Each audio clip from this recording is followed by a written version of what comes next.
Chapter 1. Pain. Heart-wrenching pain. Li Zixuan felt as if all the bones in his body were broken. He couldn't help but wonder, didn't I just drink a little too much last night? Why is my whole body in so much pain? I won't drink again even if I'm beaten to death. Li Zixuan was an engineering graduate student at an ordinary university. He majored in precision instruments. This year, he was already in his third year of master's degree and was about to graduate. His school was just an ordinary university in Beijing. Facing the army of job seekers after graduation and the sky-high housing prices in Beijing, Li Zixuan expressed that he was under a lot of pressure. Before graduation, a few of his roommates wanted to get together and have a farewell dinner. Li Zixuan, who had never drunk before, indulged himself this time and drank 2 bottles of beer. Then he swayed and passed out. At this time, Li Zixuan used all his strength to open his eyes. The scene in front of him shocked him. He was lying in a bamboo house. Through the small window beside the bed, he could see a small bamboo forest outside. He could also hear the sound of flowing water behind the house. F***ck. Shouldn't I be sleeping in the school dormitory? How did I end up in the wilderness? Could it be that someone took advantage of me being drunk and abducted me to this wilderness to do some shameful things? My God, thinking of this, Li Zixuan's chrysanthemum tightened. He quickly glanced around to see if he had any clothes on his body. Phew, fortunately, I'm not naked. But, these clothes don't look like the clothes I wore before. Sigh, but the air here is really good. It's 100 times fresher than the air in Beijing. Li Zixuan took a deep breath and felt that the PM2.5 in his heart and lungs were purified a lot. Unable to endure the thirst, Li Zixuan wanted to get up to find some water to drink. Just as he was about to use his arm to support himself, a sharp pain came from his arm. He couldn't help but cry out in pain. Ouch! Then his body fell heavily on the bed. His whole body suffered a destructive impact. Misfortunes never come singly. At this time, Li Zixuan also felt a sharp pain in his head. Pieces of memories that did not belong to him appeared in his mind, just like a movie. The physical and mental pain finally made Li Zixuan unable to endure the torture, and he gloriously fainted. After an unknown period of time, Li Zixuan finally woke up. Only then did he realize that he had encountered the melodramatic transmigration that was written in countless novels. Li Zixuan couldn't help but grumble, F***ck, I've been reading time travel novels every day. Who would have thought I'd encounter something like time travel? After sorting out the memories of this body, he discovered that this body actually had the same name as his. He was originally the only son of a wealthy merchant in Chang'an. Since childhood, he had been spoiled by his parents in every possible way. However, due to a congenital deficiency, he had been frail and sickly since childhood. His father, Li Zixuan, had visited all the famous doctors in Chang'an for him, but in the end, they were unable to cure him.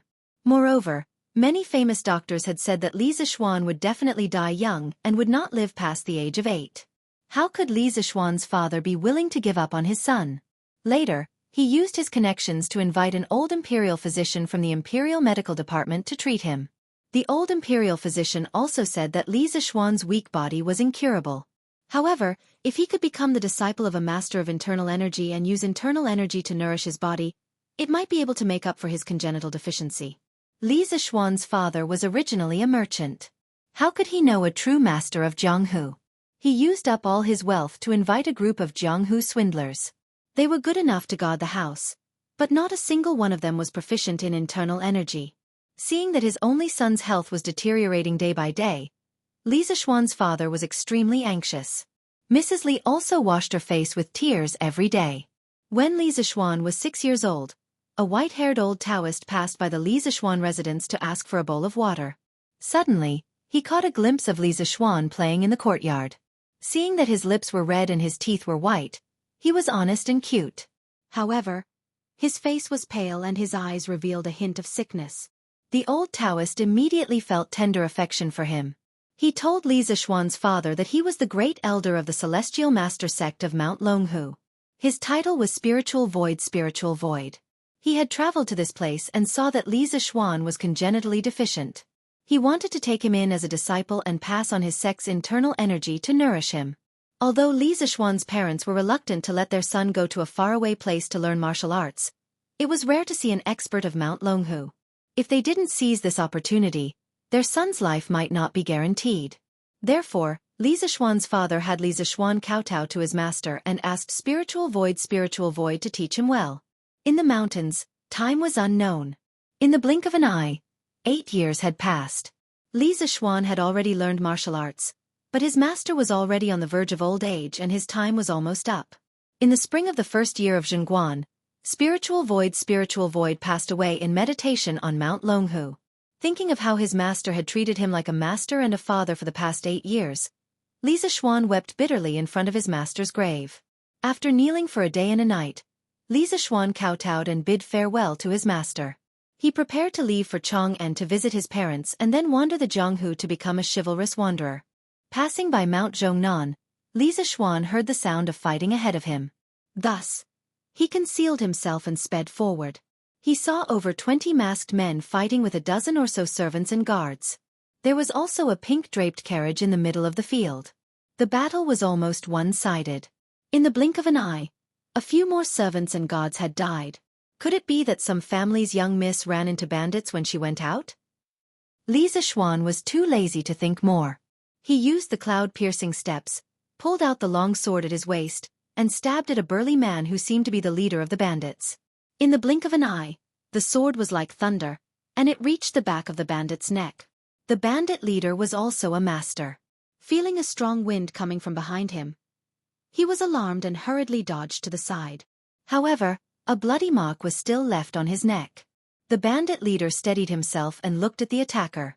It turned out to be a 14 or 15-year-old boy. He immediately shouted angrily, "Where did this little boy come from? How dare you meddle in my blood-wind stockade's business? Second brother, third brother, go and chop this little bastard up." In an instant, 2 bandits on the battlefield turned to attack Li Zishuan. However, Li Zishuan had been trained by Spiritual Void for 8 years and had learned the authentic Taoist mental cultivation method, Taishen Sutra. How could these bandits compare to him? In a short while, the 20 or so bandits were knocked down one by one. However, he did not take their lives, only seriously injuring them. Li Zishuan was slightly satisfied that he had achieved his goal of being chivalrous.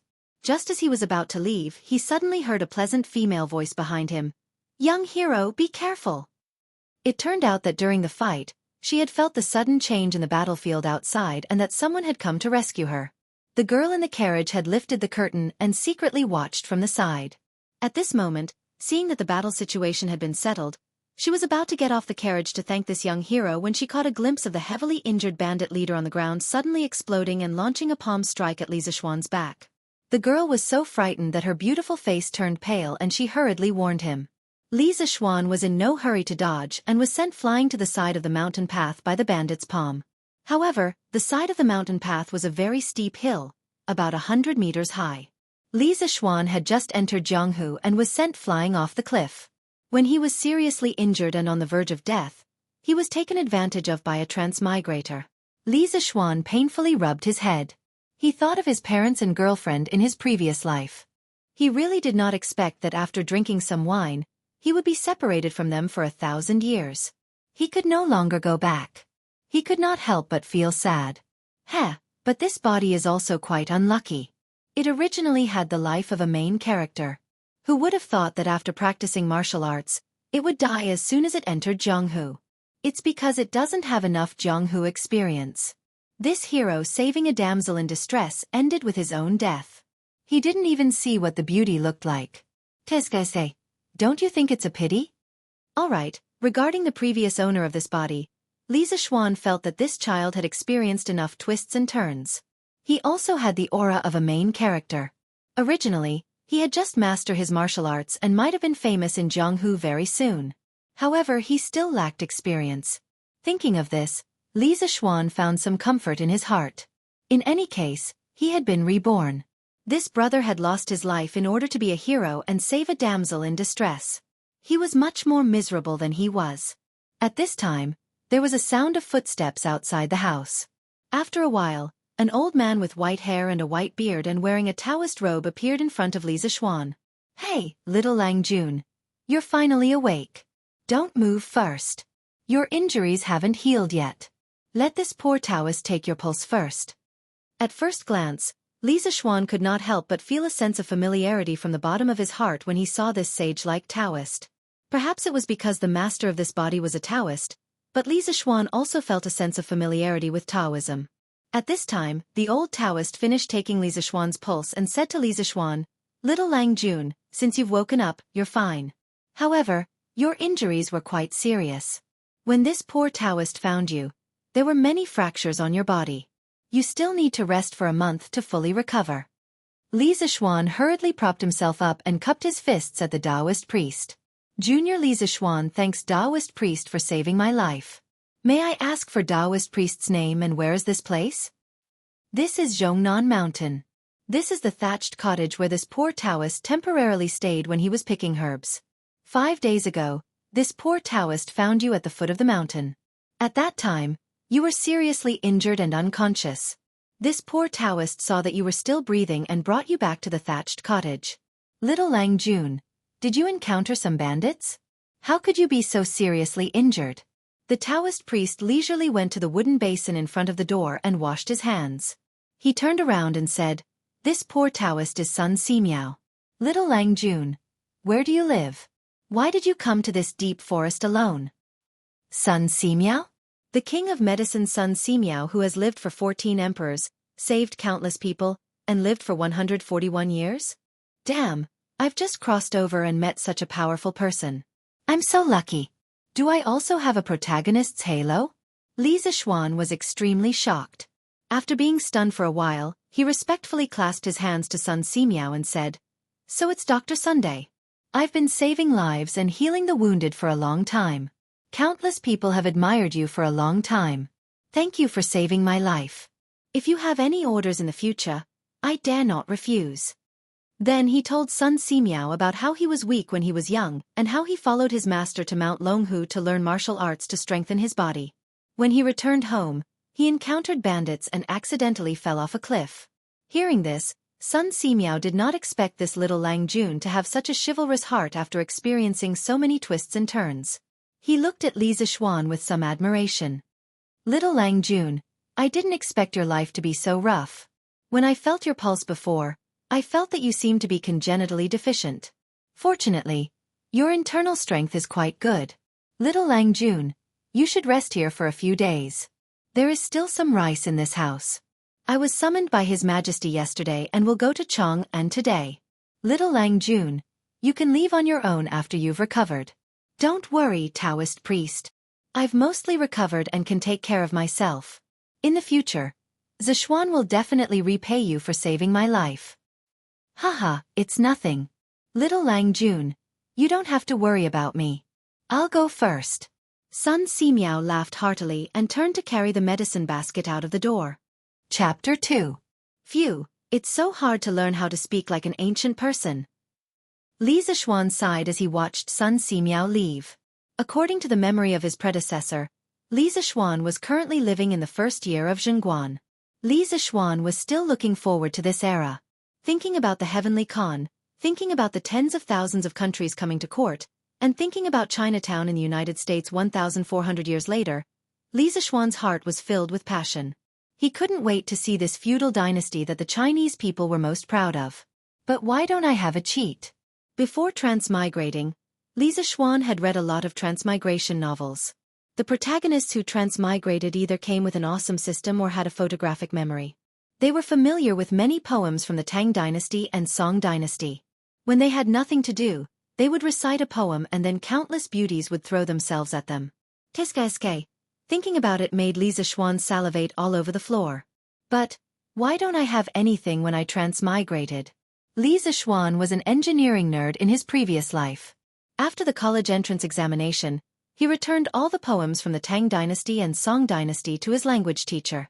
He could only vaguely remember some of the famous poems. Apart from writing programs, he usually went online to chat and play games.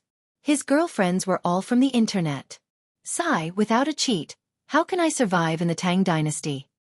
Without a cheat I have martial arts. Li Zixuan suddenly remembered that this body had been learning martial arts from a master for 8 years. Li Zixuan was energized. He forced himself to sit cross-legged on the bamboo couch and tried to meditate according to the method in his memory. Originally, he just wanted to give it a try. Who knew that the process would be so natural? He even recited the Taishan Sutra without any awkwardness. At this time, Li Zixuan felt as if countless small flames had sprung up in his lower abdomen. As he circulated the martial arts, these small flames seemed to have received instructions. They followed a specific path over and over again, swimming in his limbs and bones. Li Zixuan felt warm all over his body. The places where his arms and knees were fractured were a little itchy, making him want to scratch them. Resisting the urge to scratch the itch, Li Zixuan continued to use the method in his memory. After 36 cycles, Li Zixuan opened his eyes and spat out a mouthful of turbid air. He looked up and saw that the sky was already dark. He couldn't help but sigh at how fast time passed. Feeling his body's condition, he could not help but widen his eyes in shock. His limbs no longer hurt as much as before, and he even felt his body brimming with strength. Didn't they say that it would take 100 days to recover from a serious injury? I fell down from the mountain and suffered multiple fractures. How could I recover in a few days? Could it be that running the Taishan Sutra could speed up the recovery of the injury? Unable to find any other reason, Li Zixuan could only attribute the recovery of his injuries to the miraculous Taishan Sutra. As a young man from the 21st century, Li Zixuan really didn't think that martial arts really existed. According to the memories of his predecessor, the Taishan Sutra was the top internal cultivation method in Jianghu. It was divided into 10 levels. Li Zixuan had practiced martial arts for 8 years and had already reached the 5th level. Just like that, his strength alone had the strength of 1,000 pounds. Li Zixuan's master, spiritual master Ling Su, had already reached the 9th level. His strength was one of the top masters in Jianghu. Phew, I didn't think that there would really be martial arts masters in this world like in TV dramas. Then I can be considered a hero in the future. Haha. Li Zixuan excitedly thought. This Taishan Sutra is really a good thing. I have to practice diligently in the future and reach the 9th level as soon as possible. Then I can also go up and down. When I have nothing to do, I can go peek at some rich family's young lady. Hee. Gugu, at this time, his stomach suddenly made 2 sounds of protest. Hey, I have to get up and get something to eat. Let's see what old son has here. Li Zixuan got up and walked towards the kitchen. There's only some flour and vegetables. There's no rice, no eggs, no chicken, duck, or fish. Good Lan Ru, looks like I can only eat 2 bowls of noodle soup. In his previous life, Li Zixuan was a child from the countryside. His family's conditions were not very good. As the saying goes, the children of the poor take charge of the family early. Li Zixuan had no problem cooking. Usually during the holidays, when he was with his little girlfriend, Wu Xiaoqian, he would cook because she liked to eat his cooking. In a small rented house of about 30 square meters, the two enjoyed the feeling of one person cooking and the other watching from the side. It felt like a small family. There was a touch of warmth. Forget it, I shouldn't think too much. Let's fill up my stomach first. After sighing with emotion for a while, Li Zixuan skillfully began to knead the dough. He rolled the dough, cut it into slices, boiled water, and then put it into the pot. After 5 minutes, he turned off the fire and put in some vegetables and salt. There was no oil, so he just ate it. After not eating for a day, Li Zixuan ate 3 big bowls of food before he put down his chopsticks with satisfaction. After cleaning up the dishes, Li Zixuan sat on the bamboo bed and began to think about what to do in the future. Become an official? Li Shimin had a lot of talented people under him. He had Feng Mao, Du Duan, Wei Zhang, and the like. He also had Li Jing, Qin Qiong, Chang Yaojin, and other generals. What can I do if I go? Besides, Li Zixuan was an otaku in his previous life. He was not good at interpersonal relationships. If he wanted to mix well in the government, how could he do it without some tricks of the world? Become a wanderer? This body's wish when he was alive was to go home to visit his parents and then roam the Jianghu to help the weak. Although his martial arts were not bad, there was always someone better than him. What if he met an old monster in the Jianghu who slapped him and made him die? It was not easy to be reborn, so he had to cherish his life. Besides, there were no trains or planes in this era. Going out was bumpy and tiring. Running back and forth was tiring. After thinking about it, Li Zixuan still felt that it was better to go home and be a rich family's son. After being reborn, Li Zixuan had lost the love and affection of his previous life. He cherished everything he had now even more. What was the use of living so hard to earn so much money in one life? Life was only a few decades. Many people came and went in a hurry, but they neglected the scenery of their journey. Li Zixuan decided that he would live well in this life. He would protect the people he cared about and live happily for the rest of his life. From the memories in his mind, Li Zixuan knew that his parents in this life loved him very much. In order to treat his illness when he was young, they did not hesitate to use up all their wealth. This made Li Zixuan very touched. Parents in the world were pitiful. The most selfless love in the world came from parents. Their love for their children was really unconditional. He could not help but think of his parents in his previous life. His father faced the yellow soil with his back to heaven and earth, digging for money in the soil to support his education. For more than 10 years, his father had never complained of hardship or tiredness. However, time was like a butcher's knife, urging people to age. No matter how much his father persevered, time still made his father's hair turn white and bent his waist. Thinking of his aging father, Li Zixuan felt as if a knife was being twisted in his heart. Alas, it was not easy being a parent. Brother, go in peace. I will be filial to your parents. Dad, Mom, your son will not be able to go back. Take care of yourself over there. You don't have to support my education anymore. You don't have to work so hard. You have to live for yourself for the rest of your life. Zixuan is sorry. After making up his mind, Li Zixuan lay on the bamboo bed and fell into a deep sleep. Chapter 3. In the early spring morning, the moist morning breeze crept in through the window, gently caressing Li Zixuan's handsome cheeks. Birds chirped happily outside the window, as if they were telling the joy of waking up early. The sun stretched lazily under the urging sounds of roosters crowing in the distance.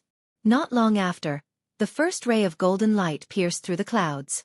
Half an hour later, the sunlight finally passed through the window and shone on Li Zixuan's face. Feeling the dazzling light, Li Zixuan finally woke up. Oh, what time is it? Quickly wash up and go to the cafeteria to eat. Habitually, he reached under his pillow to take out his phone to check the time. Naturally, he found nothing. Ah, I forgot that I've already transmigrated. Hey, Tang Dynasty, your brother is here. Since he was already here, Li Zixuan felt that his mental state today was quite good. He could go and see this strange world. But the bedboard was really hard. Oh, my old waist. After sitting cross-legged on the bed and circulating the Taishan Sutra for 2 cycles, Li Zixuan got up and walked to the stream behind the house to wash his face. He looked down. Wow, who is this pretty boy? He's so handsome. The reflection of the handsome guy in the water had fair skin. His facial features were delicate and youthful, but they were sharp and angular. His eyes revealed a sense of fortitude, and he had a unique kind of ethereal handsomeness, unlike the male idols in the future. He was about 1.78 meters tall, and he was wearing a white suit, looking handsome and spirited. Tisk. TSK. TSK. I didn't expect to be reborn as a handsome guy. This face, this body, if placed in the future, it would completely crush those little fresh meats. Ah, life is really lonely. I can obviously rely on my face to make a living, but I have martial art skills and a belly full of talent. How can others live with this? Li Zixuan shamelessly narcissistic for a while, then squatted down, cupped the clear water of the stream, and washed his face. After washing up, he hastily made some food. After breakfast and cleaning up the dishes, Li Zixuan picked up his long sword and went out. This sword was called wind-chasing sword. The sword was 3 feet long and weighed 42 pounds. It was made of extraterrestrial iron and could really cut iron like mud. Compared to the current smelting technology of the Tang Dynasty, this sword had an absolute advantage. Wind-chasing sword was originally obtained by his master, spiritual master Lingxiu, in his later years when he traveled in Jianghu. Later, when Li Zixuan reached the primary level of the Taishan Sutra, his master passed the wind-chasing sword to him. Seeing this sword, the sword. If only his master was still here. In the early spring, Zhongnan Mountain was lush with greenery and beautiful scenery. Walking on the mountain path, one could feel the vigorous vitality of the entire mountain forest after the harsh winter. Li Zishuan rushed toward Chang'an City according to the direction in his memory. Well, I don't have a horse. This Mount Zhongnan should be at least 100 miles away from Chang'an. It would take more than a day to walk. The Tang dynasty seemed to have a curfew. If I can't reach Chang'an before dark, I can only stay outside the city for a night. Thinking of the curfew in Chang'an, Li Zishuan couldn't help but feel anxious. Although this season wasn't as cold as the winter, the early spring nights were still quite cold. Yes, I'm someone who knows martial arts. How could I forget? Patting his head, Li Zishuan became excited again. His way of thinking was still stuck in the modern world. He had to adapt quickly. It was a good opportunity to try out the feeling of the martial arts masters in the TV series using Qigong. Everyone had a martial arts dream when they were young. They hoped that one day they could easily jump 2 feet high, walk on snow without leaving a trace, and float on water with their iron palms. I digress. Li Zishuan used all his strength to use the cloud-piercing steps. The trees on both sides quickly retreated. This speed is too fast. This should be equivalent to the speed of a motorcycle. I think I'll reach Chang'an by noon. Feeling the speed of the wind, Li Zishuan was overjoyed. He secretly used the Taishan Sutra to recover his inner breath. At noon, Li Zishuan finally saw the majestic Chang'an city in front of him. He saw the towering city walls. On the city walls stood a row of soldiers. Outside the city gates, there was an endless stream of people and merchants. From afar, he could see the towering buildings in the city. Rows upon rows of pavilions. What a prosperous scene. Following the flow of people, he successfully entered Chang'an City. Chang'an City was divided into more than 100 residential areas by 38 streets, which were called squares. Each residential area was surrounded by a wall. According to his memory, the Li family lived in Yongla Lane. Entering the city through the illustrious Virtue Gate, Li Zishuan headed north. Looking at the endless stream of people wearing ancient costumes on the streets, Li Zishuan felt as if he was in a costume drama. Wow, the girl in front of me has such a beautiful figure. The girl in front of him had long hair that reached her waist. Her waist was slender and her hips were full. She wore an orange open-collar dress that reached her ankles. As the dress was low, he could vaguely see the deep cleavage of the girl's breasts. Beauties in ancient costumes are still the best. Li Zishuan loved beauties in ancient costumes in his previous life. He even bought a similar open-collar dress for his girlfriend.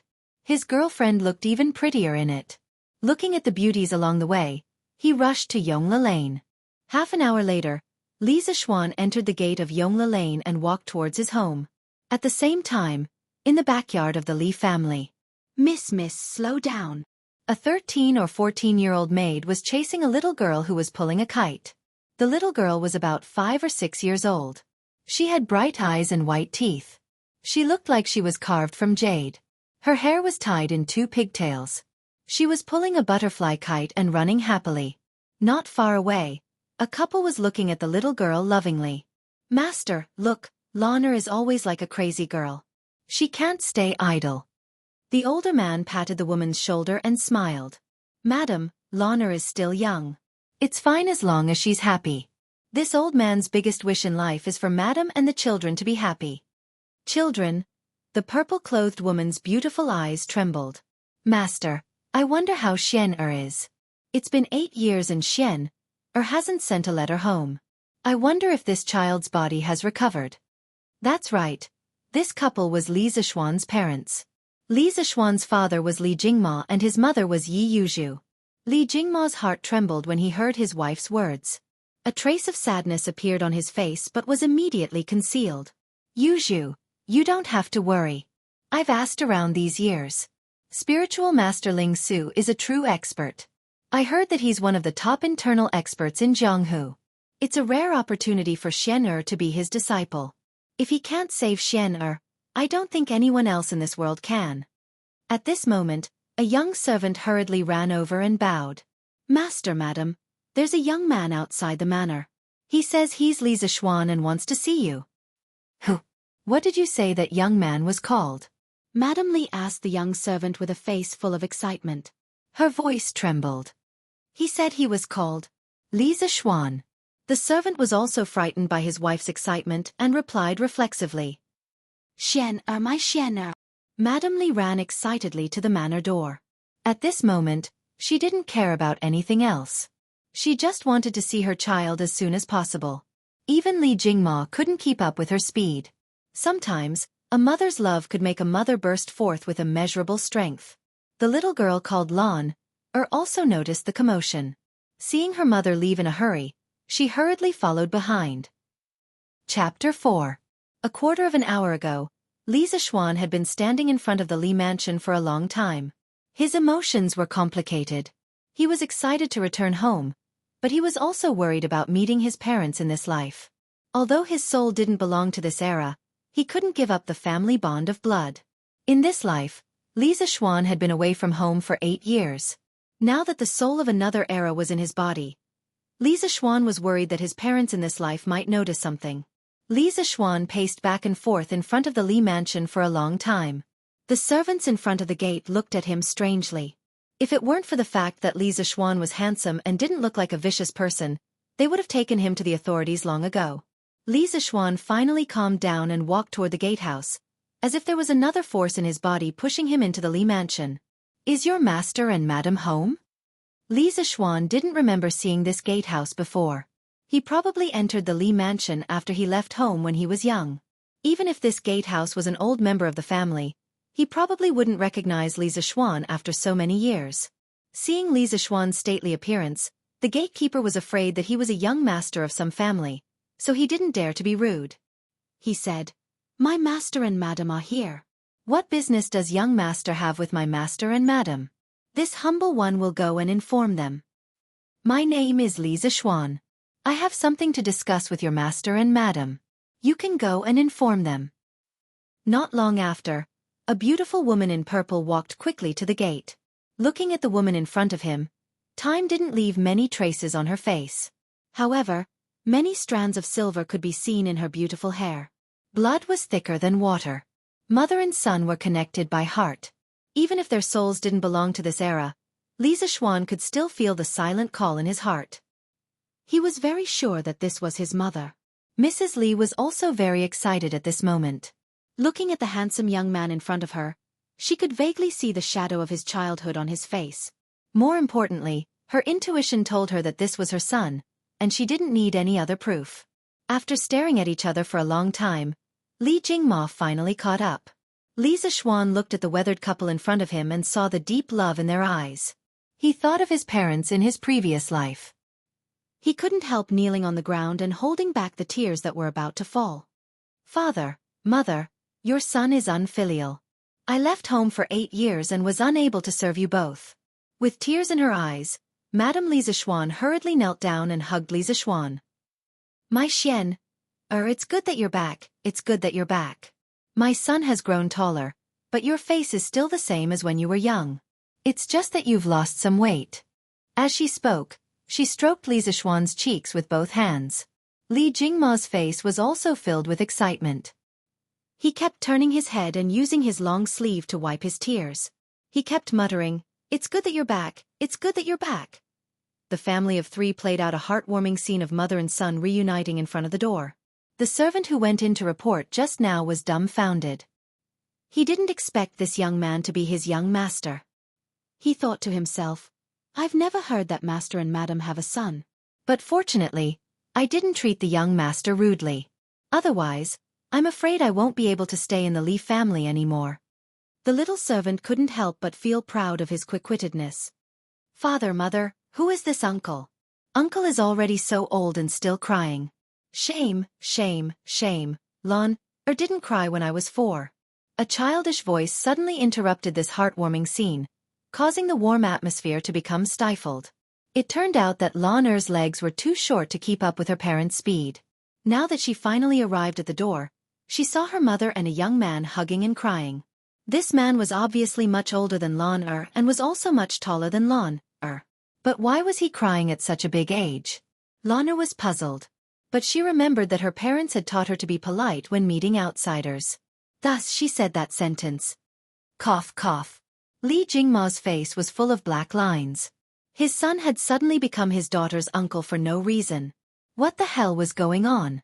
Li Zixuan also had an awkward expression on his face, But it wasn't because the little girl had called him uncle. After all, the soul in this body was 25 years old, and this little girl looked like she was only 5 or 6 years old. In his previous life, Li Mingzi was often called uncle by children of this age. What made Li Zixuan feel awkward was that he was being looked down upon by a little girl. He raised his head and looked at the little girl who was at the door. The little girl was leaning on the doorframe and looking at him curiously with wide eyes. She looked very cute. Li Zixuan was also a little puzzled. Whose family did this little girl belong to? Why was she at his house? Lan, don't talk nonsense. This is your brother. Mrs. Li didn't know whether to laugh or cry as she scolded the little girl. She turned around and smiled at Li Zixuan. Xian, this is your little sister. She was born the 2nd year after you went to Mount Longhu. She's almost 6 years old. Your father and I named her Li Zilan. Lan, hurry up and greet your brother. Li Zilan. It seems that my parents have been thinking about me all these years. Li Zixuan sighed in his heart when he heard his little sister's name. Li Zilan's little face was full of smiles. She ran over and grabbed her mother's hand. She pointed at Li Zixuan and said, "Mother, is this Lan's brother? Why didn't you play with Lan before? Why is brother so much taller than Lan?" Li Zixuan's 1.78-meter height didn't look like a 14 or 15-year-old boy. Looking at this cute little sister in front of him, Li Zixuan's heart also melted. He also secretly blamed the previous owner of this body. After leaving home for 8 years, he actually didn't come home to visit and only knew how to cultivate. He completely didn't fulfill his responsibility as a son and as a brother. He went forward and hugged Li Zilan. He smiled and rubbed his little sister's bun head. Lan be good. I'm Lan's big brother. Big brother used to be busy and couldn't come home. Now that I'm back, can you play with Lan every day? And Lan can also grow to be as tall as big brother if I eat more. Hearing that there was someone to play with her in the future, Lan excitedly waved her hands. Really? Lan wants to fly a kite. Lan also wants to go to Shi City to buy sweets, mudcarts, and dolls. Big brother, will you accompany Lan? Accompany. Big brother will fly a kite with Lan in the afternoon. Tomorrow, big brother will accompany Lan to Shi City to buy things. Lan wants to pinky swear with big brother. Okay. Let's pinky swear. 100 years, no changes. Looking at the harmonious relationship between the siblings, Li Jingma and his wife were gratified. Their son, who had left home for 8 years, was finally back. The family of 4 was finally reunited. The two of them hadn't been as happy as they were today for more than 10 years. Their faces were glowing, as if they were a few years younger. Xian, quickly go in. Tell your mother how you've been all these years. Mrs. Li quickly walked forward and pulled Li Zixuan into the front hall of the Li family. Yes, mother. Chapter 5. In the front hall of the Li estate. Xian, how's your body? Do you still need to go to Mount Longhu to cultivate after you return? Li Zixuan's mother asked hopefully as she held onto Li Zixuan's hand, afraid that her son would leave her again in a few days. Mother, I've already made some progress in my cultivation. Master said that my weak body is no longer a problem and that I don't need to go to Mount Longhu anymore. I can just cultivate at home. That's great. Master, Xian's body is fine. He doesn't need to leave us anymore. Li Jingma's mother said happily, tears welling up in her eyes. Li Jingma was also very happy and couldn't help but want to laugh to the heavens, but he forced himself to hold it in. However, the slight smile on his lips betrayed the uncontrollable joy in his heart. He held onto his wife's hand and patted it lightly, trying to calm her down. Madam, you can finally rest easy now. He then looked at Li Zixuan and said seriously, Xian, it's all thanks to your master that you're where you are today. Although our Li family is a merchant family, we still need to know how to repay kindness. Your master saved your life, so you must be filial to him in the future. Do you hear me? Hearing the mention of his master, Li Zixuan's eyes flashed with a trace of sadness. He recalled the bits and pieces of his memories. Towards the master of this body that he had never met, Li Zixuan still held a lot of respect. Father, master has already passed away half a month ago. Hearing this, Li Jingma and Li Zishuan were both shocked and saddened. After a long while, Li Jingma got up and patted Li Zishuan on the shoulder, saying in a deep voice, "Xian, don't be too sad. When you have time in the future, bring me to your master's grave so that I can pay my respects. Your master is our Li family's great benefactor." Li Zishuan nodded heavily. "Master, madam, it's time for lunch." At this time, a servant girl dressed in green came to the front of the hall. I was too busy talking. Xian, you must be hungry. Xiao He, tell the kitchen not to serve the food yet. I still need to make some of Xian Er's favorite dishes. Li Jingma's mother stood up and ordered the servant girl. Yes, madam. Xiao He hurriedly accepted the order and left. Xian, sit here and talk to your father for a while. Mother will be back soon. Mother, Lanner wants to eat candied fruit pastries. Lanner hurriedly requested from behind. Okay, Mother will make it for you. Li Zishuan's mother went to the kitchen to cook. In the living room, Li Jingma picked up his teacup and took a sip. Xian, come and tell your father how you've been on Mount Longhu all these years. Hearing his father's question, Li Zishuan told him some of the important things that happened in his 8 years of learning martial arts. Of course, he didn't mention that he almost fell to his death on the way back. He just said that he encountered a group of bandits in Zhongnan Mountains and was slightly injured. Father, how has the family been all these years? Father spent so much money to treat my illness when I was young. Has the family business been affected? Hearing that his son was concerned about him, Li Jingma's father felt gratified. He slowly recalled, back then, Xianer, your health was deteriorating day by day.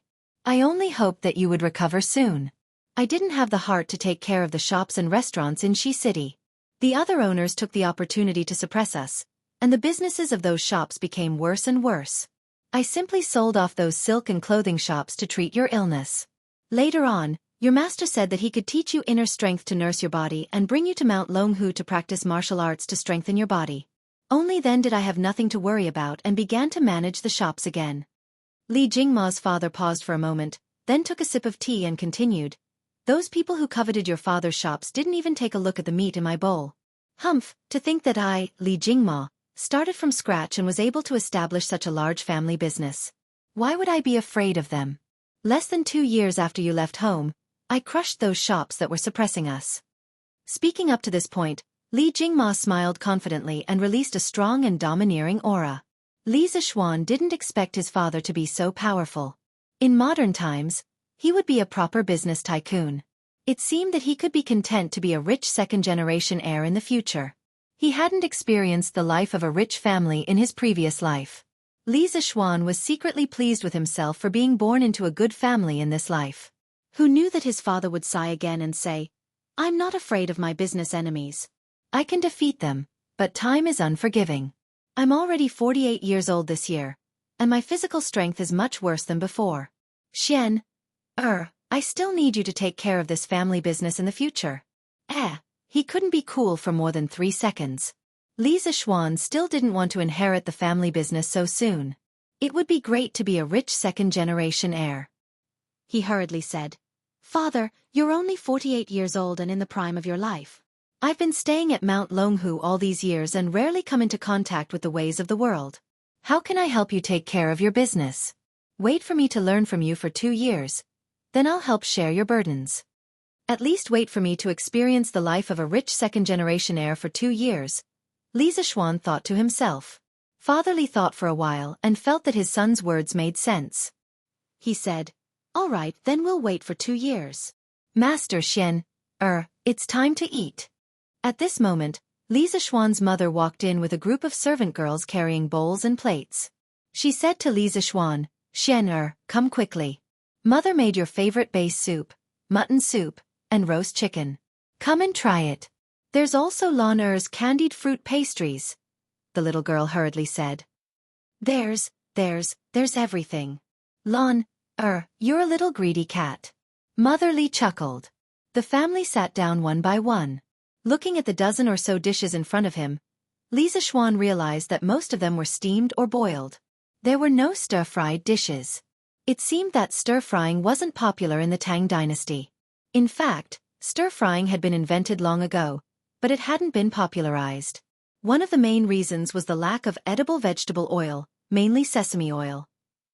The earliest introduction of sesame oil could be traced back to the Western Han Dynasty, but it hadn't been popularized. The main cooking methods of the Tang Dynasty were still roasting, steaming, and boiling. Although they weren't stir-frying, these dishes smelled pretty good. Li Zixuan hadn't eaten properly when he was unconscious for a few days. Seeing these dishes stimulated his appetite, he lowered his head and began to eat. Big brother, try Lan Er's candied fruit pastries. Mother's candied fruit pastries are delicious. The little girl picked up a piece of candied fruit pastries and stood up. It took her a lot of effort to place it in Li Zixuan's bowl. Of course, there was a trace of reluctance on her face, like a child giving away her favorite food to someone else. It was very cute. Thank you, Lan Er. What do you want to eat? Big brother will help you get it.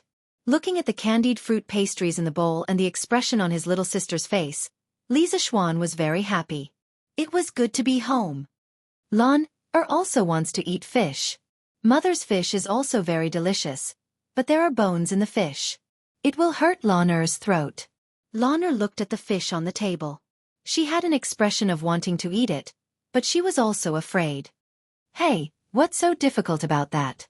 Look at Big Brother. Li Zixuan picked up a piece of fish breast. There were fewer bones here. He infused his internal energy into the chopsticks. With a light shake, a few fish bones flew onto the table. Then, he dipped the fish into the fish soup and placed it in his little sister's bowl. Here, Lan Er, eat quickly. This piece of fish has no bones. The maids and servants at the side opened their mouths in shock. Lan Er looked at her brother with eyes full of admiration. She clapped her hands excitedly. Wow, Big Brother is so awesome. Father Li and Mother Li were also dumbfounded. Using internal energy to eat a meal. This. The two elders really didn't know what to say. Since ancient times, there had probably been no one who ate fish like this. If spiritual master Ling Su saw Li Zixuan using his martial arts here, he would probably climb out of his grave in anger and beat him up. However, Li Zixuan didn't care about this. As long as he could make his little sister happy, this was nothing. This young master had martial arts, so he was willful. Chapter 6. After the meal. Mother, I'm going to take a bath and take a nap. Last night, old son's bed was too hard, and Li Zixuan did not sleep well. He started to feel sleepy after eating and drinking to his heart's content. Li Zixuan tried to convince himself. Isn't there a saying that spring fatigue leads to autumn fatigue and hibernation? Yes, Xian Er. Mother has been getting people to tidy up your courtyard every day for the past few years. You can go there directly. Mother will assign 2 of my maids to your side and let them serve you. Xiao Shi, did you hear that? In the future, the 2 of you must serve Xian Er with all your heart. Mother Li said to the 2 pretty maids beside her. Yes, madam. The 2 maids hurriedly bowed and agreed. Their eyes were filled with joy. Their young master's martial arts was strong and he was handsome. All the maids in the residence were lining up to serve their young master. They didn't expect madam to send them. Li Zixuan wanted to refuse, but after thinking about it, he didn't say it. He was used to living a poor life. In the past, it was always him serving his girlfriend. Now that he suddenly had 2 pretty maids serve him, he was really not used to it. However, this was a feudal society. He didn't want to be too different. Besides, he didn't want to reject his mother's good intentions over such a small matter. Of course, there was another reason. These 2 maids were really beautiful. Li Zixuan also didn't want to reject them. Although they couldn't be eaten, the 2 maids were only 13 or 14 years old. Li Zixuan wasn't that beastly. They were still pleasing to the eye. Of course, the cold and inwardly passionate Li Zixuan would never admit that the last reason was the main reason. Yes, mother. I'll go back to my room. Li Zixuan turned around and said to his little sister, Lan Er, I'll go back to my room. When I wake up, I'll fly a kite with Lan Er. Yes, brother, you have to keep your promise. Although Lan Er didn't want her brother to go, she still let him go to sleep when she saw his tired face. The Li residence occupied a large area. It was a courtyard with 4 entrances. Li Zixuan lived in a small courtyard on the west side. He looked at the artificial mountains and ponds in the courtyard, the pavilions and terraces, and the corridors. Li Zixuan was deeply moved. In his previous life, he couldn't even afford to buy a place the size of a toilet in Beijing. He didn't expect that he would be able to live in such an antique super mansion. Even the small courtyard that he lived in was more than 10 times larger than those luxurious villas in his previous life. Sigh, having a rich father sure is great. Xiao, go get the kitchen to boil some water and bring it to my room. I want to take a bath. Li Zixuan began his depraved life of having everything served to him. Yes, young master. Xiao, who was behind him, quickly responded. Then she lifted her green dress and lightly trotted toward the kitchen. After a while, the kitchen staff brought the hot water over. Li Zixuan walked back to his room. What are you two doing here? Get out. Seeing the two girls following him in, Li Zixuan was speechless and hurriedly chased them away. Young master, this servant will help you bathe. Xiao blushed and hurriedly argued. Li Zixuan looked at the two pretty girls. Xiao was wearing a light green dress. Her two big eyes were very cute. Her chest was rather low, but he couldn't see her cleavage. He could only see the outline of two little buns. They hadn't started to develop yet. Xiao was wearing a light yellow dress. There was already a faint cleavage on her chest. At this moment, her face was blushing. This is a shy girl. Facing these two cute little girls, Li Zixuan, who had always liked to look at beauties in ancient costumes in his previous life, really wanted to let them in at this moment. Forcefully suppressing the desire in his heart, Li Zixuan still drove the two little girls out. Go, go, go. I'll bathe myself. He was really afraid that if he let them in, he wouldn't be able to resist eating them up.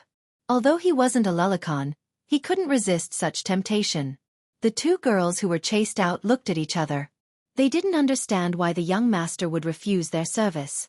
One had to know that the two of them had mustered up a lot of courage to suggest serving the young master in his bath. Inside the room, Li Zixuan quickly took off his clothes and jumped into the bathtub. Facing his little brother, Li Zixuan said with disdain, Teske, you still don't have enough self-control. It's just two little girls who haven't grown up yet and you're already so excited. Look at you. After taking a comfortable bath, he felt sleepy and fell into a deep sleep on the soft mattress. Xiao, why didn't the young master let us bathe? Outside the door, Xiao was still thinking about the matter of being rejected as she whispered to Xiao. How would I know? Is it because the young master doesn't like us to serve him? Xiao was a little worried. In this era, the maids didn't have any human rights. If they made the master unhappy, it was common for them to be sold to the brothel. Master and Madame Li were very kind to the maids. If the young master didn't like them, they wouldn't have a good life in the residence in the future. That's not it. Xiao, you're so pretty and have such big breasts. Why wouldn't the young master like you? I saw the young master sneaking glances at your breasts just now. Xiao smiled mischievously at Xiao. Li Zixuan didn't expect that Xiao could still see through his deeply hidden eyes. Xiao instantly blushed from her neck to her ears. She went up and scratched Xiao. Xiao, you're talking nonsense again. Xiao giggled and quickly pinched Xiao's arm to stop her from scratching herself. Xiao, stop scratching. I won't say any more. Let's be quiet and not wake the young master up. Don't worry. I think it's not that the young master doesn't like us. He's just shy. I saw the young master blushing just now. Li Zixuan had a dream. In the dream, his girlfriend was crying. No matter how he coaxed her, she wouldn't stop crying. He was so anxious that he was sweating. His heart ached. In his previous life, Li Zixuan was neither tall nor handsome. He was also poor. However, his cute and petite girlfriend never left him. She was very attached to him. He was very grateful to her. They were together for 5 years. He had always doted on his girlfriend. Even if they quarreled sometimes, Li Zixuan would definitely apologize to his girlfriend and make her happy within an hour. Looking at his girlfriend in front of him crying without saying anything, Li Zixuan was really heartbroken. He couldn't stop his tears anymore. Brother, why are you crying again? Brother, don't cry. Lon, or we'll give you all my delicious food. A crisp and tender voice woke Li Zixuan up from his dream. It turned out that Lana was bored by herself. She was very excited when she thought that her brother would accompany her to fly a kite in the afternoon. However, when she saw that her brother hadn't woken up yet, she came over to take a look. Who knew that her brother's eyes were closed but he was still crying? Lan immediately became anxious. Looking at his cute little sister in front of him, Li Zixuan realized that he was just dreaming. He couldn't help but think of the dream just now. He thought of his girlfriend's helpless crying. Perhaps that dream was real. He had transmigrated to the Tang dynasty. Then he must have lost his soul and died. If his girlfriend knew about this, she would cry even more sadly than in the dream. Thinking of this, Li Zixuan's heart was ruthlessly stabbed by a knife. Brother. What's wrong? Seeing her brother staring blankly at her after waking up, Lan pulled Li Zixuan's arm worriedly. Seeing the unconcealable worry on Lan's tender face, Li Zixuan secretly scolded himself for being a bastard. No matter how sad he was, he shouldn't let such a young sister worry about him. As for his ex-girlfriend Xiao Qian, Li Zixuan could only silently say in his heart, Xiao Qian, I'm sorry. If I could go back, I would definitely go back to find you. However, I really can't go back. I hope that you can quickly walk out of this shadow and find your next happiness. If Xiao Qian also came to the Tang dynasty, how great would that be? I would definitely marry you. However, his girlfriend obviously couldn't come to the Tang dynasty. Li Zixuan could only silently say goodbye to her in his heart. In the previous life, goodbye. Brother is fine. Let's go, Lan. Brother will bring you to fly a kite. After thinking it through, Li Zixuan carried Lan and left. Chapter 7. The next day. Early in the morning before dawn, the morning drum on the gate tower of the Taiji Palace in Chong had already sounded. Then, drum towers on the streets facing the north and south followed one after another. The sound of the drums spread from inside to outside. The gates of the palace and the gates of the markets were opened one after another. A new day had begun. The people and merchants of Chong had begun a new day of bustling. At the same time, more than 100 temples in the city began to ring the morning bell. The sound of bells and drums intertwined, trying to wake up the whole city. But there was still one person who had not been woken up. It was Li Zixuan, who was still sleeping in his bed. As a glorious second-generation rich man, why did he get up so early? In the east courtyard of the Li mansion. At the moment, Mrs. Li was helping Li Jingma dress. Madam, I'm going to check the accounts of the clothing store in the West Market today. I won't be back at noon. You can eat first. Why did you suddenly want to check the accounts today? Mrs. Li asked curiously. Nothing, just a sudden whim. Li Jingma seemed to not want to say more. He was about to wash up when he suddenly paused as if he had thought of something. He frowned and said, Why hasn't Shen gotten up yet? Isn't he a martial artist? Shouldn't he get up early to practice martial arts? Would his master allow him to get up so late?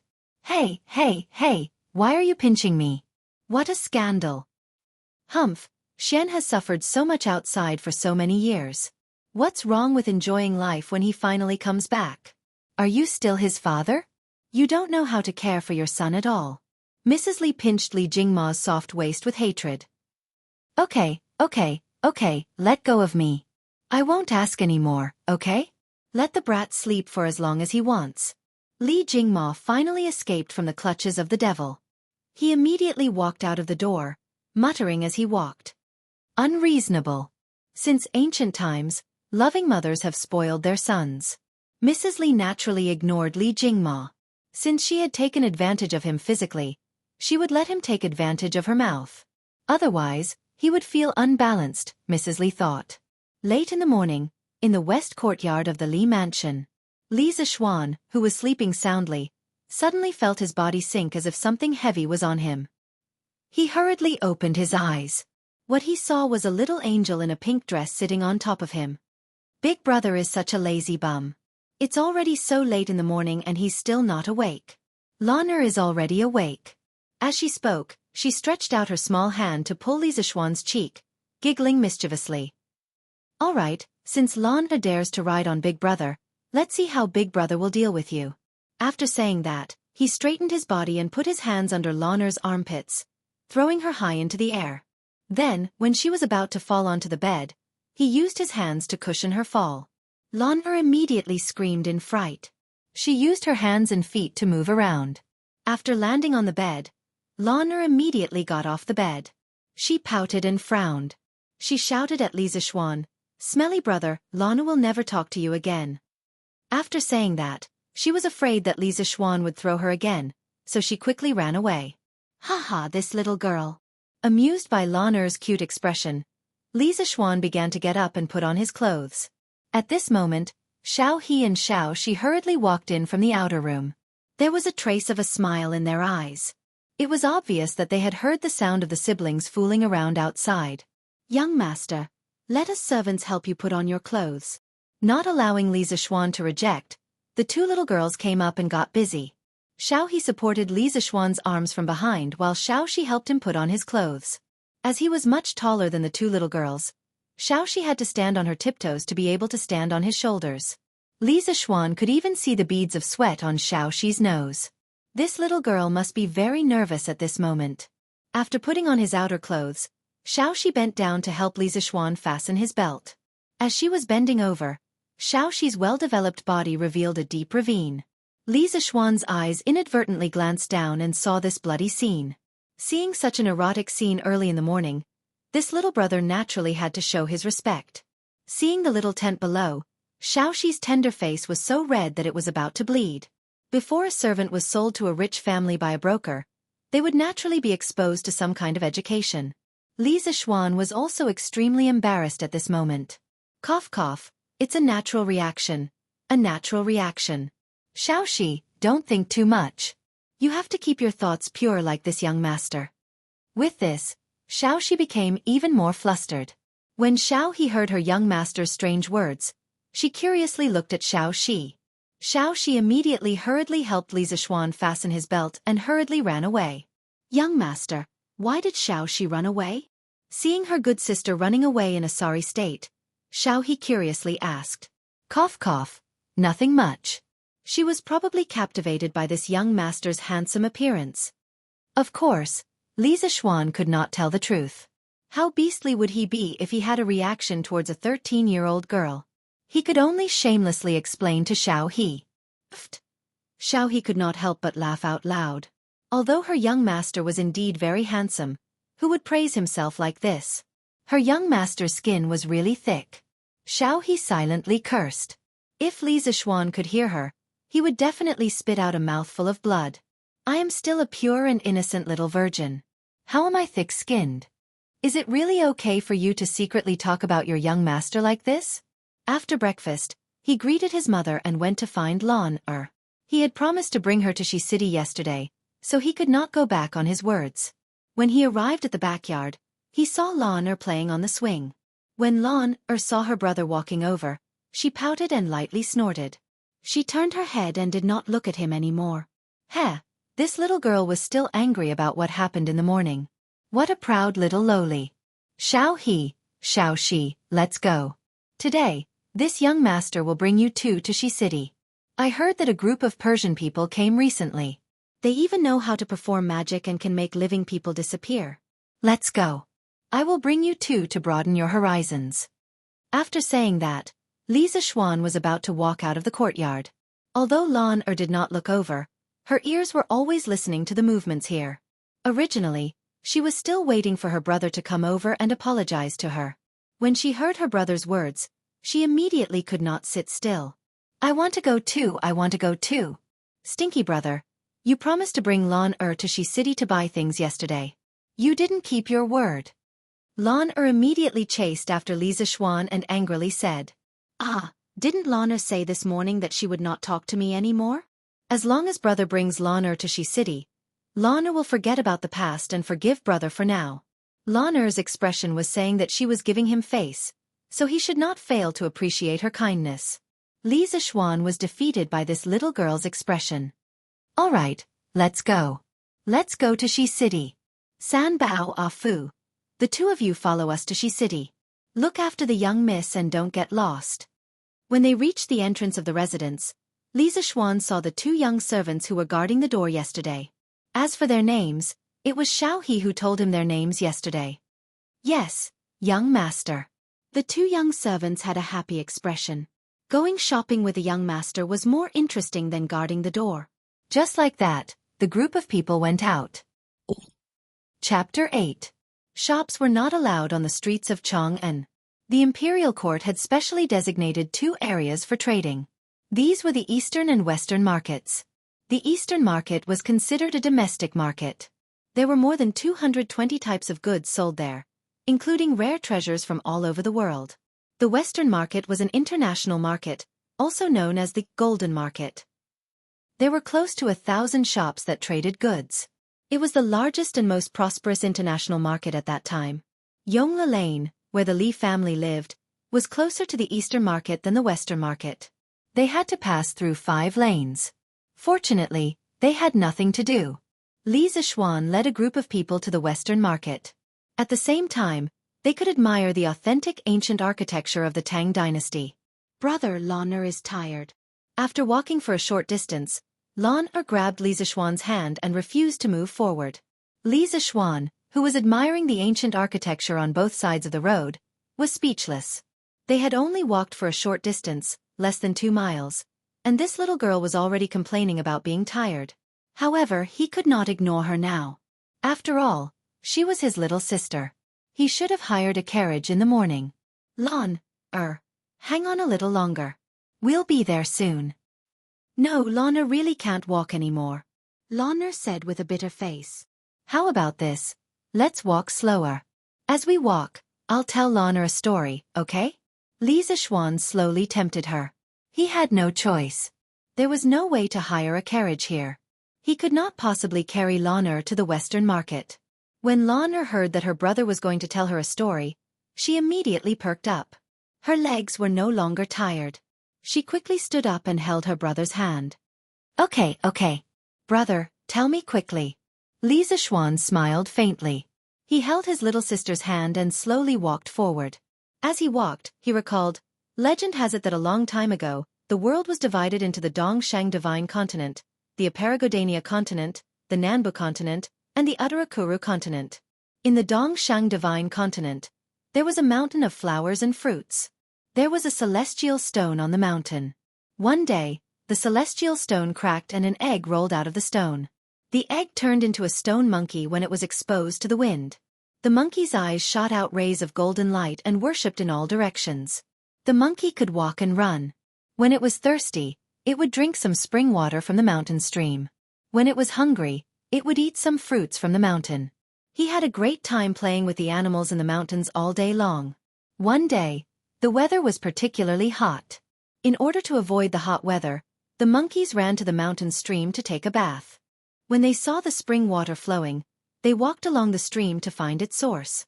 Li Xiaofan planned to tell his little sister, Journey to the West. He had watched it countless times when he was a child, and he could still remember many of the plots very clearly.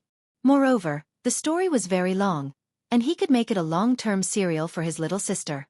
This way, he wouldn't have to worry about how to coax his little sister for a long time. Of course, he couldn't tell Lan and the others everything according to the original novel. After all, it was the Tang dynasty now, and Tang Xuanzong still existed. Li Xiaofan decided to give Tang Xuanzong a new alias. He would call him Tang Yin for the time being. He also changed the name of the place. Haha, I wonder what Tang Bohu would think of Journey to the West in the Great Ming Dynasty hundreds of years later. Li Xiaofan thought so mischievously. Just as he was talking about how the great sage equaling heaven wreaked havoc in the heavenly palace and was imprisoned in the 8 trigrams furnace by Taishang Lao Jun, they had arrived at the West Market. All right, let's stop here for today. Let's go. Big Brother will bring you to buy sweets and watch the juggling. Li Xiaofan was prepared to experience this ancient market. Ah, we're here already? The little girl obviously hadn't heard enough and looked reluctant. Behind her, Xiao He, Xiao Shi, Ah Fu, and Sanbao obviously didn't have enough and looked regretful. Dear friend, please wait a moment. May I ask which story you told me earlier came from? My little sister likes this story very much. Suddenly, an 11 or 12-year-old boy quickly walked out from behind him.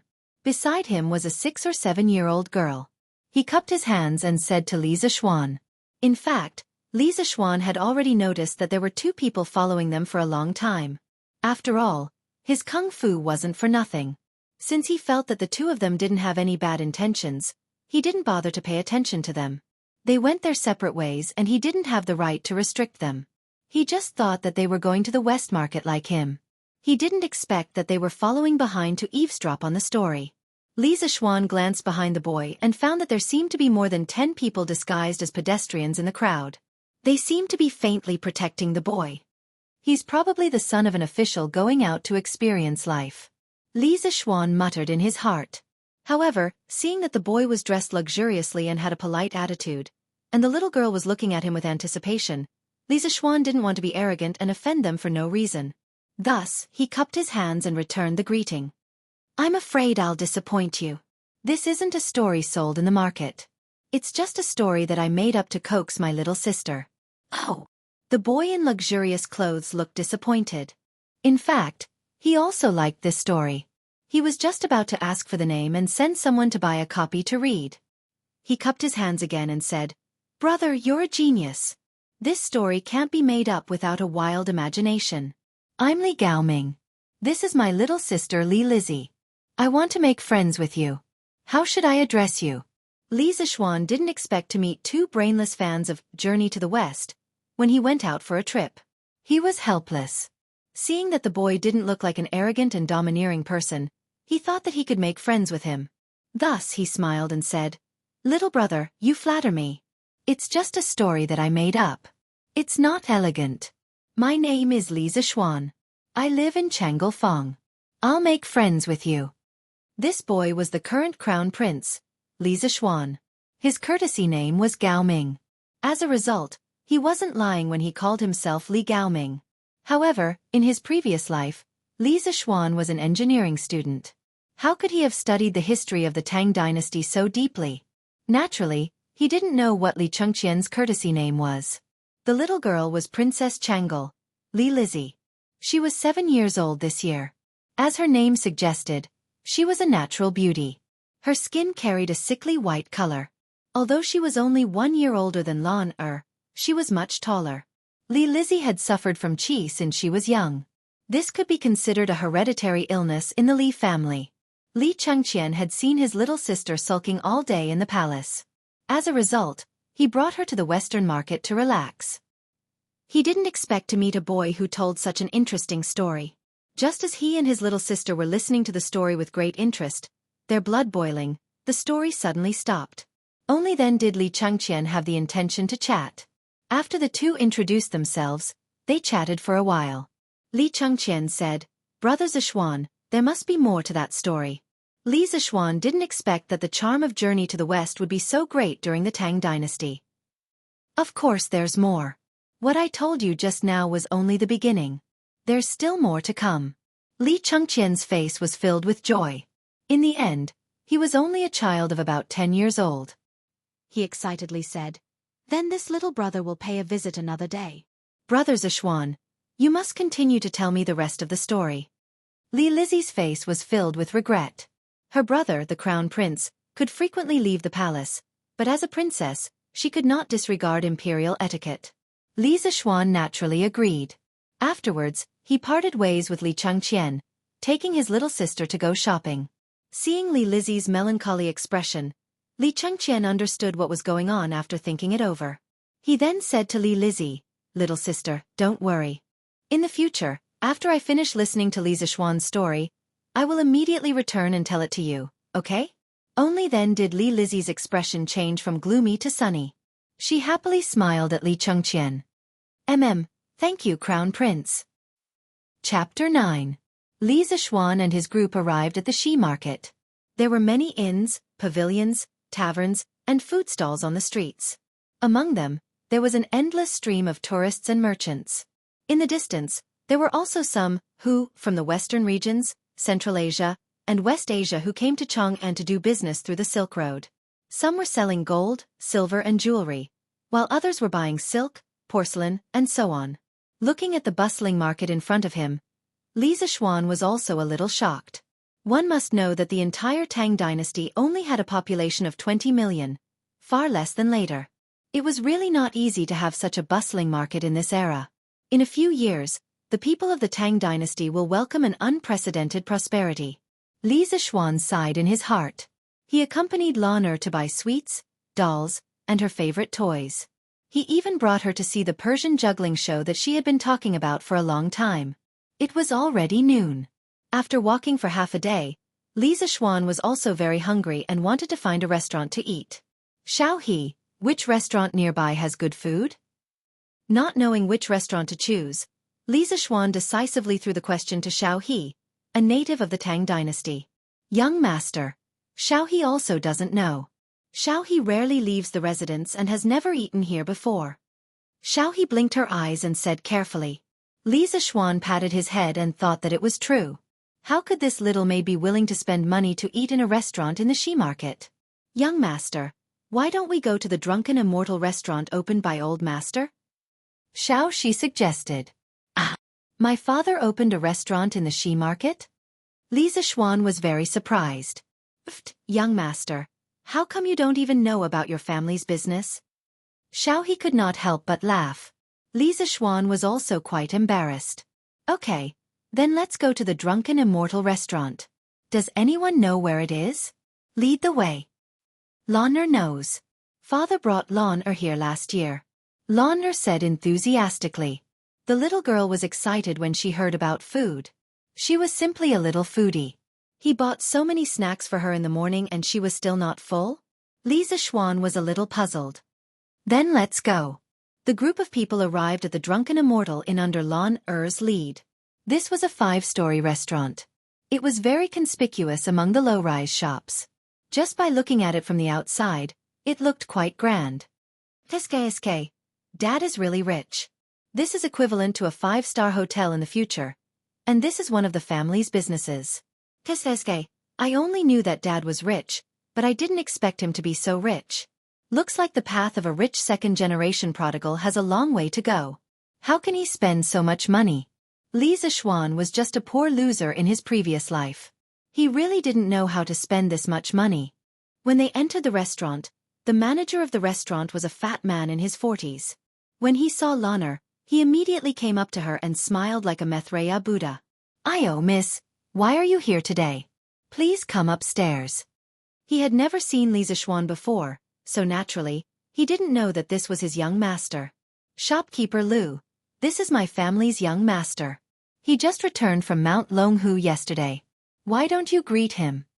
Xiao said angrily when she saw that shopkeeper Lu ignored her young master. "Ayo, young master, please don't blame me. I was blind. Young master, please come upstairs." When shopkeeper Lu heard this, he repeatedly apologized to Li Zishuan.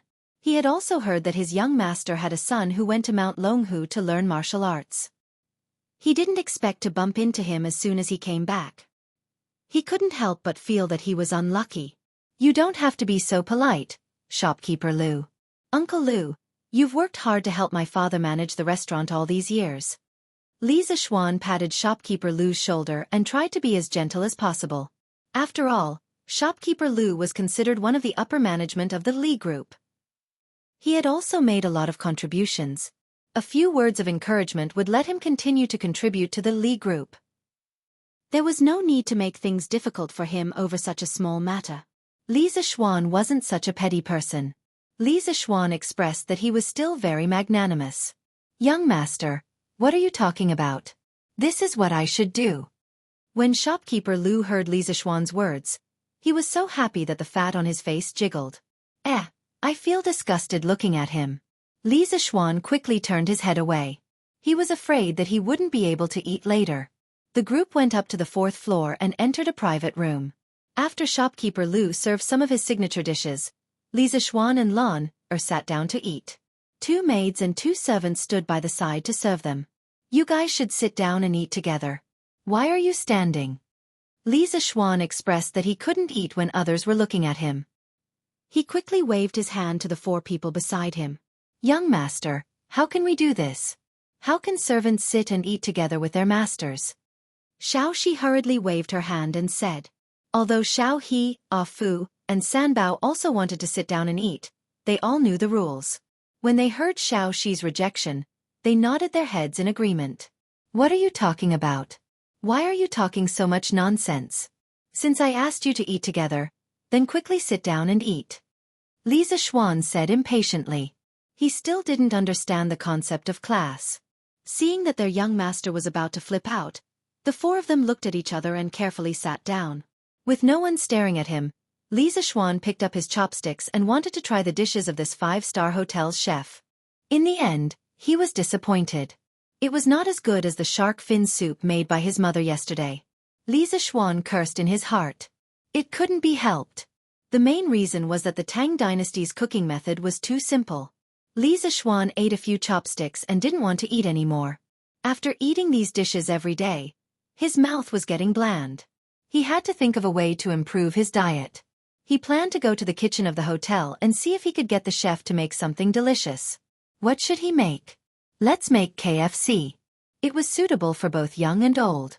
The key was that in his previous life, in order to please his girlfriend, he learned how to make KFC online for a long time. He still remembered the process of making KFC in detail. At this time, Lana also put down her chopsticks. She had eaten too many snacks in the morning. At this time, Li Zishuan said to Lana, "Lana, Big Brother will go to the kitchen and ask the chef to make something delicious that you have never eaten before. Do you want to eat it?" "What is it?" Lana opened her big cute eyes and asked expectantly. "Haha, Lana, you will know in a while." Li Zishuan laughed and left. He went to find shopkeeper Lu and said that he wanted the chef to make something new. He asked shopkeeper Lu to bring him to the kitchen of the hotel. "Wang Eru, come here. Come and greet the young master. The young master wants you to make something new. Do whatever the young master asks you to do. Do you hear me?" Shopkeeper Lu waved his hand at a fat young man in his 30s. Yes, shopkeeper." Wang Eru quickly replied. Shopkeeper Lu hurriedly bent over and said to Li Zishuan with a smile, "Young master, this Wang Eru is the best chef in our hotel. If you need anything, just ask him." "Well, sorry to trouble you, shopkeeper Lu. If you have something to do, go ahead. Don't worry about me." Li Zishuan waved his hand at shopkeeper Lu. No hurry. No hurry. I also want to see what kind of new food the young master wants to make." "Whatever. You can have a look if you want. The dish I want to make is called Kentucky Fried Chicken," Li Zishuan said indifferently. Then he ordered Wang Eru, "Eru, get me 20 pairs of chicken legs." Since he had already made it, he might as well make more. After a while, Wang Eru brought back a large pile of chicken legs. Li Zishuan continued to instruct. First, cut each drumstick into 3 equal pieces. Then, add some sugar, salt, and ginger to each piece. You can estimate how much to add.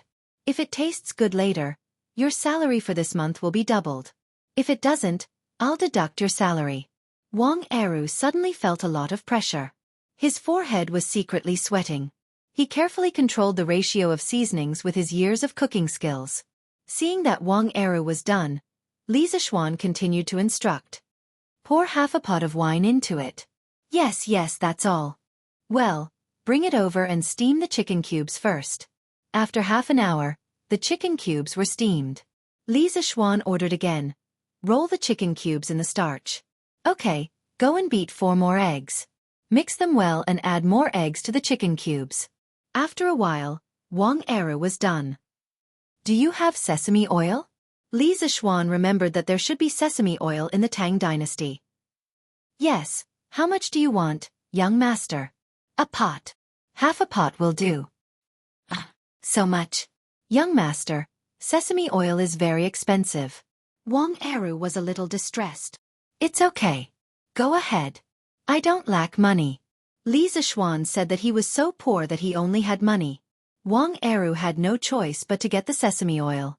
Under Li Zishuan's instructions, he poured the sesame oil into the pot and boiled it.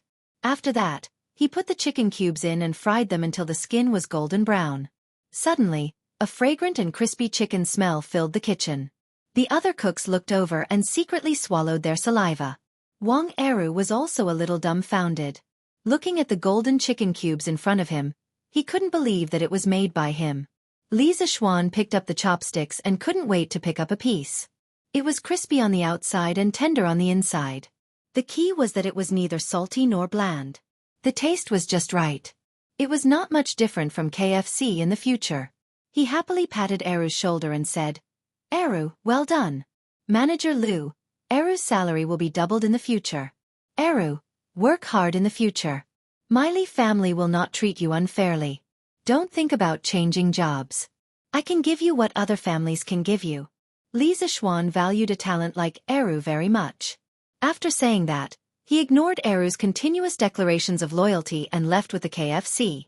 Passing through the hall on the first floor, the fragrant smell of the fried chicken cubes immediately attracted the attention of all the diners. They all looked at the food plate in Li Zishuan's hand. They all fiercely sniffed and secretly swallowed their saliva. Seeing that Li Zishuan was about to go upstairs, a dark and thin young man stood up and said, "Wait a minute, little brother. What food are you holding in your hand? Why haven't I seen it in the Drunken Immortal restaurant?" Li Zishuan heard this and stopped. He looked at the dark and thin young man and said, "This is KFC. It's a new dish from the Drunken Immortal restaurant. It will be available tomorrow. Today is only a trial. If you want to try it, you can try it tomorrow morning. In a while, I'll ask Manager Lu to add this dish to the restaurant's menu. Perhaps it will increase the restaurant's income." Li Zishuan was inwardly pleased with himself as he thought to himself, "This can be considered as increasing my dad's income." After saying this, Li Zishuan ignored everyone's reaction and quickly went upstairs. His little sister was still waiting for him. Chapter 10. In the private room on the 4th floor, Li Zishuan pushed open the door and entered. Instantly, the gazes of the few people in the room all gathered on him. The smell was really too fragrant, and the appearance was also very good. "Wow, is this the new delicious food that brother made?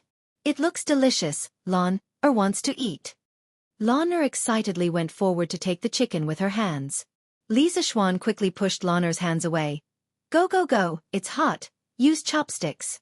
Come, Xiao He, Xiao Shi, Ah Fu, San Bao, try it too." After saying that, he placed a large plate of fried chicken on the table. Lon impatiently picked up a piece of chicken and put it into her mouth. Her small mouth bit on the fragrant and soft chicken, and her cute big eyes narrowed into a line. While eating, she exclaimed, "NN, it's really delicious. Brother, what's the name of this?" Brother named this food Kentucky Fried Chicken. Lon don't speak when you eat, be careful not to choke. After saying that, he dotingly rubbed Lon's little head and said to the other 4 people, "Don't just stand there, come and try it. There's so much, Lon can't finish it all by herself. Don't care about so many rules. Follow young master and you will have meat to eat." Xiao He, Ah Fu, and San Bao impatiently picked up a piece of chicken and began to wolf it down. Only Xiao Shi was more reserved, and she ate in small bites. This little servant girl had always been more gentle and quiet, but from her slightly raised lips, it could be seen that she was eating happily. Sob sob, "Young master, this is the most delicious thing that San Bao has ever eaten in her life. This chicken is really too delicious."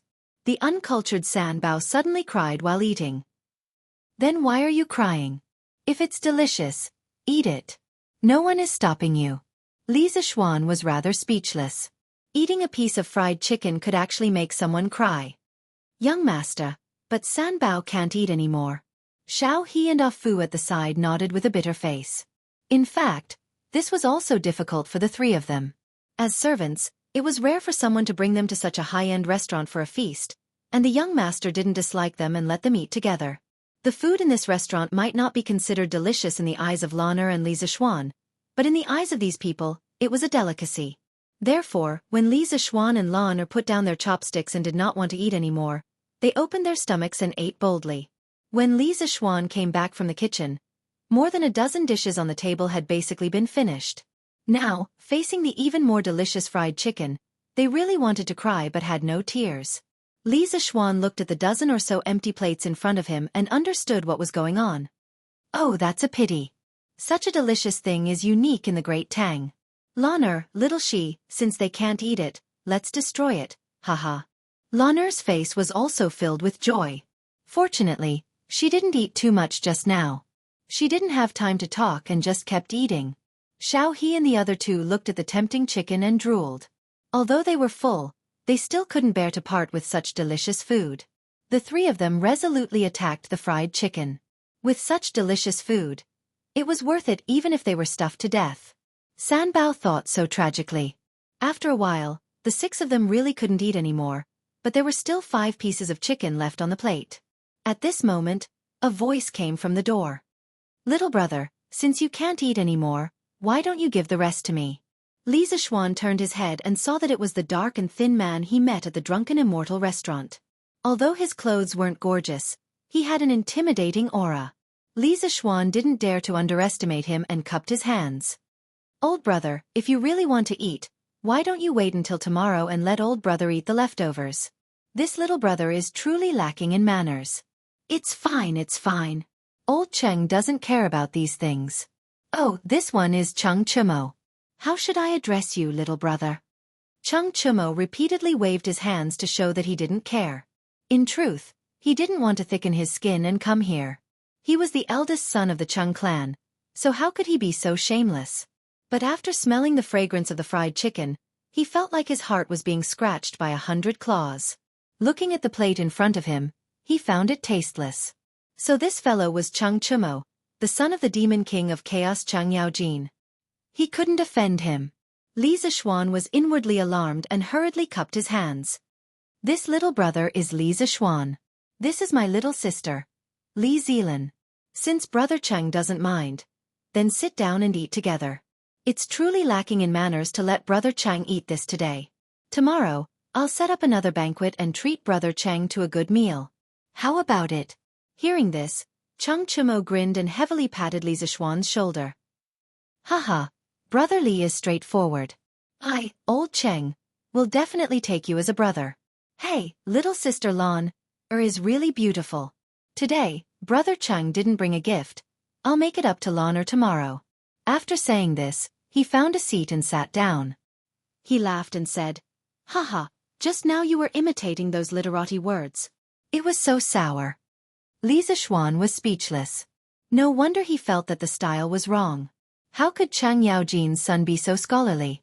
After being praised by Cheng Chumo, Lan shyly hugged Li Zishuan's arm and lowered her head, not saying a word. Cheng Chumo saw that Li Zishuan was still unperturbed after being patted twice, and he was a little surprised. His 2 pats just now had the intention to test Li Zishuan, so he used 30% of his strength. Ordinary people would not be able to withstand it, so he praised, "Brother Li's skills are not bad." Li Zishuan smiled slightly. "I know a little about martial arts. Brother Cheng seems to be a straightforward person. Quickly sit down and eat together." At this moment, Cheng Chumo remembered the purpose of coming over. He immediately shifted his target to the golden crispy fried chicken. He didn't hold back and immediately put a piece of chicken into his mouth. After chewing twice and tasting the flavor, he immediately swallowed it in big mouthfuls like a cow chewing on peonies. He even gave a thumbs up and praised, "This is really a delicacy. I've eaten so much food for so many years for nothing." Not long after, the pieces of fried chicken were completely devoured. Cheng Chumo obviously wanted more and said, "It's really delicious. This is the most delicious thing I've ever eaten in my life." Then he asked doubtfully, "Brother Li, why did the Drunken Immortal restaurant let you taste the new food they released today?" After eating the delicacy of his dreams, this guy's intelligence finally returned to normal and he thought of the crux of the problem. Li Zishuan smiled and said, "I won't hide it from brother Cheng. This Drunken Immortal restaurant is my father's business. Today, this little brother suddenly had an idea and taught the chef to make this new food. I wanted to try it and see if it was delicious." "Oh, so that's how it is. Brother, next time you make a new food, don't forget about me. Haha." Cheng Chumo patted Li Zishuan and said. At this moment, shopkeeper Lu came in and cupped his hands towards Li Zishuan. "Young master, this old man just tasted the chicken. It's really a delicacy. I just don't know if young master can sell this chicken in the Drunken Immortal restaurant?" Old Lu looked at Li Zishuan with a hopeful expression. When Li Zishuan left, he impatiently asked Wang Eru to make some fried chicken for him. After tasting it, he almost swallowed his tongue. He had eaten many delicacies over the years, but he had never eaten anything that could be compared to this fried chicken. Thus, old Lu thought that if this chicken was sold in the Drunken Immortal restaurant, it would definitely cause a great sensation. Thus, he eagerly ran over and asked for Li Zishuan's opinion. "Yes, Uncle Lu, I was just about to talk to you about this matter. Tomorrow, you can put this KFC on the restaurant's menu. There will be a limit of 200 servings per day. It's first come, first served. Yes, yes, young master is wise. Old Lu had been doing business for many years. He immediately understood Li Zixuan's intentions and his face was full of admiration. Then he asked, "Young master, how much is the price of this chicken?" Li Zixuan thought for a moment and asked, "Uncle Lu, do you have a rough estimate of the cost of each serving?" Only then did shopkeeper Lu notice Cheng Chumo in the room. He hesitated for a moment. Li Zixuan waved his hand and said, "Don't worry. This is my brother. If he comes to the Drunken Immortal restaurant in the future, Uncle Lu, you must treat him well." Cheng Chumo was touched. Shopkeeper Lu then said, "Young master, the process of making this chicken is not difficult. The main problem is that the sesame oil used is quite expensive. The cost of each serving is about 200 copper coins." "Well, then let's set the price as usual. Don't set it too high. I want all the people in Chang'an City to be able to eat this delicacy." Ha! Everyone in the room was speechless. A serving of this chicken was not expensive. "Do you think all the people in Chang'an City are as rich as you?" Shopkeeper Lu thought carefully. Such a delicacy could be eaten with money. It was indeed not expensive. He happily flattered, "Young master is so benevolent. But why is this dish called chicken nibbled? It's so strange." He muttered in his heart, "Why does this chicken need to be nibbled? Can't it just bite it with its mouth?" Li Zixuan also knew that the ancient people would find the name Kentucky Fried Chicken strange, but he did not expect old Lu to think so far. He said, "Kentucky Fried Chicken is quite good. Let's use this name." Well, we must respect the originality. What else could shopkeeper Lu say? He could only express his agreement and then leave. In the room, he chatted with Cheng Chumo again. Feeling that it was time to leave, he asked Lan do you still want to go to Shi City? Lan rubbed her swollen belly and shook her head bitterly. She said, "Brother, let's wait a little longer. I'm so full that I can't walk." Hearing this, except for him and Cheng Chumo, everyone in the room nodded in agreement. Li Zixuan felt quite funny. "Well, then let's wait a little longer." Hearing this, Lana rolled her eyes and went forward to hug Li Zixuan's hand. "Brother, you haven't finished the story you told this morning. Why don't you tell Lana now?" Li Zixuan was a little reluctant. He only had a little stock in his stomach, and he had already told so much in the morning. At this rate, it would not be long before it was all gone. But seeing the hopeful faces of Lana and the maidservants, he could not bear to not tell them. "Well, then let's talk for a while. Last time, when the great sage equaling heaven wreaked havoc in the heavenly palace, he was locked in the 8 trigrams furnace by Taishang Laojun. He saw Wukong jumping around in the furnace and accidentally jumped to the position of the Sun Palace. There was only smoke and no fire, so the smell was very strong. He bent down and squatted inside. After 49 days, Taishang Laojun gave the order to open the furnace door. Suddenly, Wukong heard a sound from the top of the furnace. He looked up and saw a ray of light. He used all his strength to jump out of the furnace, kicked down the furnace, turned around and ran. Everyone quieted down and listened attentively. Although Cheng Chumo did not hear the first 3 times, just listening to the latter part was quite interesting. Soon, he was conquered by this unconstrained story. Tang Sanzang saw that he already knew his mistake, so he stopped talking. Wukong's head immediately stopped hurting. He thought that this incantation must have been taught by Guanyin Bodhisattva, so he clamored to go to the South Sea to find Guanyin Bodhisattva to settle the score. Tang Sanzang said, "Since she can teach me this band-tightening incantation, she must also know how to chant the incantation." Wukong took a deep breath and stopped messing around. He swore that he would listen to his master in the future and protect Tang Sanzang in his journey to the west. All right, that's all for today. After telling them 2 more chapters of Journey to the West, Li Zixuan saw that it was getting late. He guessed that Lan and the others should be able to walk, so he stopped talking. Everyone had a look of pity on their faces. After bidding farewell to Cheng Chumo and making an appointment to meet again tomorrow, Li Zixuan left the Drunken Immortal restaurant with Lan and the others. As for the money for the meal, Li Zixuan chuckled. Did it cost money to eat in his restaurant? Chapter 11. Young master, look over there. Isn't that old master? Xiaohe pointed at a nearby shop. That's Daddy. That's Daddy. Big brother, Let's go see Daddy. Lan'er glanced in that direction and immediately grabbed Li Zixuan's hand as she cheered. Actually, after Xiao He finished speaking, Li Zixuan saw that the person was his father. The shop had a signboard with the words, Li Jichen Clothing Shop, written on it. His father was talking to a middle-aged scholar with his back facing them. Seeing that Lan'er wanted to look for his father, Li Zixuan could only let her pull him in that direction. Li Zixuan was now completely obedient to his younger sister. When the group of people was about to reach the clothing shop, Lan'er let go of Li Zixuan's hand and ran towards Li Jingma. Daddy, Lan'er is here to see you. The little girl was bouncing around like a beautiful butterfly. Hearing the sound behind him, Li Jingma hurriedly turned around and saw his daughter bouncing over.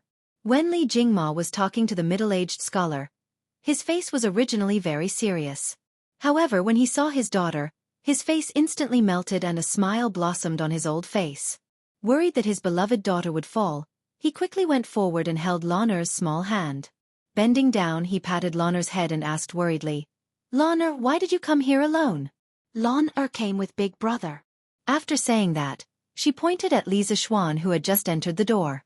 Only then did Li Jingma see Li Zixuan and his group.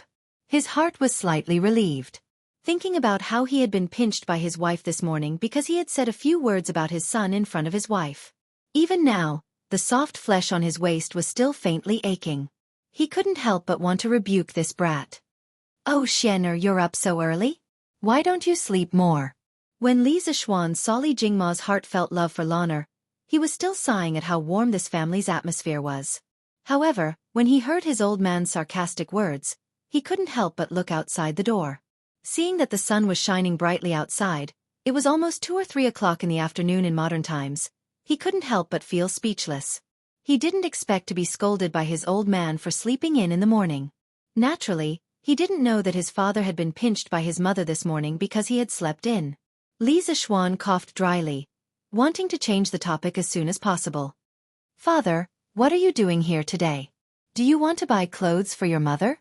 When he saw that this shop was a ready-made clothing store, he thought that his father was here to buy clothes for his mother. He didn't expect his father to be so affectionate towards his mother, he. Brat, this is my family's shop. Do I need to buy anything here?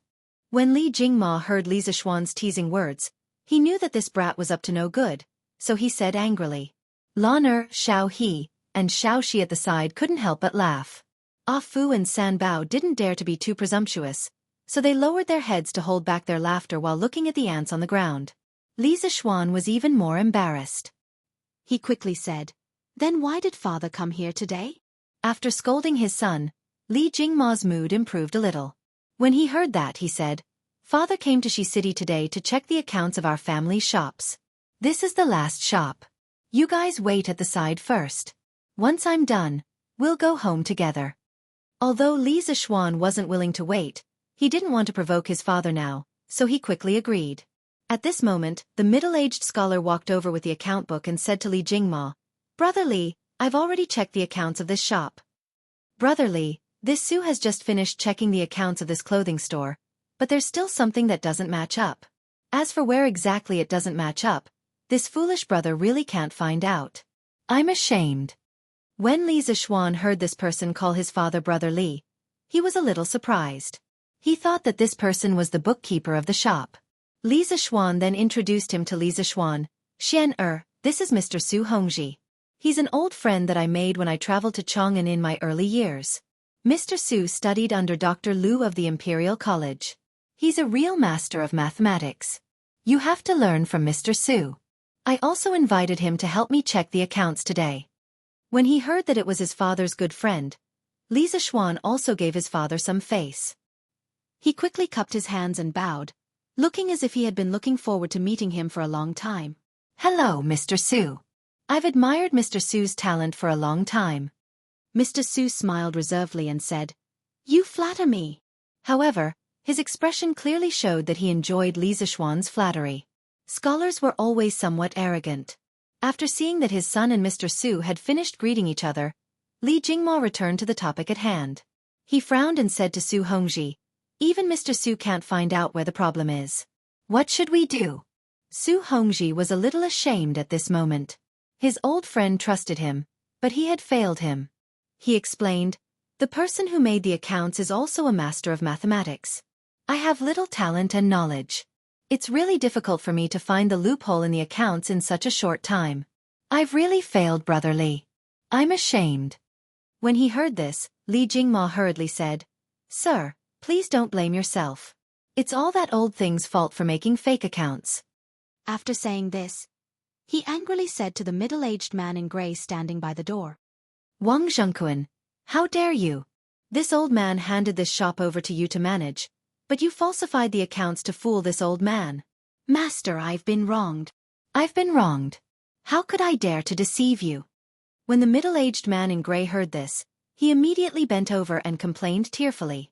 Li Jingma clearly knew that there was a problem with the accounts, but he couldn't find any evidence. Since the other party refused to admit it, he couldn't beat him into a confession. Li Jingma was very depressed. "Father, let me take a look at the accounts." At this moment, Li Zixuan suddenly came forward and said. His father could make up a few things in private, but he couldn't stand others maliciously deceiving his father. Li Zixuan still respected and loved his father very much. Seeing that the old man next to him wanted to use this number game to fool his father, Li Zixuan couldn't help but sneer in his heart. "Humph! You dare to play math with me? I'll let you know why the flowers are so red today." When he heard that his son wanted to help him, although Li Jingma was touched, he couldn't help but frown. Don't mess around. What do you know about mathematics?" Even Mr. Su couldn't find a problem with the accounts. How could his son, who had never gone to school, do it? "Father, Master has not only taught me martial arts for the past 8 years, but he has also taught me arithmetic and the art of investigation. Master is very knowledgeable and can be considered a master in many aspects. Father, please let me try." Li Zixuan tried to convince his father. Fortunately, his master was considered an expert. Ordinary people rarely came into contact with him, so no one knew what his master was capable of. Li Jingma couldn't help but hesitate. "Then you can try." Li Zixuan took the accounts book and walked to the counter at the side. "Xiaoxi, come and grind the ink for this young master." In his previous life, Li Zixuan's father was only a farmer with a junior high school diploma, but his calligraphy was very good. When he was young, all the couplets at home were written by his father. Li Zixuan also asked his father who taught him. His father said that Li Zixuan's grandfather taught him when he was young. Therefore, although Li Zixuan didn't attend any calligraphy classes when he was young, under his father's urging, he still practiced calligraphy for a few years. The words he wrote were still acceptable. When Wang Zhengquan saw that Li Zixuan was going to check the accounts, he lowered his head. A trace of ridicule flashed in his eyes as he sneered in his heart. "Humph, this little brat is overestimating himself. This old man has been doing accounting for so many years. How could you possibly find out?" At this time, Su Hongji also walked over with interest. Although he didn't believe that this young man's mathematical ability was better than his, this young man was his good friend's son. He could give him some pointers and treat it as helping a younger generation. Chapter 12. The sun was setting in the west. In less than an hour, the gongs and drums would sound and the shops would be closed. The customers would have to go home. Chang'an City had a very strict curfew. The peddlers outside shouted even louder. They wanted to sell more goods in the last hour. Li Jicheng's clothing store was quiet. Su Hongji stood beside Li Zixuan and watched Li Zixuan write and draw. He drew some horizontal and vertical lines on the paper, and these horizontal and vertical lines formed a grid. The daily expenses and income were separately listed in the grid and categorized. Finally, a comprehensive calculation was done. Su Hongji praised in his heart. This accounting method was unprecedented. But what were those tadpole-like words? Su Hongji, who wanted to help the younger generation, looked at the Arabic numerals in front of him. He wanted to ask the young man, but when he saw Li Zixuan writing and drawing seriously, he resisted the urge to ask. In less than a quarter of an hour, Li Zixuan exhaled deeply. He stood up and said to Li Jingma, All right, father, I've found out what's wrong with the accounts." Su Hongji was shocked. He had calculated for more than 2 hours and still couldn't figure it out. But this young man found the problem in less than a quarter of an hour? Su Hongji suspected that the young man was fooling him. Although he had never seen this accounting method before and it looked very clever, It was impossible for him to calculate so many numbers in such a short time. Of course, he didn't know that these simple operations were a piece of cake for Li Zixuan, who was always bombarded with power series calculus and even more complicated matrix convolution operations. Wang Zhengquan panicked when he heard this, but then he sneered inwardly. In less than a quarter of an hour, he found the problem with his accounts. Who was he trying to fool? Li Jingma also couldn't believe it. He hesitated and said, "Xian, are you serious?" Li Zixuan took the report and walked to Li Jingma. He nodded and said, "Of course." Li Zixuan then turned his head to look at Wang Zhengquan. Although Wang Zhengquan's face was filled with fear, the mockery in the corner of his eyes was still caught by Li Zixuan. Li Zixuan sneered in his heart. "Humph, old man, if you still don't believe me, I'll expose your crimes today and put you in jail." Li Zixuan didn't waste any time. He took the financial report and said to Wang Zhengquan coldly, "Wang Zhengquan, on the 20th of the first month of this year, the clothing store was short of 16 strings of cash, 8.3 fun. On the 25th of the first month, it was short of 9 strings of cash, 6.9 fun. On the 5th of the second month, it was short of 8 strings of cash, 4.5 fun. On the 20th of the third month, which was yesterday, it was short of 13 strings of cash, 7.4 fun.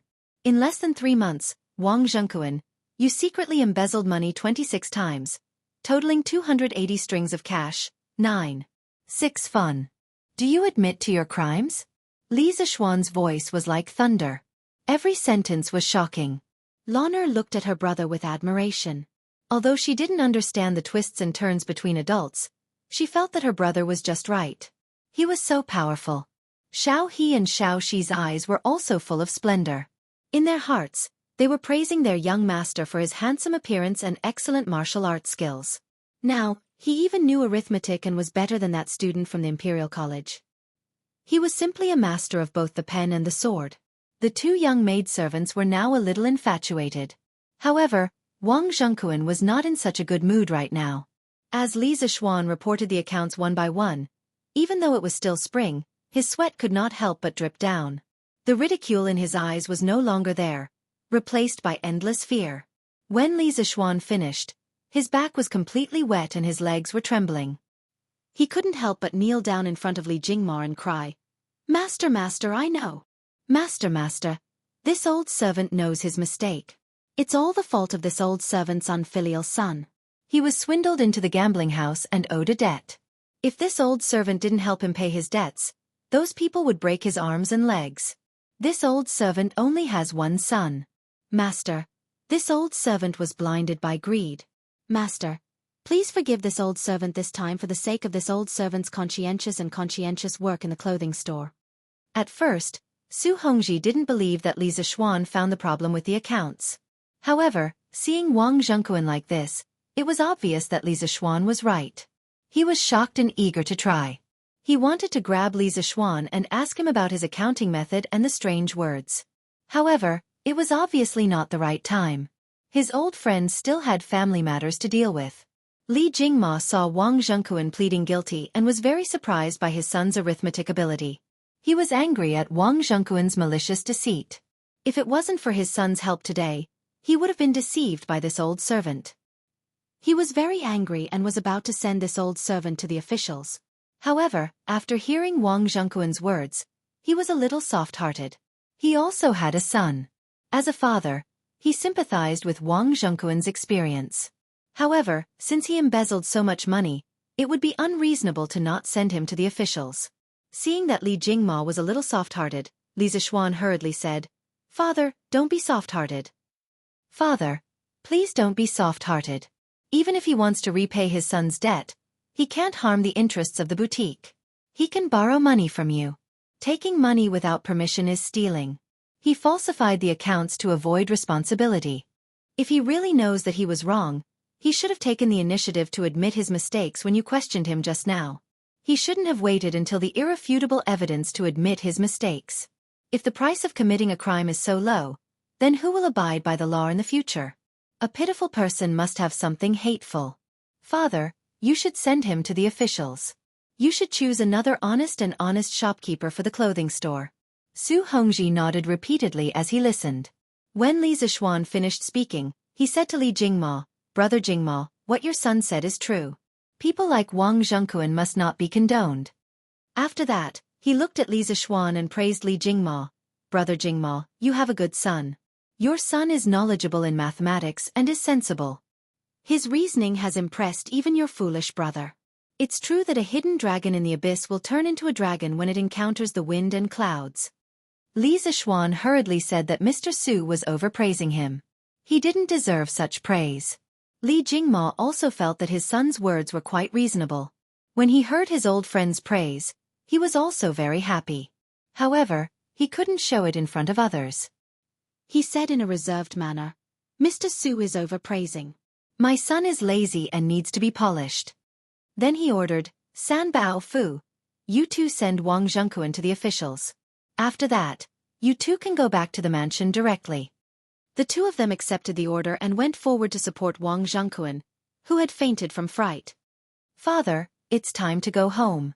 Xi City will be closed soon." Seeing that it was getting late, Li Zishuan urged, "And then let's go home together." Li Jingma nodded and invited Su Hongji. "Mr. Su, do you want to come to my humble abode for a chat?" Su Hongji hurriedly waved his hand and said, "Not today, but I will definitely pay a visit another day. Your foolish brother still wants to ask your son for advice on how to keep accounts. When the time comes, I hope your son will not be stingy with his teachings." Li Zishuan repeatedly said that he didn't dare. The few of them parted ways in Xi City. Li Jingma hired a carriage. The family of three sat in the carriage and slowly drove towards the Li mansion. On the way, Li Jingma asked, "Xian, why did you come to Xi City today? Don't tell me you came here to see your father." "I don't believe it." Li Jingma immediately added when he saw that Li Zishuan wanted to flatter him. Li Zishuan really wanted to say that just now, but he didn't expect that his quick-witted father would see through him. He had no choice but to swallow the words that were about to come out of his mouth. After a while he said, "I saw that my younger sister was rather bored at home, so I accompanied Lan to Xi City today to watch the juggling." "That's right, father. That vaudeville was really good." Big brother even made Lan a chicken that Lan had never eaten before at the Drunken Immortal restaurant. It was so delicious that Lan's stomach became big. In the end, there were still a few pieces of chicken left that we couldn't finish, so they were snatched away by a black-faced big brother. That black-faced big brother ate so much that he almost licked the plate clean. Big brother even asked shopkeeper Lu to take out the chicken to sell tomorrow. Lan immediately chattered like a little sparrow and shared the happy events of the day with her father. Li Zishuan was sweating profusely when he heard this. What was bloated? Was this something that a girl should say? There were also those words about Chung Chumo's brother Black Face. If Chung Chumo heard this, would he vomit blood? When Li Jingma heard about the chicken, he didn't think much of it. He only thought that it was his child playing around. He didn't care whether it earned him money or not. However, this name was very strange. The curtain of night slowly fell and the carriage gradually moved further away. Chapter 13. The next day. Once again, Li Zishuan slept until the sun was high in the sky before he woke up. Thinking about how he had woken up too late yesterday and hadn't been able to cultivate, he couldn't help but feel a little ashamed. Previously, he had wanted to cultivate the Scripture of Supreme Mystery to the 9th level. It wouldn't do for him to slack off like this. Thus, he sat cross-legged on the bed and circulated the Scripture of Supreme Mystery a few times. "Brother, brother." Lan's soft voice came from outside. Then, he heard light footsteps walking towards the door. Sigh. This girl would wake him up every morning like an alarm clock. Every time, she would barge in without even knocking on the door. This was not a good habit. What if one day he was in the room with Xiao Shi? Barong. What if one day he was in the room with his future wife doing something embarrassing and this girl barged in and ruined it?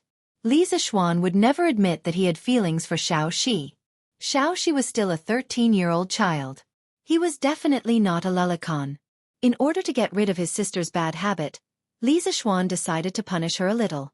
In a flash, he hid behind the door. Just then, he heard Lan's footsteps walking towards the door. As expected, Lan didn't have the habit of knocking on the door. She directly pushed the door open and ran towards the inner room. "Brother, big lazy worm, wake up quickly." Lan started shouting before she reached the bed. When she reached the bed, she naturally found that it was empty. Where is brother? Why is he gone?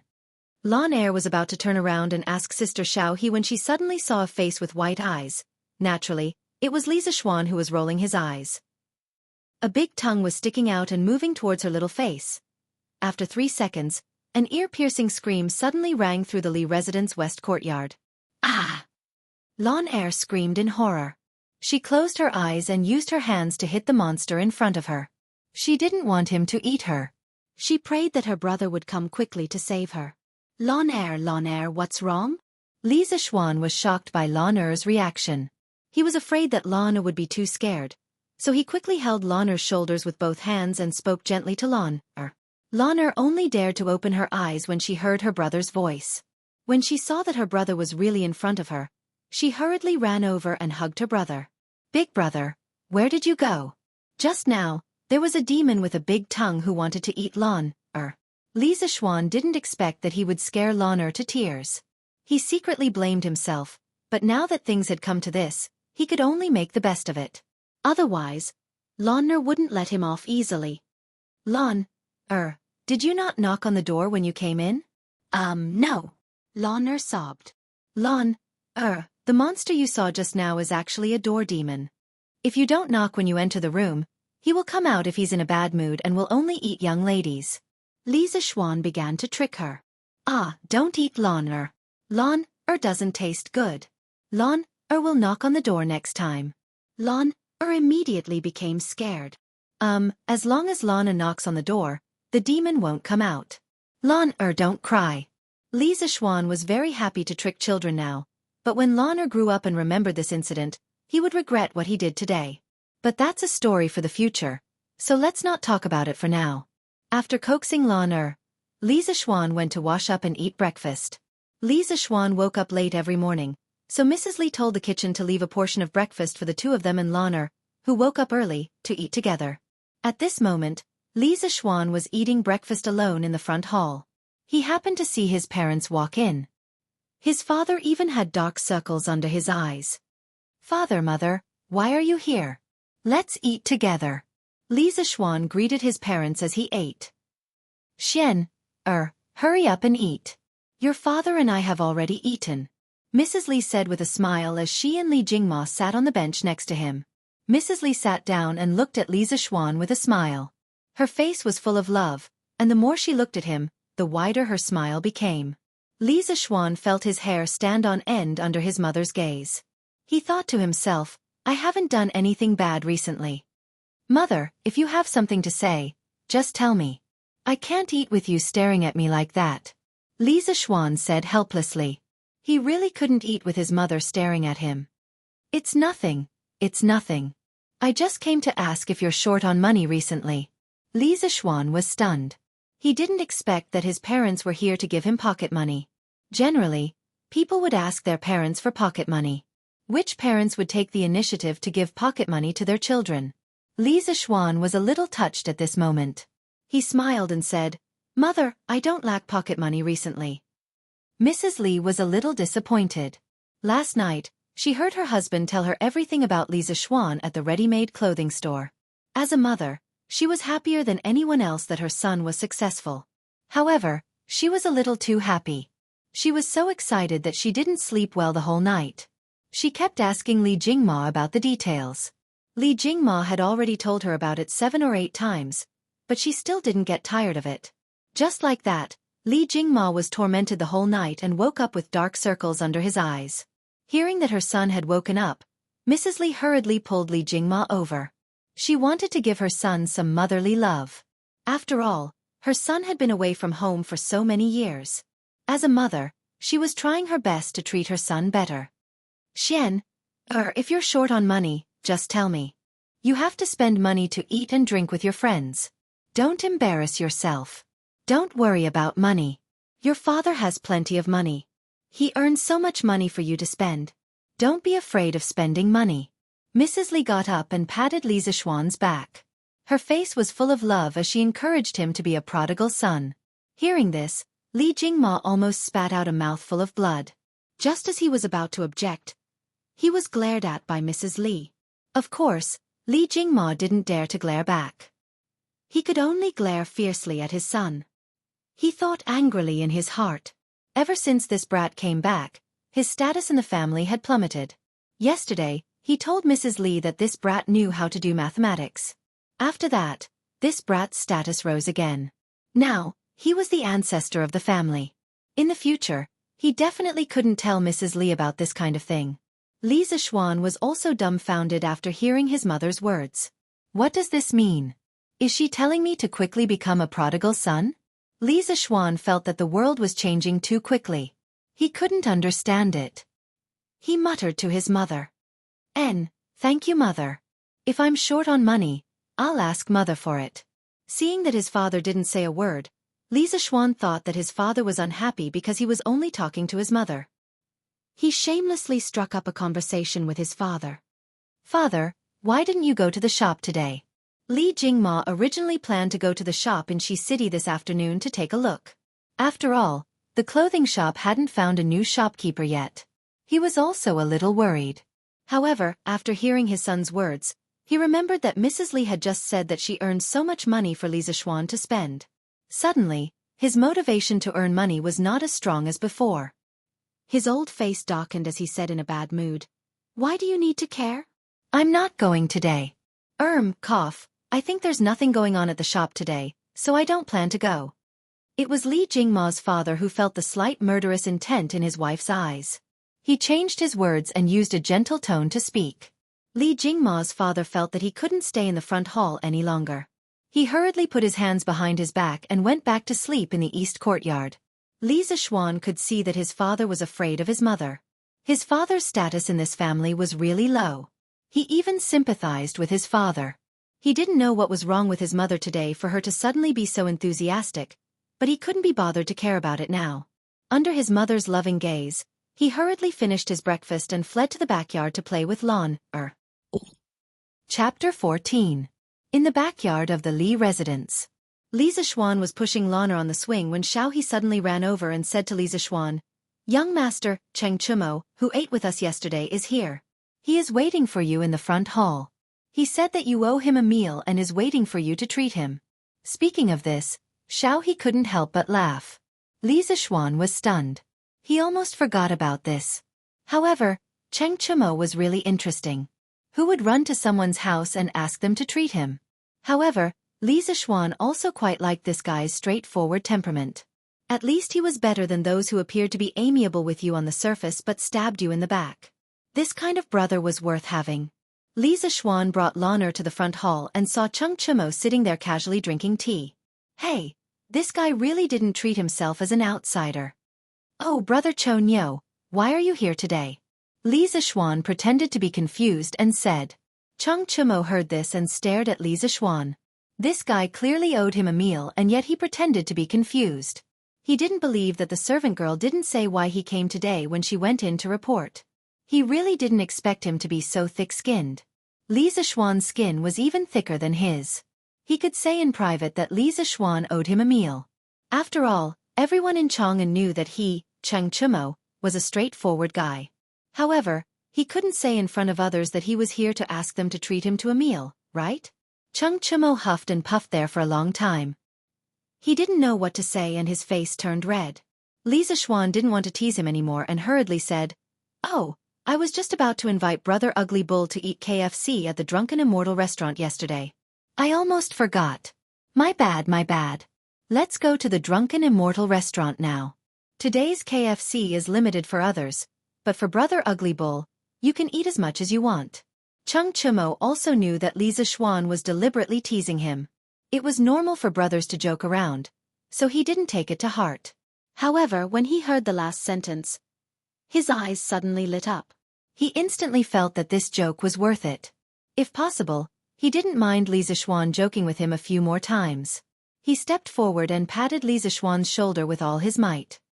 He laughed and said, "Brother, you're very kind. Haha, if you ask me, you're good in every way, but you're too polite. However, I old Chung like it. Haha." Li Zishuan was speechless. In his previous life, when he watched the TV series The Legend of the Sui and Tang Heroes, he often heard Cheng Chumo call this person Old Cheng. He didn't expect that his son also liked to call himself Old Cheng. Li Zishuan wondered if Cheng Chimo would still dare to call himself Old Cheng if Cheng Chimo was here. Putting aside these messy thoughts, Li Zishuan brought Lan'er and Cheng Chimo out of the house. They saw a strong black horse at the door. "Brother Ugly Bull, you came here on a horse." Li Zishuan originally wanted to walk over with everyone, but when he saw that Cheng Chimo came here on a horse, he suddenly felt awkward. "Aren't you talking nonsense? My house is so far away from yours. If I didn't ride a horse here, how long would I have to walk?" Cheng Chimo said unhappily. The Lu public house was in Huaraid Lane, which was west of Shi City. It was quite close to Shi City, but it was quite far from the Li public house. It must have been hard for him to come all the way here so early in the morning to have a meal with Li Zishuan. "San Bao, do we have a horse in our house?" Li Zishuan had no choice but to ride a horse. Although he didn't ride a horse in his previous life, he was confident that a horse wouldn't be able to do anything to him now that he was highly skilled in martial arts. "Yes, young master. Old master has a few horses in the past. San Bao will go get them for you now." San Bao quickly went to get the horse for Li Zishuan. After a while, Li Zishuan carried Lan'er and rode together with Cheng Chimo to Shi City. The Tang dynasty wasn't like the other dynasties after it, where one could ride a horse in Chong and City. When they arrived at Zuaxian restaurant, Li Zishuan was surprised to see a long line outside. After all, this was only the first day of KFC.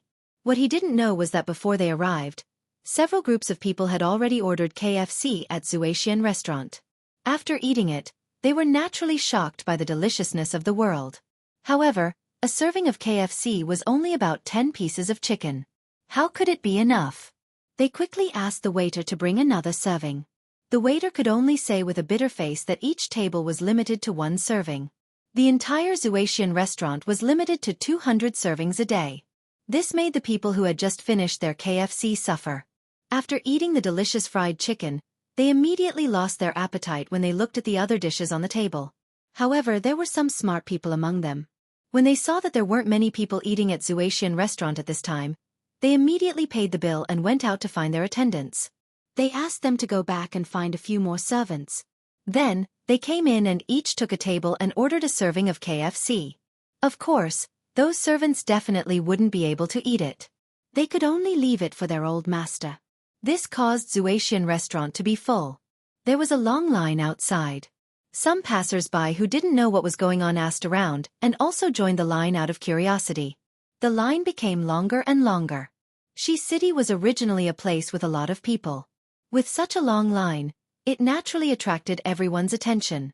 1 spread to 10, 10 spread to 100. Just like this, KFC became completely popular on the first day of its launch. Cheng Chimo looked at the long line and couldn't help but be dumbfounded. He secretly rejoiced that he found Li Zishuan to eat with him. Otherwise, he would also have to painstakingly wait in line. Don't think that just because he was the son of Lu Guogong, he could cut the line as he pleased. It must be known that those who could afford to eat at Zuaxian restaurant were generally rich and respectable. If he went up and cut the line and offended the second generation of the imperial censor, everyone would make a fuss. Naturally, he couldn't avoid being impeached. Although the emperor wouldn't do anything to him for such a small matter, from another point of view, if he were to be reprimanded by the emperor for such a small matter, wouldn't it be worth it? Li Zishuan naturally didn't need to wait in line. It didn't make sense for him to have to wait in line when he was going to his own restaurant. Therefore, he directly held Lan'er's hand and pulled the horse along with Cheng Chimo as they bypassed the crowd and walked towards Zuaxian restaurant. "Hey, brother Zishuan." Suddenly, he seemed to hear someone calling him from the line. Li Zishuan quickly turned his head and saw Li Chengqian pulling Li Lizzie from the line and walking towards them.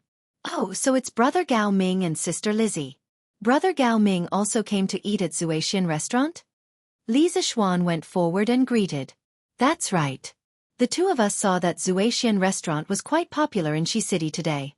It seemed like they had withdrawn from some new food, so we came to join in the fun." "That's good. If brother Gao Ming doesn't mind, why don't you come with us? I won't hide it from brother Gao Ming." Li Zishuan also felt that the second generation of the imperial censor in front of him didn't have any heirs and was worth befriending, so he invited him. However, he didn't notice Choaks behind him. When he saw Li Chengqian, his expression changed slightly. That's what I was thinking. Then let's go in together. After Li Chengqian returned to the palace yesterday, he had someone investigate Li Zishuan's background. Naturally, he knew that this restaurant was the property of Li Zishuan's family. When he saw Li Zishuan just now, he was quite happy and decisively gave up on waiting in line for half a day to hitch a ride with Boss Li to go in and have a big meal. Hey, Choox, why are you with Brother Zishuan? Li Chengqian noticed Cheng Chumo at the side and asked with a strange expression. Li Zishuan is a brother that I just met yesterday. He's treating me to a drink today, Cheng Chumo said matter-of-factly. Brother Choox, you know Gao Ming? Li Zishuan asked with some confusion. Yes, because of my father's generation, I know him. Cheng Chumo saw that Li Zishuan didn't seem to know Li Chengqian's true identity. At this moment, it wasn't good for him to point it out, so he could only give a vague answer. Oh! Li Zishuan suddenly understood and said with an oh. It wasn't strange that the second generation of the imperial censor knew each other. The group didn't waste any more words and directly entered Zuaxian restaurant. Chapter 15. Shopkeeper Lu also saw Li Zishuan and hurriedly came out to greet him with a smile. Hey, the young boss is here. Seeing Li Zishuan make the KFC so popular today, Boss Lu was naturally happy at the moment. Well, I brought my friend here for dinner. Uncle Lu, are there any seats upstairs? Yes. There are seats on the 4th floor specially reserved for young master. Young master, please come in. Shopkeeper Lu hurriedly responded. At this time, someone in the line outside the door was unhappy. Shopkeeper Lu, why do we all have to line up, but this person directly goes in? Li Zishuan didn't say anything. He crossed his arms and waited to see how old Lu would deal with it. Shopkeeper Lu hurriedly stepped forward and said, Dear guests, this is the young master of our restaurant. Today, he is here to check the accounts, not to eat. Please forgive him. Of course, old Lu didn't dare to say that Li Zishuan was here to eat. Everyone in front of him was a big boss. It wouldn't be easy to deal with if he angered everyone. Hearing Shopkeeper Lu's nonsense, Lana and Li Lizzie couldn't help but turn their backs and smile at each other. Everyone knew that Shopkeeper Lu was talking nonsense. Who would bring 2 little girls to check the accounts? However, they couldn't say anything. The restaurant was his business. It seemed that there was no need to line up to eat in his own restaurant. Shopkeeper Lu deliberately lied to give face to everyone. The people in the line weren't so unappreciative. When they entered Zuaxian restaurant, Li Zishuan saw that there was a new dish on the hanging plate. It said, nibbled chicken. Li Zishuan was a little dumbfounded. Only then did he realize that old Lu had misheard. Forget it. Nibbled chicken is nibbled chicken. It's troublesome to change it again and again. Li Zishuan was too lazy to correct him. After entering a private room on the 4th floor, they all sat down. Li Zishuan waved at Shopkeeper Lu and said, Uncle Lu, give us 10 servings of gnawed chicken, 8 light side dishes, and a pot of good wine. Put the gnawed chicken in a food box, pick a clever servant, and let him secretly bring it up. Li Zishuan knew that Cheng Chumo would definitely drink, so he ordered a pot of wine. He would not drink it himself. He came to the Tang dynasty because he drank too much.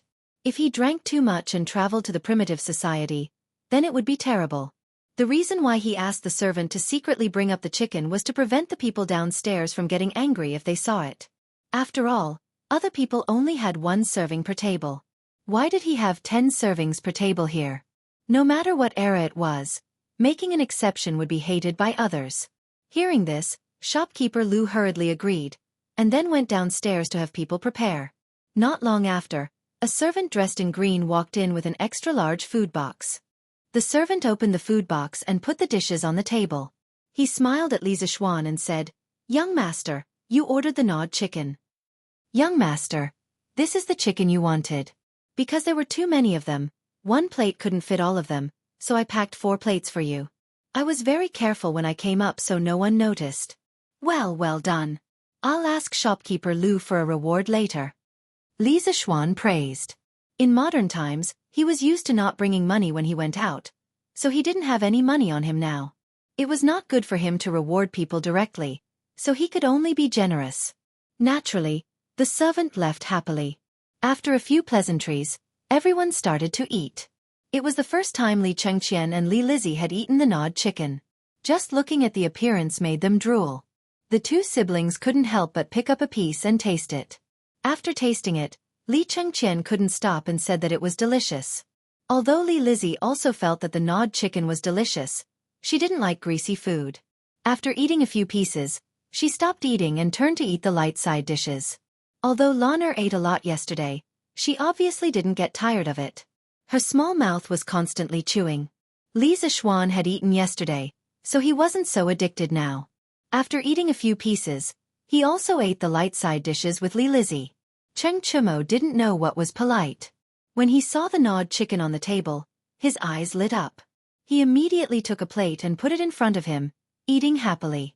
He only ate a few pieces yesterday and craved it all night. Now that he had an unlimited supply of food from Li Zishuan, he immediately turned into a glutton.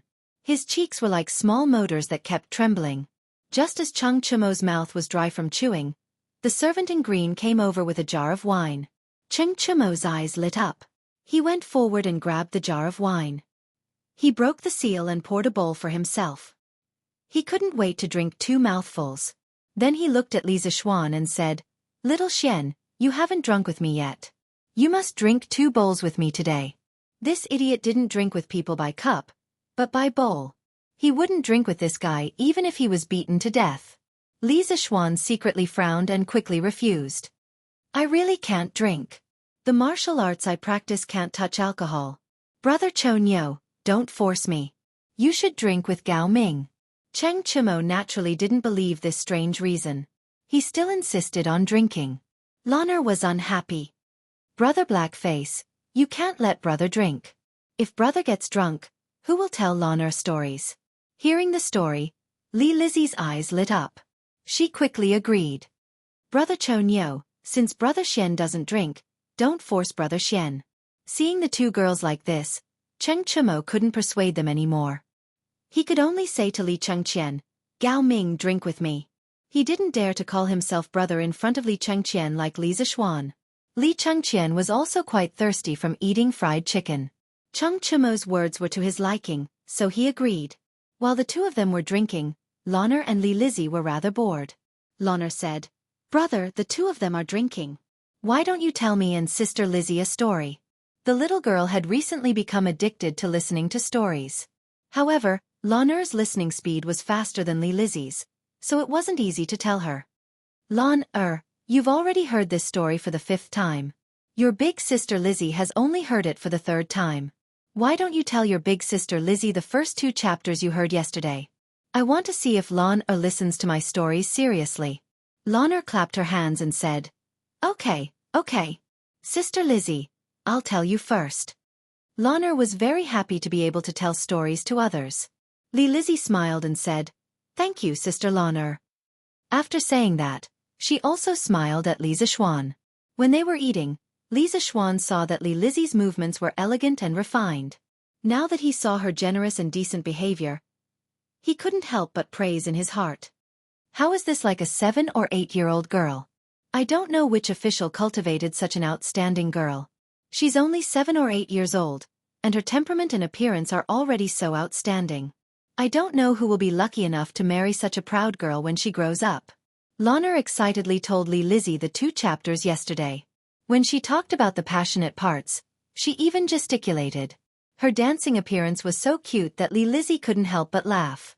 Li Chengqian was also eavesdropping. He was also very interested in this story. There, he was pulled by Cheng Chumo to play finger-guessing games while listening to Lan'er's story. Naturally, he lost more than he won when he was multitasking. Cheng Chumo forced him to drink a lot. Cheng Chumo was unbearably thirsty, but he couldn't lose even if he wanted to. Seeing that all the wine had entered Li Chengqian's stomach, he said angrily, I'm not going. You go listen to the story." He snatched the wine jug and poured himself a drink. Although he felt that the story was interesting, it was still lacking compared to the chicken and wine in front of him. Moreover, he had already heard the 2 chapters yesterday. Li Chengqian naturally couldn't ask for more.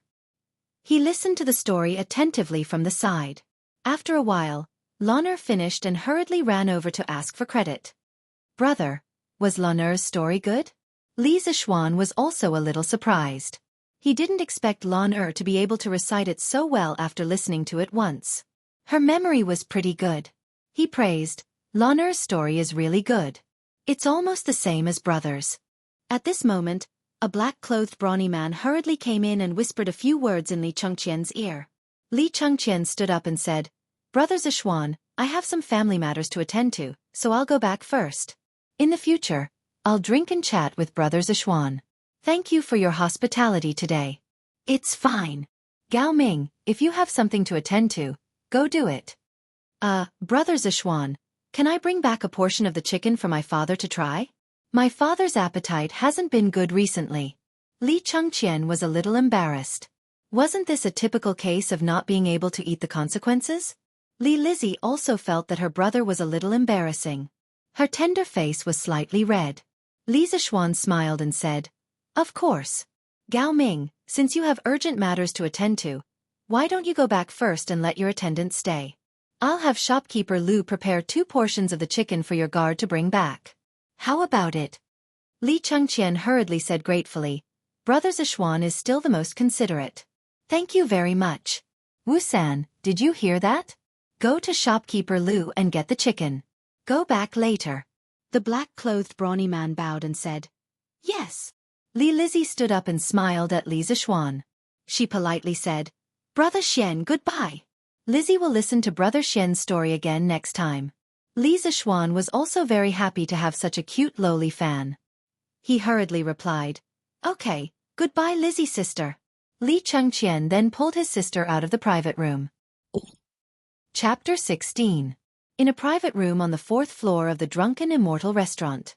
Seeing the Li siblings leave, Cheng Chimo hesitated for a moment before nudging Li Zishuan's arm. Little Xian, do you really not know the identity of this Li Gaoming? Li Zishuan shook his head, somewhat hesitantly replying, I don't know. If they don't say, it wouldn't be good for me to take the initiative to ask. However, judging from the temperament of the siblings, they should be from an official's family. Cheng Chimo somewhat admired his observation skills. Leaning over, he whispered, Heh, not only are they from an official's family. Heh, it's not just the families of officials. That Li Gaoming is the current crown prince, and that Li Lizzie is the emperor's most beloved Princess Chengel. Li Zishuan was stunned. Isn't the current crown prince Li Chengqian? Are you stupid? Crown Prince Li Chengqian's calligraphy is brilliant. Don't tell me you don't even know this? Cheng Chimo was speechless. He was actually being looked down upon by this uncultured fool. If he wanted to blame someone, he could only blame himself for choosing engineering. He only knew that the crown prince was called Li Chengqian. Who knew what his calligraphy was? At this moment, Cheng Chimo said somewhat worriedly, Little Xian, you have to think carefully. The matters of the imperial family are not as simple as you think. The waters are deep. It's best if you don't get too close to the crown prince. My father has told me to stay away from the crown prince and the Prince of Wei. His attitude towards them is to not offend them, nor to cling to them. Moreover, His Imperial Majesty is still in the prime of his life. If you get too close to the crown prince, the Prince of Wei, and the others, it will not be beneficial to your future. Li Zishuan was somewhat moved. For Cheng Chimo to say these words to him, it proved that he truly regarded him as a friend, a brother. Smiling, he patted Li Zishuan's shoulder and said, Brother Chimo, don't worry. Don't worry, Brother Cho Nyo. I've been cultivating in the mountains with Master for 8 years, and I've long since become indifferent to these fights for fame and fortune. Leaving the mountain this time, I have no intention of pursuing an official career. I only want to stay at home and be a rich man, accompany father and mother, tease Loner, or drink with Brother Cho Nyo. If I'm tired of staying at home, then I'll go to the pugilistic world and find a confidant. Isn't life like this wonderful? Cheng Chimo also admired his open-mindedness, but he couldn't live such a life. He was the kind of person who couldn't stay idle. Letting him stay at home was worse than killing him. Little Xian, since you already know how powerful it is, then I won't say any more. Li Zishuan nodded. Thank you for your reminder, Brother Cho Nyo. If the Crown Prince continues to treat me as a friend like this, I'll naturally still treat him as a brother. If he feigns civility and wants to use me to achieve his own goals, then there's no point in having such a friend. Although Li Zishuan knew that in history, Li Chengqian had a violent temperament and was excessively extravagant, resulting in his rebellion being defeated. At the very least, the current Li Chengqian was still a humble and courteous youth. Although he didn't know why he became like this, perhaps he could be saved. Hearing the conversation between the two, Lanner opened her mouth in surprise. Wow, so big sister Li Ji is a princess. Brother, isn't the position of princess very important? Li Zishuan patted Lanner's head in amusement. The position of princess is indeed very important. In the entire Great Tang, only His Majesty the Emperor has such a position. Does Lanner also want to be a princess? Lanner frowned and thought for a moment before answering. Lanner doesn't want to be a princess. Lanner only wants to be brother's little sister. Li Zishuan laughed heartily. He didn't dote on this girl for nothing. Inside Taiji Palace, Li Shimin was currently flipping through a memorial. After reading the memorial, the corners of his mouth revealed a trace of a smile. At this moment, a beautiful woman dressed in palace attire, carrying a bowl of lotus seed porridge, gracefully walked over to Li Shimin's side. Seeing that Li Shimin was in a good mood, she smiled and asked, "Why is your Imperial Majesty so happy?" Li Er put his arm around the beautiful woman in palace attire and handed the memorial in his hand to her. He smiled and said, "This is a report of victory sent by Jingda from Yuzhou. Maid Guanyin, take a look.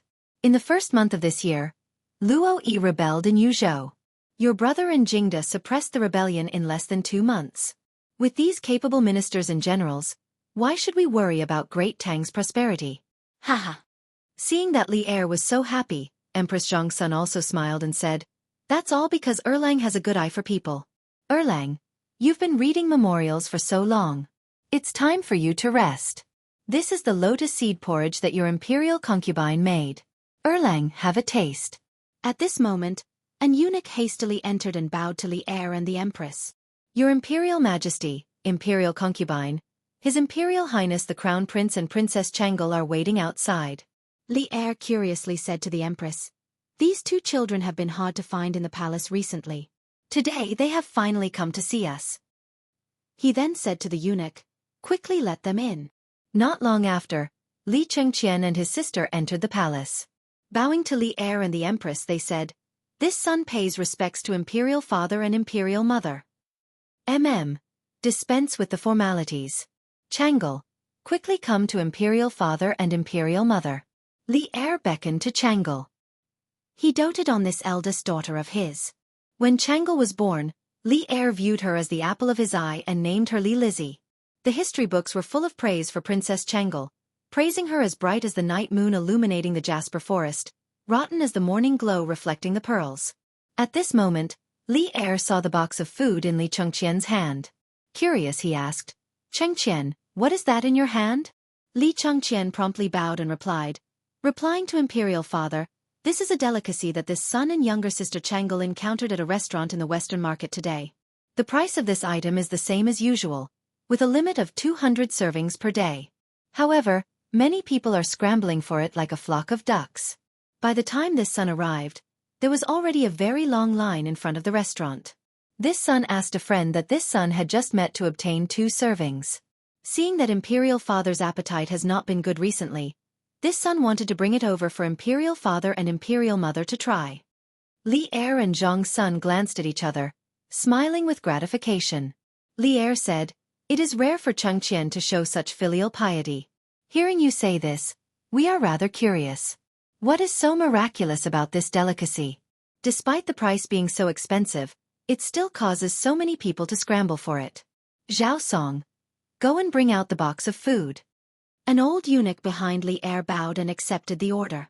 At this moment Changel, who was beside Empress Zhang Sun, also smiled at Li Er and said, "Imperial Father, the method of cooking this food is indeed rather peculiar.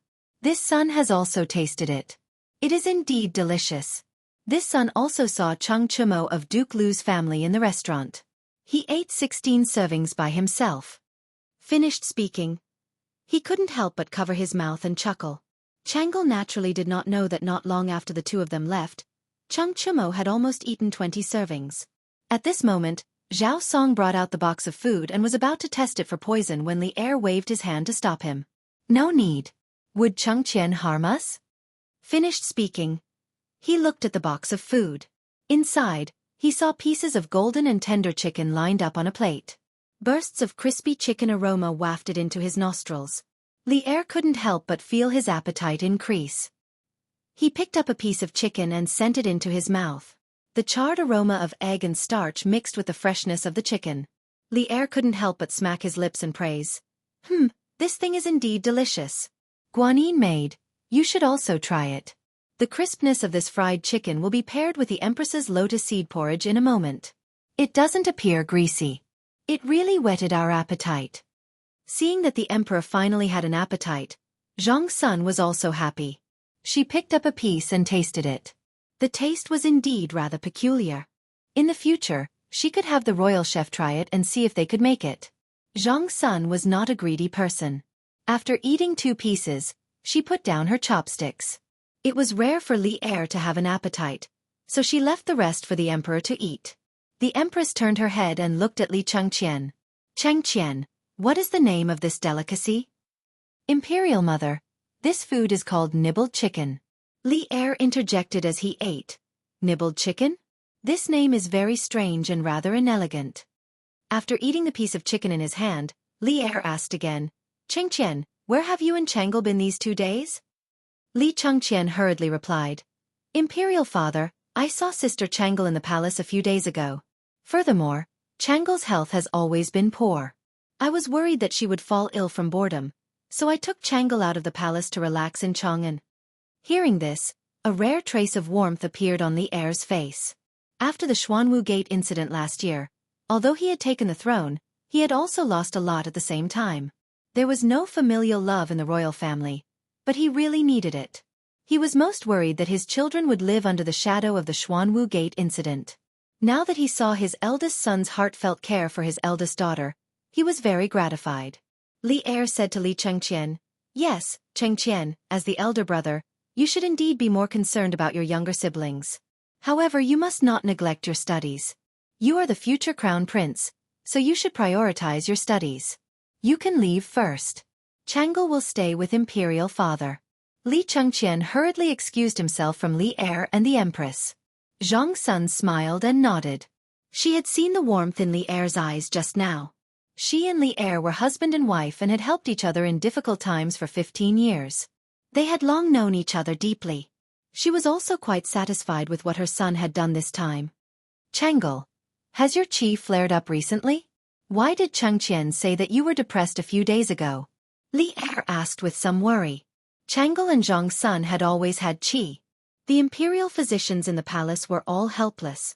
A few days ago, they had asked Sun Simiao to enter the palace to treat the two. Sun Simiao had also said that he could only help the Empress and Princess recuperate, but could not cure them completely. The two's qi had now become Li Er's mental illness.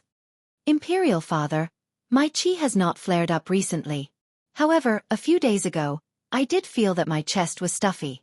These 2 days, Brother Crown Prince has taken me out of the palace. I have seen many interesting things, and my mood has improved a lot. Imperial Father, don't worry. Thinking of the story she had heard outside the palace these 2 days, the delicious food she had eaten, and the interesting siblings she had seen, the corners of Changle's mouth could not help but curl up slightly. Li Er saw that his daughter was in a good mood and was truly happy. He said, Changle, then tell Imperial Father what interesting things you have seen these 2 days. It just so happens that your Imperial Mother is here today. Changle, you haven't chatted with Imperial Father and Imperial Mother for a long time.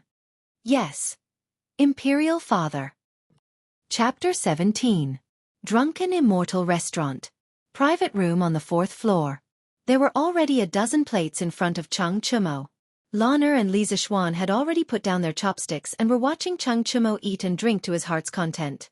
According to Drunken Immortal Restaurant's portions, 10 chicken pieces were counted as a portion. Li Zixuan estimated that Chang Chumo alone had eaten 18 portions. Without Li Chengqian and Li Lizzie by his side, he had even less scruples and ate as if he was flying. Lan'er asked curiously, Big Brother Blackface, you've eaten so much. Why hasn't your stomach gotten bigger? Where did you put those gnawed chickens? Chang Chumo had just taken a sip of wine, but upon hearing this, he choked and spat it out. Li Zixuan's figure flashed, pulling Lan'er to avoid this fellow's saliva. Luckily, I'm agile. Li Zixuan secretly rejoiced. Ching Chumo felt wronged. Lan, you can't say that about Big Brother Cho Nyo. Your Big Brother Cho Nyo can eat so much and still not get fat. Isn't that also a skill? Pfft, Big Brother Cho Nyo, you're really thick-skinned. Lan giggled. Chung Chumo finally couldn't eat anymore after eating 20 portions. The three of them laughed and joked for a while before leaving Drunken Immortal Restaurant, each returning to their own homes. When they left, shopkeeper Lu looked bitterly at Chung Chumo. This fellow had eaten 20 portions of gnawed chicken by himself. When he left, he even took away 5 portions, saying that he was taking them back to show filial piety to his father. Drunken Immortal Restaurant only provided 200 portions a day, and this beast alone had taken 25 portions. Shopkeeper Lu wailed in his heart, hoping that the young master wouldn't bring this beast to Drunken Immortal Restaurant to eat next time. Taiji Palace. At this moment, Chong Sun and Changle were no longer present. Li Er sat alone on the dragon throne, frowning and deep in thought. The hall was silent. After a long time, Li Er's voice rang out in the hall. Zhao Song, send someone to investigate Li Zixuan's background, especially his activities in the past month. See if he deliberately approached Cheng Qian and Changle. As an emperor, Li Er was very careful in everything he did. Of course, if Li Zixuan were here, he would definitely say that Li Er had a persecutory delusion. He felt that there were always unruly people who wanted to harm his children. The old eunuch floated out of nowhere and bowed to Li Er, saying, "Yes." Then, in a flash, he disappeared again. Silence was restored in the hall. But today, Chang'an City was not quiet. In the afternoon, the popularity of the chicken at Zuaxian restaurant in the West Market had spread through the entire Chang, and through word of mouth. Those who had eaten it naturally praised it as a rare delicacy in the world. Those who had not eaten it naturally salivated after hearing the descriptions of those who had eaten it and looked forward to buying a serving to try it the next day. Although one serving would cost a lot, there were many rich people in Chang'an City who could afford it. The gnawing chicken finally became famous in Chang, and after a day of being popular, the Zuaxian restaurant's reputation was also thoroughly established. By the time Li Zixuan and Lan arrived home, Li Jingma had also heard the news of the Drunken Immortal Restaurant eating the chicken. It was shopkeeper Lu who had sent the news to him. He really hadn't expected that it would cause such a huge commotion in Chang'an and also thoroughly make the name of the Drunken Immortal Restaurant famous. Even more surprising was the profit from the gnawing chicken itself. The price was 5 times the cost. Even if there were only 200 servings a day, the profit from the gnawing chicken alone was 160 strings of cash. This could be considered a huge profit. In the long run, the profit from the gnawing chicken would be an astronomical figure. During dinner, Li Jingma finally could not help but ask Li Zixuan, "Xian, how did you come up with that gnawing chicken?" Madame Li also knew that her son had made a new dish called gnawing chicken and that it had become popular throughout Chang'an City. She was also very happy and looked at her son curiously. Can I say that I learned it from Baidu? Of course not. Li Zixuan could only continue to bluff. "Father, I've told you before that my master is not only proficient in martial arts, but also in cooking. This gnawing chicken is one of the delicacies I learned from my master. You don't have to make a fuss about it. My master is very knowledgeable and the disciples he taught are naturally outstanding. It's just that my master's nature is indifferent and does not like to interact with outsiders, so the world does not know of my master's talent. So, father, mother, if your son has any amazing performance in the future, you too don't have to make a fuss about it. Just slowly get used to it." In order to not be questioned by his parents over small matters in the future, Li Zixuan could only throw away his face. Li Jingma unhappily glared at his son who did not have any sense of shame. Madame Li covered her mouth and laughed. "Child, why are you speaking as inappropriately as your father when he was young? Did your master also teach you how to be thick-skinned?" "Xian, mother found that your face is much thicker than when you were young." Father Li's old face darkened. He was innocently implicated again. Li Zixuan was also embarrassed by his mother's teasing. At this moment, Lan also jeered. "Brother is thick-skinned, hee." Duke Lu's estate. A black-faced man with a face full of beard was eating gnawing chicken and drinking wine in the front hall. He was extremely satisfied. "Chonyo, where did you buy this thing? How come I, old Cheng, have never eaten it before?" Chung Chumo took credit and said, "Father, This is a brother I just made. His restaurant just released a new dish called gnawing chicken. You don't know, but the line in front of the restaurant today was very long. Moreover, it was limited to 200 servings a day. If it was not for my brother, father, you would not be able to eat such delicacies today. Chang Yaojin laughed in a rough voice and said, Yes, my Chonyo is filial. However, your brother is too stingy. He only gave me this little. It's not even enough to fill the gaps between my teeth. Later, you have to talk to him properly. How can he be so stingy to his own brother? Next time, ask your brother to send me a plate of gnawing chicken. Cheng Chumo was sweating profusely. The emperor only ate 2 servings, and you ate 5 servings alone. Cheng Chumo did not expect his father to be even more shameless than him. Chang Yaojin said again, Chonyo, tell your father about your brother. Old Cheng is quite interested in the person who can think of this gnawing chicken. Cheng Chumo knew that his father wanted to check him out. He was afraid that he would not be careful in making friends, so he told Cheng Yaojin about the things that happened in the past 2 days, as well as the information he had gathered in private about Li Zishuan's situation. After a long time, Cheng Yaojin nodded and said, Yes, from what you said, this child is a person who values friendship and righteousness. Not bad, not bad. You said that he also knows martial arts? Yes, father. I heard that he studied martial arts at Mount Longhu for 8 years. His master is Mount Longhu's great elder, spiritual master Ling Su, who is also a great grandmaster expert in the martial arts world. Moreover, I saw that Li Zishuan's lower body was very stable and his steps were vigorous. I'm afraid that his martial arts skills are above mine. Oh. Then invite him to the manor some other day. I, old Cheng, will exchange a few blows with him. The world is at peace, and there are no more wars to fight. I, old Cheng, am sick from boredom at home every day. You can ask that Li family boy to come over. This old man will treat it as giving pointers to the younger generation. Haha. When old Cheng heard this, he was suddenly very interested in Li Zishuan. At this moment, Cheng Chumo could only mourn for his good brother in his heart. Chapter 18. The popularity of the gnawing chicken continued.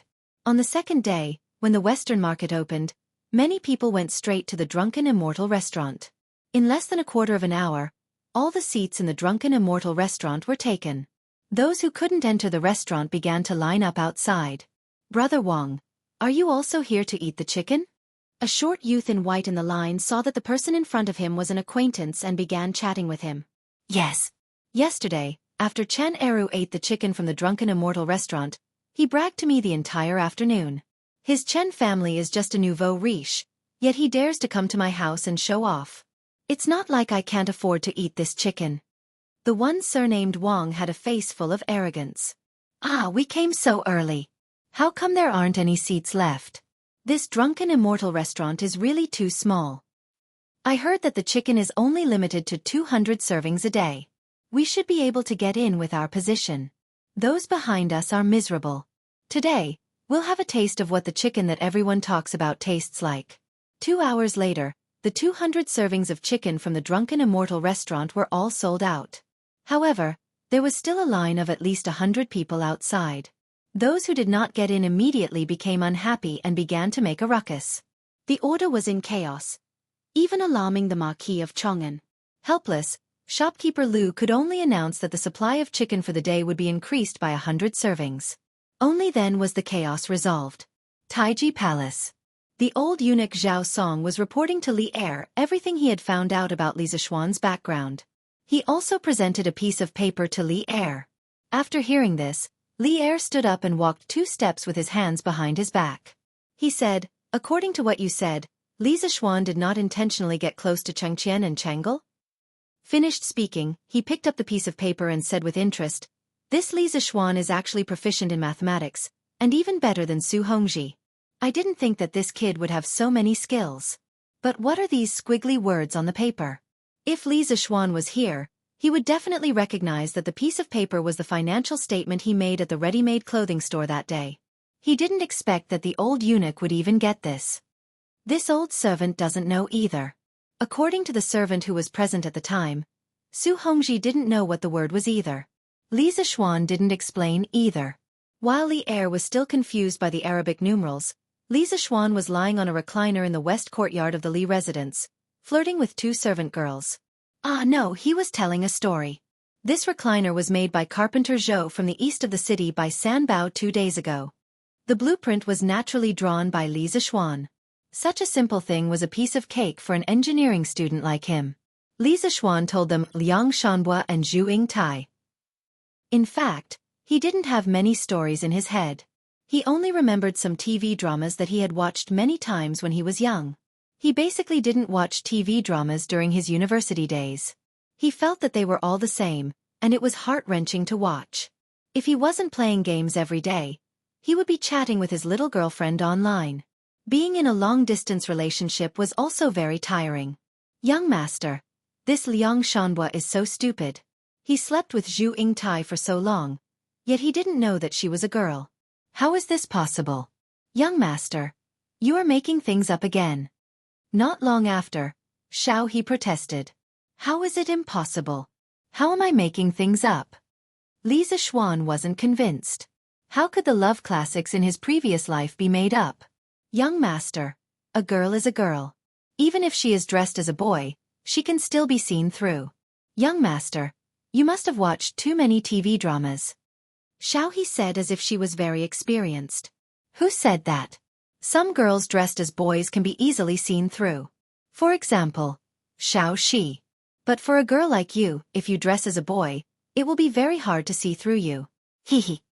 After Li Zixuan finished speaking, he looked at Xiaohe's small chest with some bad intentions. Young master, you humph. Xiaohe followed Li Zixuan's gaze and looked down. She instantly jumped up and blushed. She mumbled something to Li Zixuan for a long time, but she didn't know what to say. She stomped her feet in embarrassment, turned around, and ran away. Xiaoxi's face was also red. She didn't dare to raise her head to look at Li Zixuan again.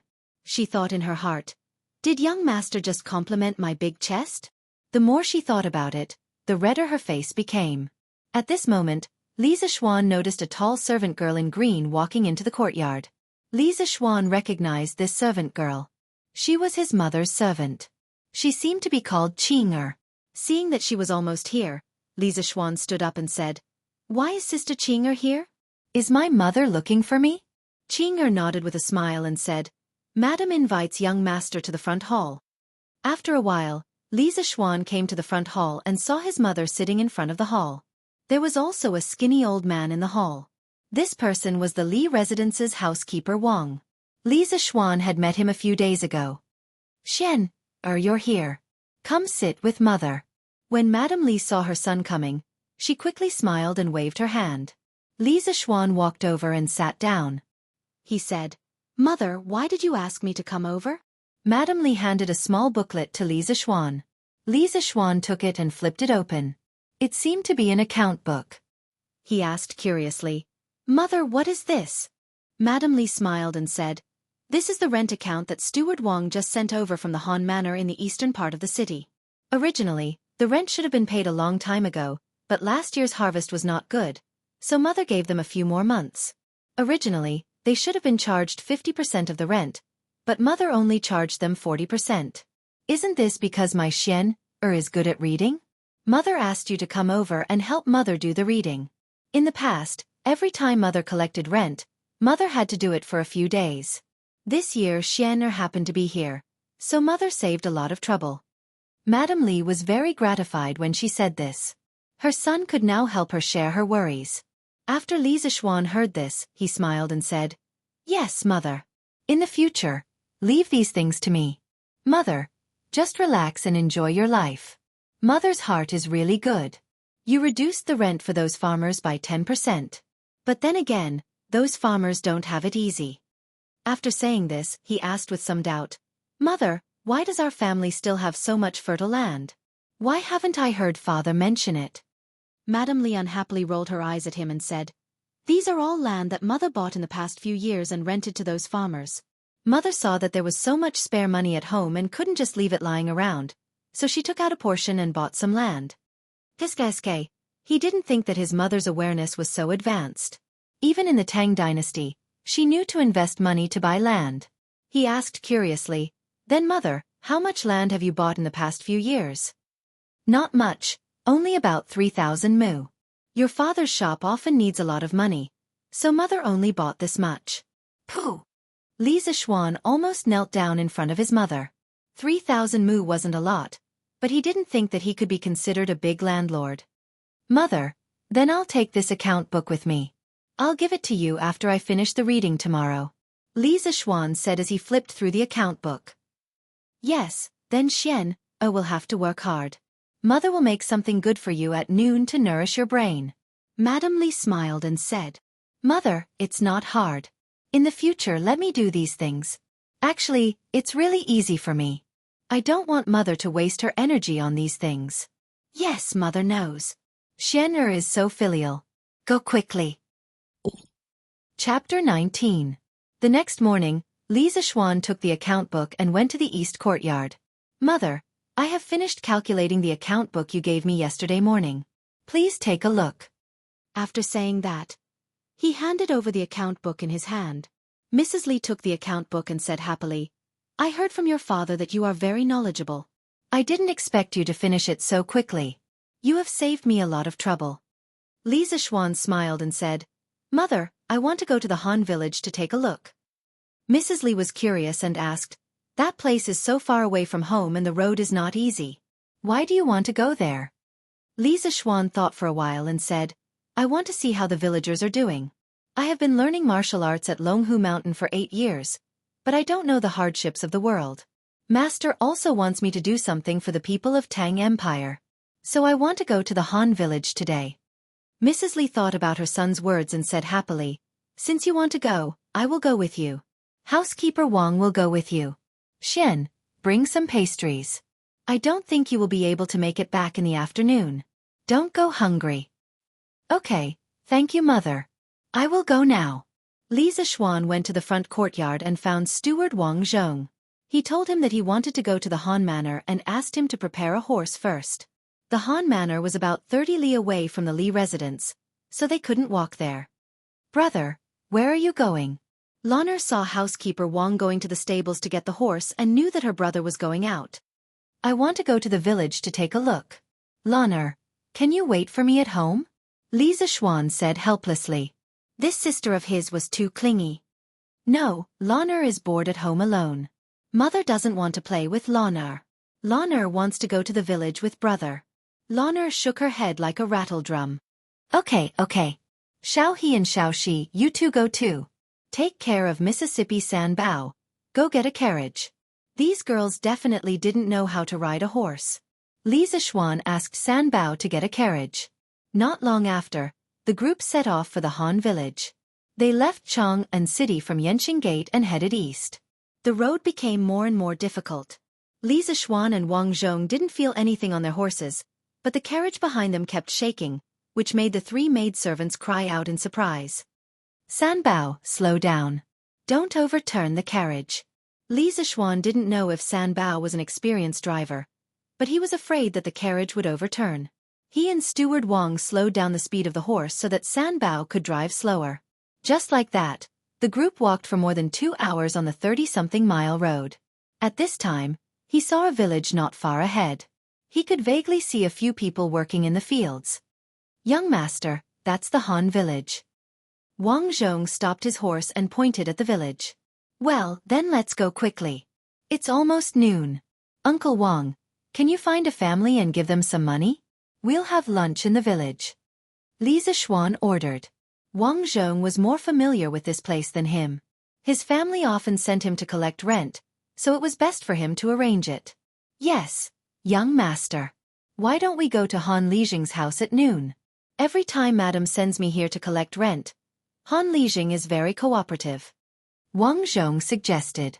Okay, then Uncle Wang, you lead the way. The group of people rode into the village. It was the spring plowing season. At the entrance of the village, they could see many people pulling oxen to plow the fields. There were also 2 or 3 children chasing and playing on the ridges of the fields.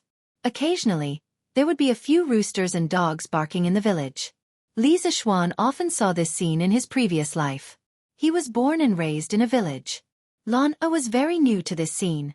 She had been the little princess of the family since she was born. She had never seen such a scene in a village before. She got off the carriage and held her brother's hand, looking around as they walked. Li Zixuan left the horse and carriage at the entrance of the village and asked San Bao to take good care of them. He led the group into the village, and under Wang Zhong's lead, they went straight to Han Lijing's house. "Young master, we're here. This is Han Lijing's house." After a while, Wang Zhong pointed to a run-down farmhouse in front of them. Li Zixuan was a little surprised. In his opinion, if this place was in the future, it would be equivalent to a village chief. How could the place be so run down? Since they were in front of someone's house, it was not good to say much. He immediately walked in with Wang Zhong. "Oh, Butler Wang, you're here."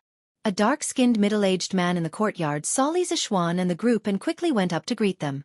However, Li Zixuan noticed that the man's right leg seemed to be a little disabled, and he was limping as he walked. However, from the thick muscles on his arm, it was obvious that this middle-aged man's body contained a lot of strength.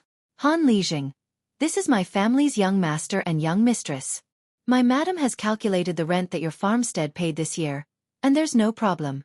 Today, my young master wants to come to the Han Manor to take a look." Wang Zhong introduced to Han Lijing. When Han Lijing heard this, he quickly bowed respectfully to Li Zixuan and Lan Er, and said, "Greetings to young master and young mistress." Li Zixuan quickly returned the greeting, and said, "Uncle Han, you don't have to be so courteous.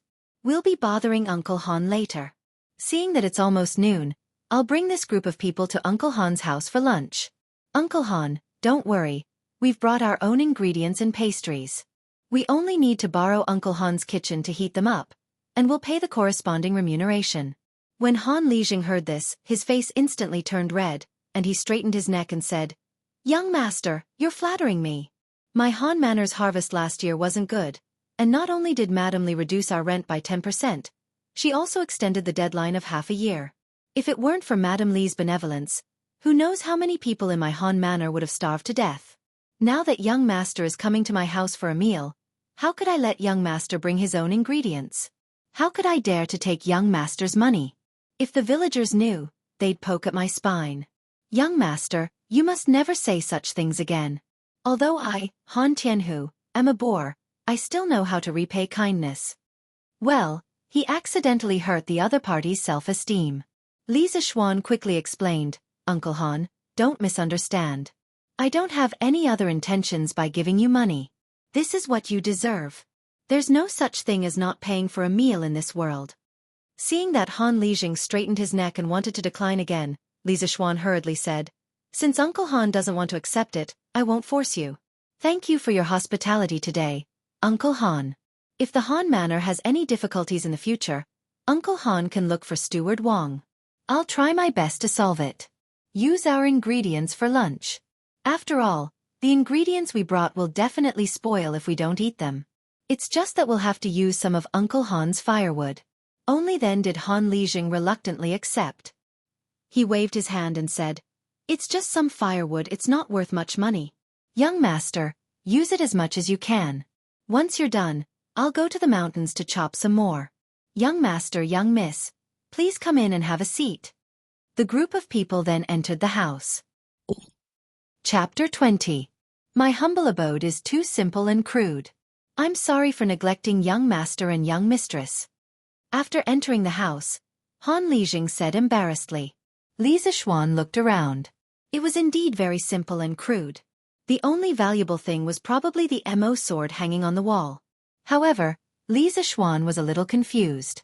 This kind of sword was usually only found in the army. Why did Han Lijing have one in his house? "It's okay, Uncle Han. We don't mind. Uncle Han, where's your kitchen? I'll ask my maid to heat up the food." Li Zixuan waved his hand and said unconcernedly. Han Lijing quickly shook his head and said, "I wouldn't dare to trouble young master's people. I'll ask my brat to call my daughter back to cook for you. Young master and young mistress, please take a seat here." After saying that, he cupped his hands and walked out. Outside the courtyard, Han Lijing roared towards the east. "Tai Dan, you stinking brat, get back here." After a while, a young child's voice could be heard outside the courtyard. "Father, why did you call me?" Han Lijing said, "Brat, quickly go up the mountain and call your sister back. Tell her that there are important guests at home. Tell her to come back and cook. Oh father, who's here? Brat, you talk too much nonsense. Go. Then, they heard a series of hurried footsteps gradually fading away. Han Lijing returned to the house and smiled apologetically at Li Zixuan. Young master, please take a seat for a while. My daughter went up the mountain to pick wild fruits and mushrooms in the morning. She'll be back soon. Li Zixuan nodded and asked, Uncle Han, how have the people in the manor been these years? Han Lijing said, in the past few years in the village, most of the families were living precarious lives and did not have enough food to fill their stomachs. At that time, the rent for the main house was very high, and every year, they had to pay 70% of the rent. In addition, during those years, the world was not peaceful, and the harvest was not good, which made the situation even worse. During the slack time, I had to bring a few hunters into the mountains to hunt and deliver them to the city to exchange for money.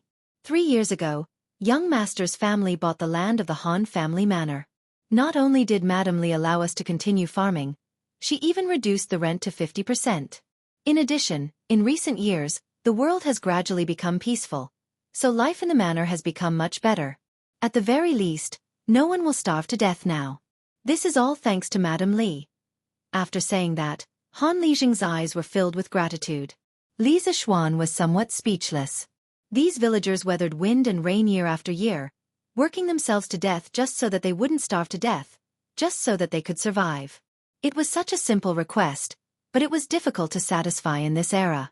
It wasn't because of natural disasters or war, but because of the oppression from the noble class. Li Zixuan felt that it was unfair for these villagers, and his heart was very vexed. Perhaps it was because he was also the son of a farmer in his previous life. At that moment, a very clear and pleasant voice came from outside the house. Father, your daughter is back.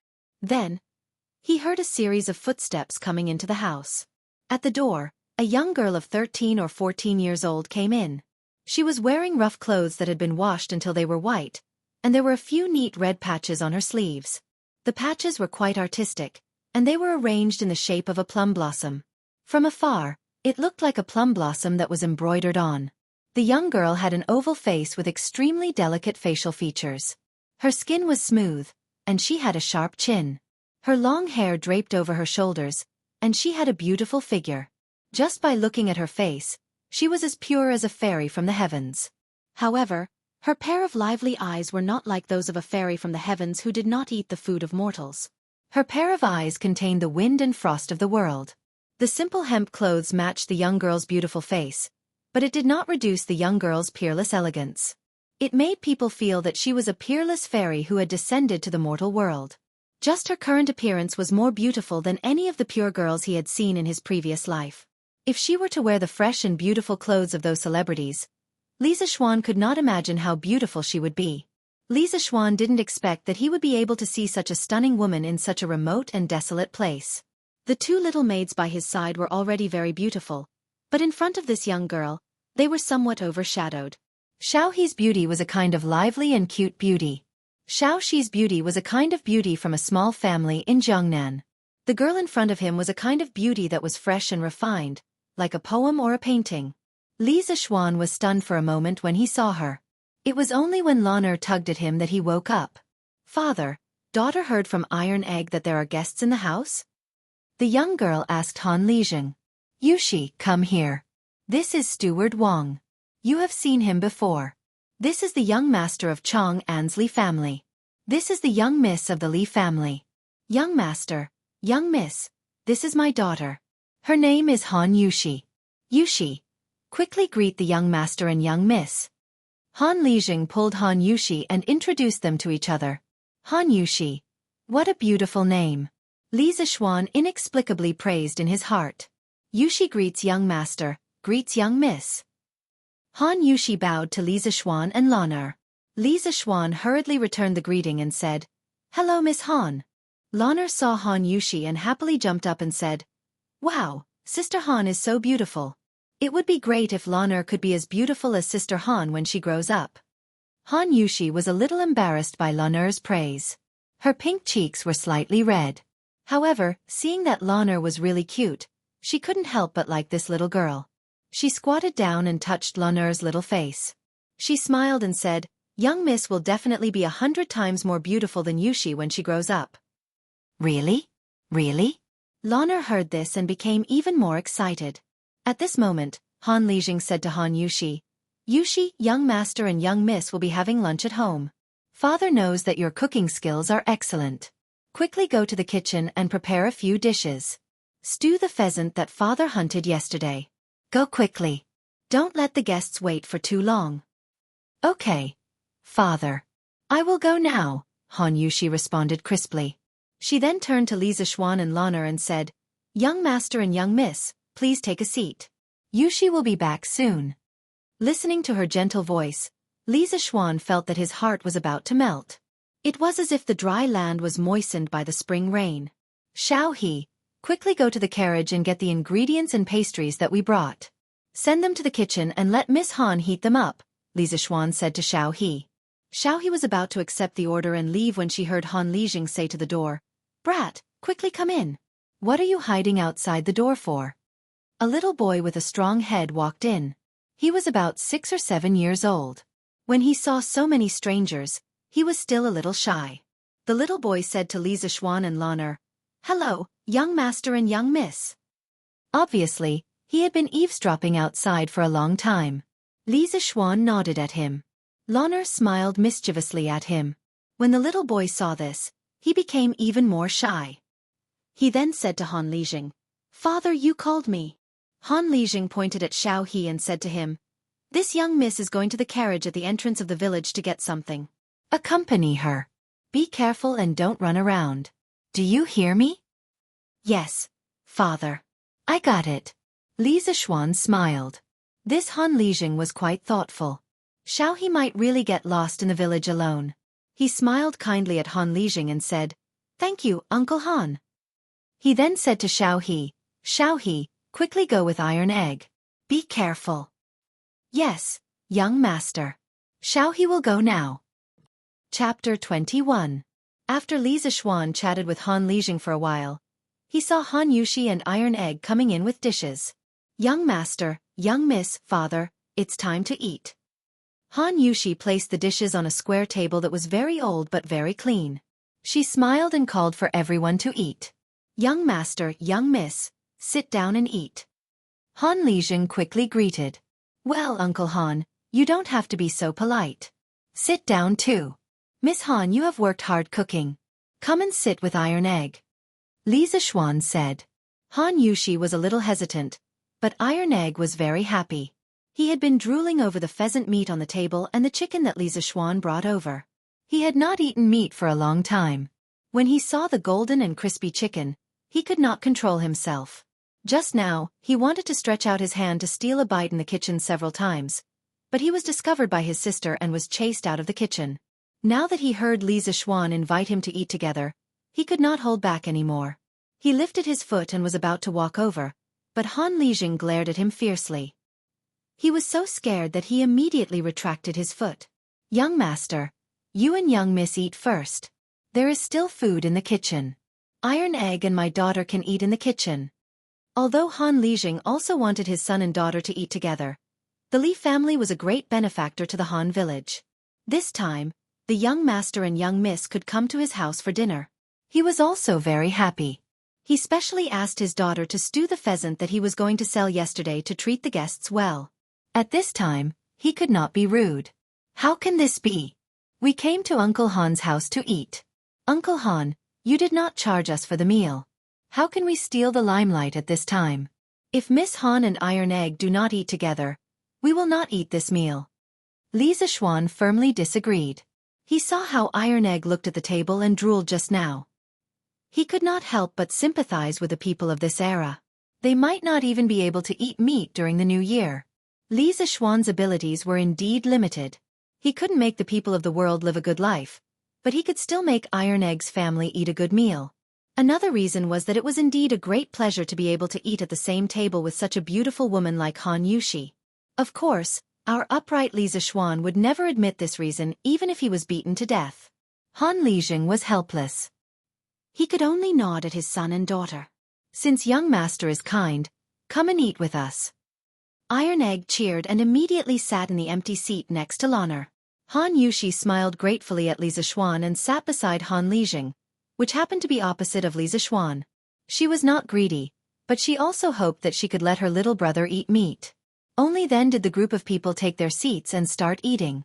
At this moment, Han Lijing suddenly patted his head as if he had thought of something.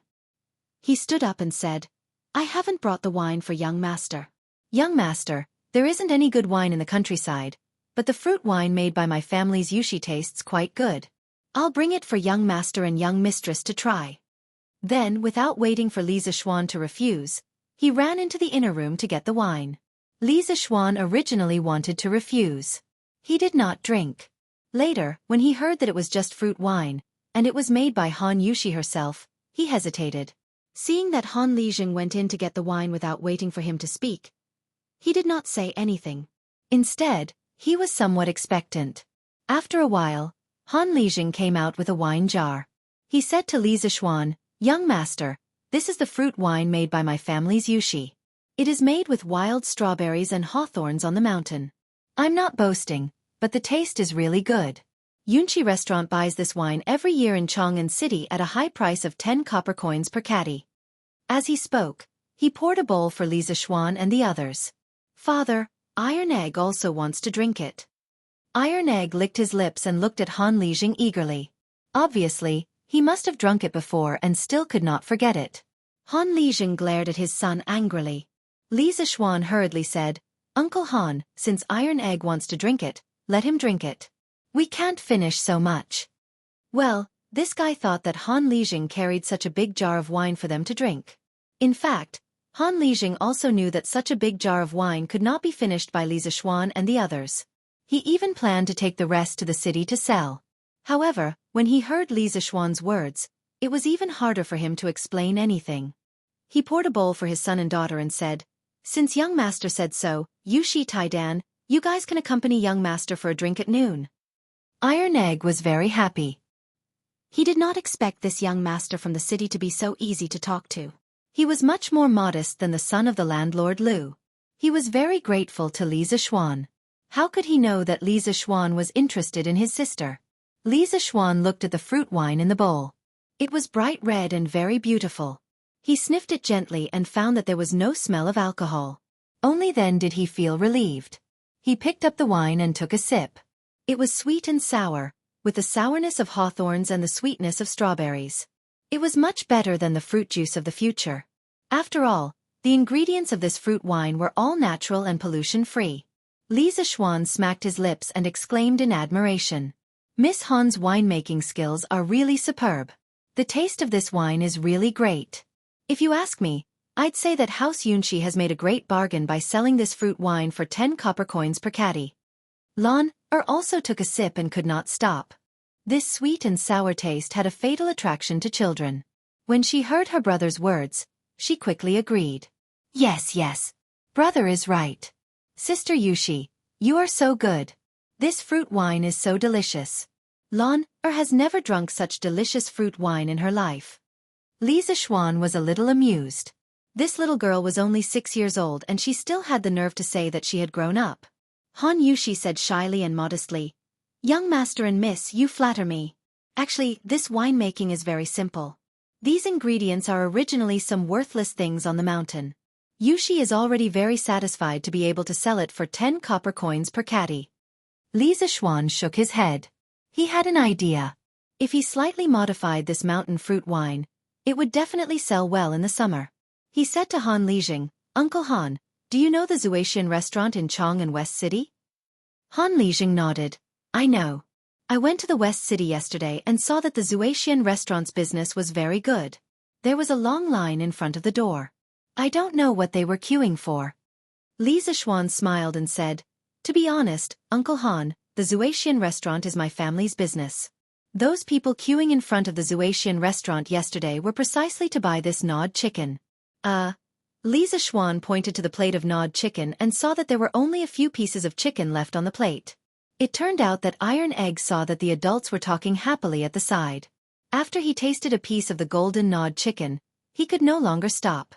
While the few of them were talking, this brat wretchedly developed at the side and gorged himself on the food. Han Lijing was instantly furious. Iron egg, you little bastard.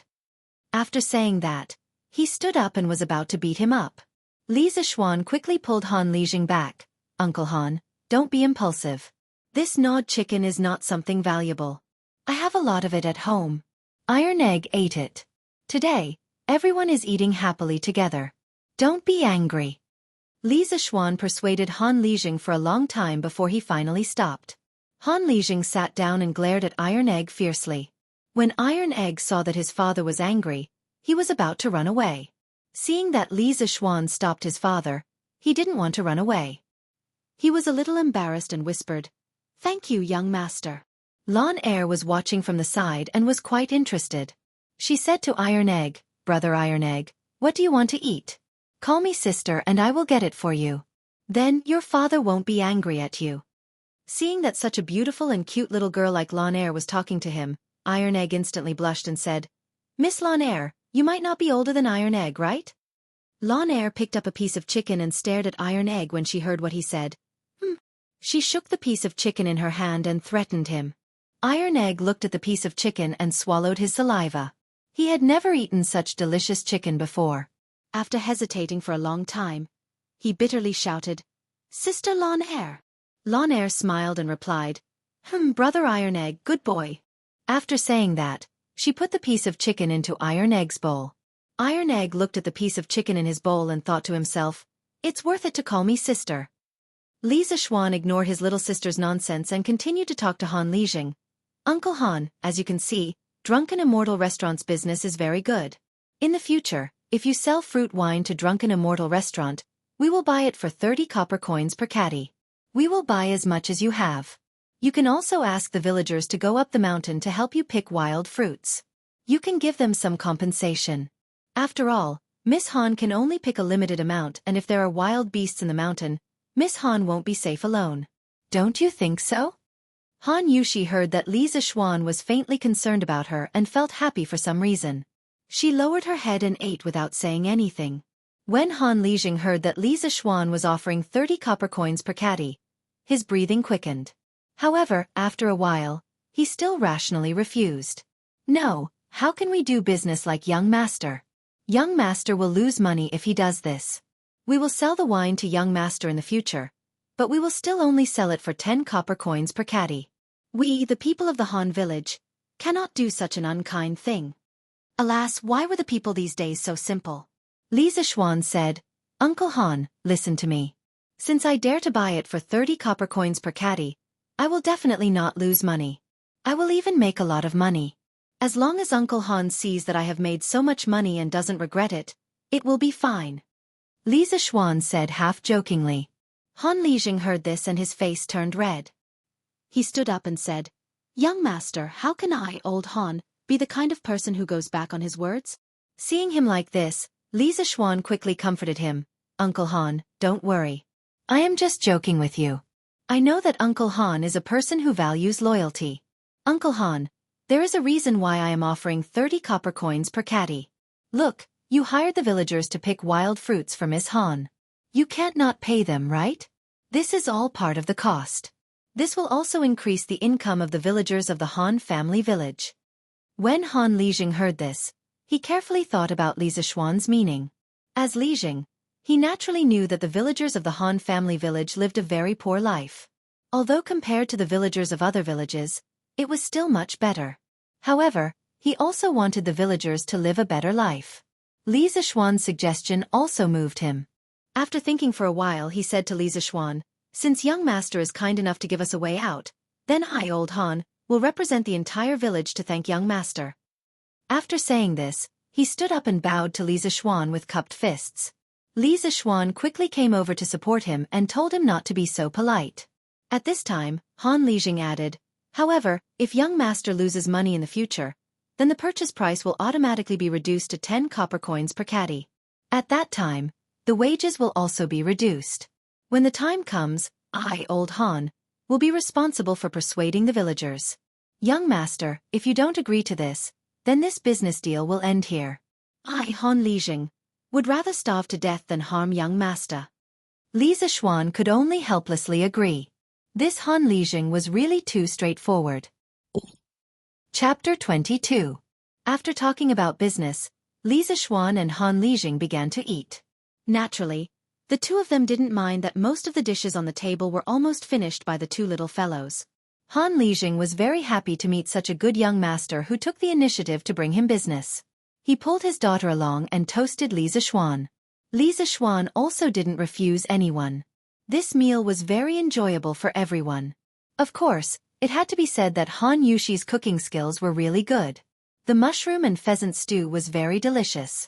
Li Zixuan, who didn't like to eat stew, ate a lot. Of course, it was unknown whether the pheasant was made by Han Yushi. After lunch, Han Yushi began to clean up the dishes. Li Zixuan quickly asked Xiaohe to help. At this time, Iron Egg said to Han Lijing, "Father, I'm going to the threshing field at the entrance of the village to play." At this time, Lana was also eager to try. She also felt that the scenery of the countryside was very novel. She said to her brother, "Brother, Lana wants to go out and play with Brother Iron Egg." "Well, then you can go with Iron Egg. Remember to come back in 2 hours." Li Zixuan thought about it. Since Iron Egg was Iron Egg's son, there shouldn't be any accidents if Lana followed Iron Egg to the village to play. At this time, Han Lijing said to Iron Egg solemnly, "Iron Egg, listen to me. You must take good care of the young miss. If anything happens to the young miss, I will skin you." Iron Egg quickly nodded in agreement. Even if his father didn't say it, he would do it. He wasn't a completely ignorant child. He naturally knew that the young master and the young miss were so good to their family. He was very grateful to them in his heart. Just like this, the two little brats went out. Li Zixuan chatted with Han Lijing in the front room. Not long after, Han Yushi finished cleaning up the dishes in the kitchen and came to the front room with Xiaohe. She sat next to Han Lijing and listened to them quietly. After chatting for a while, Li Zixuan stood up and said, "Uncle Han, please tell the farmers about the business I told you about this morning.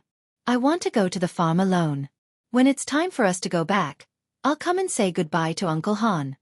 Han Lijing hurriedly said, "Young master, you are not familiar with the manner. Let Yushi accompany young master." Li Zixuan declined.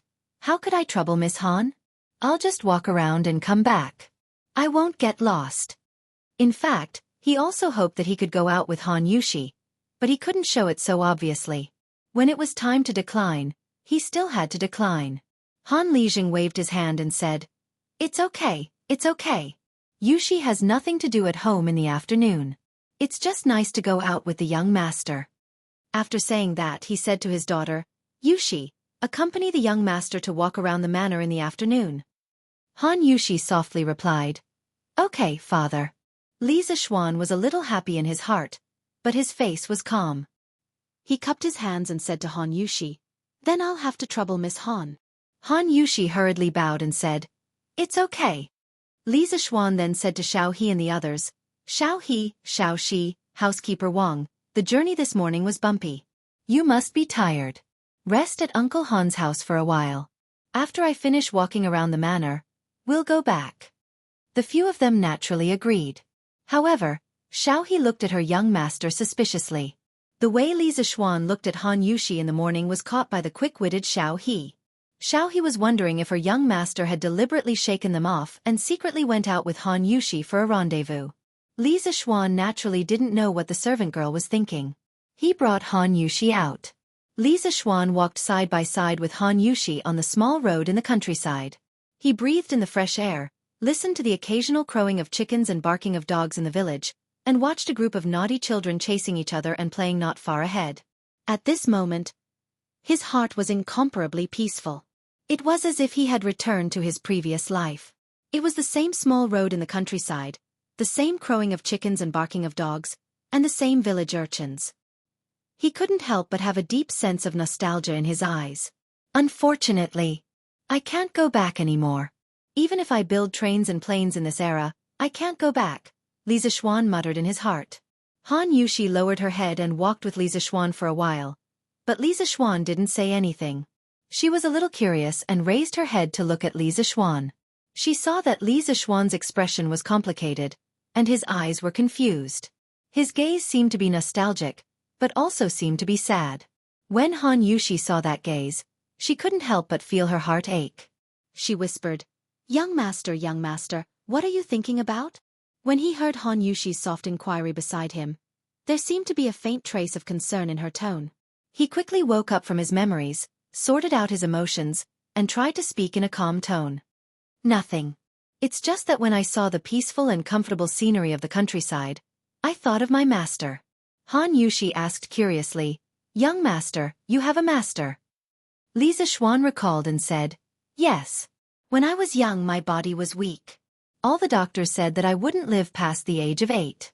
When I was 6, my master came to my house and told my father that he could cure me. He needed to take me to Mount Longhu to learn from him. That year, I went to Mount Longhu with my master. A few years ago, regardless of whether it was cold or hot, my master forced me to practice martial arts. My hands and feet were blistered, and my face was frostbitten, but my master didn't let me stop. At that time, I hated my master for being so cruel.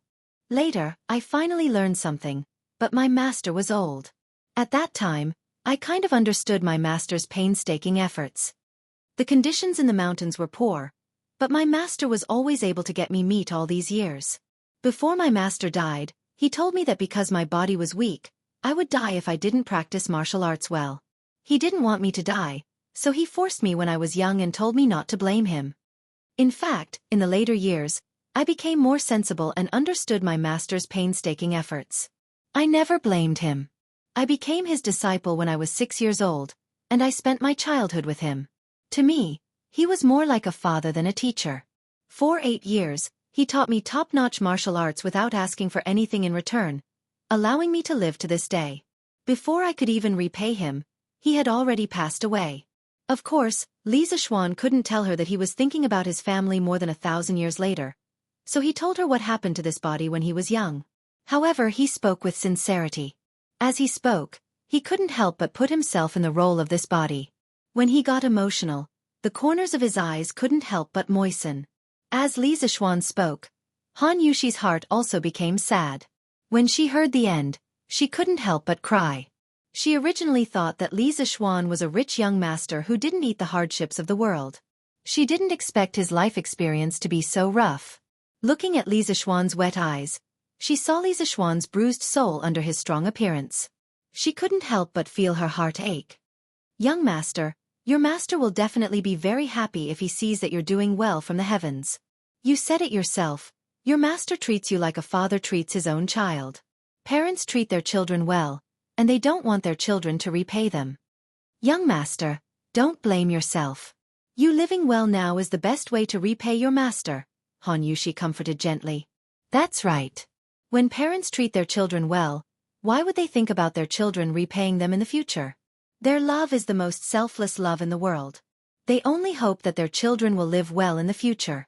When Li Zishuan heard this, he couldn't help but mutter in his heart, Father, Mother, your son is unfilial and can't be filial in front of you. However, in this great Tang dynasty, I will live well. I will live well. You don't have to worry. Thank you, Miss Han. I'm fine. After thinking it through, Li Zishuan looked seriously into Han Yushi's eyes and thanked her. You're welcome. Han Yushi was a little flustered by Li Zishuan's serious gaze and hurriedly said. Chapter 23. The two of them chatted and soon finished touring the village. Li Zishuan was a little reluctant to part with her. Miss Han, where do you usually go to pick wild fruits? Li Zishuan, who was reluctant to part with her, began to find a topic to talk about. Han Yushi pointed to the mountain behind them and said, It's on that mountain.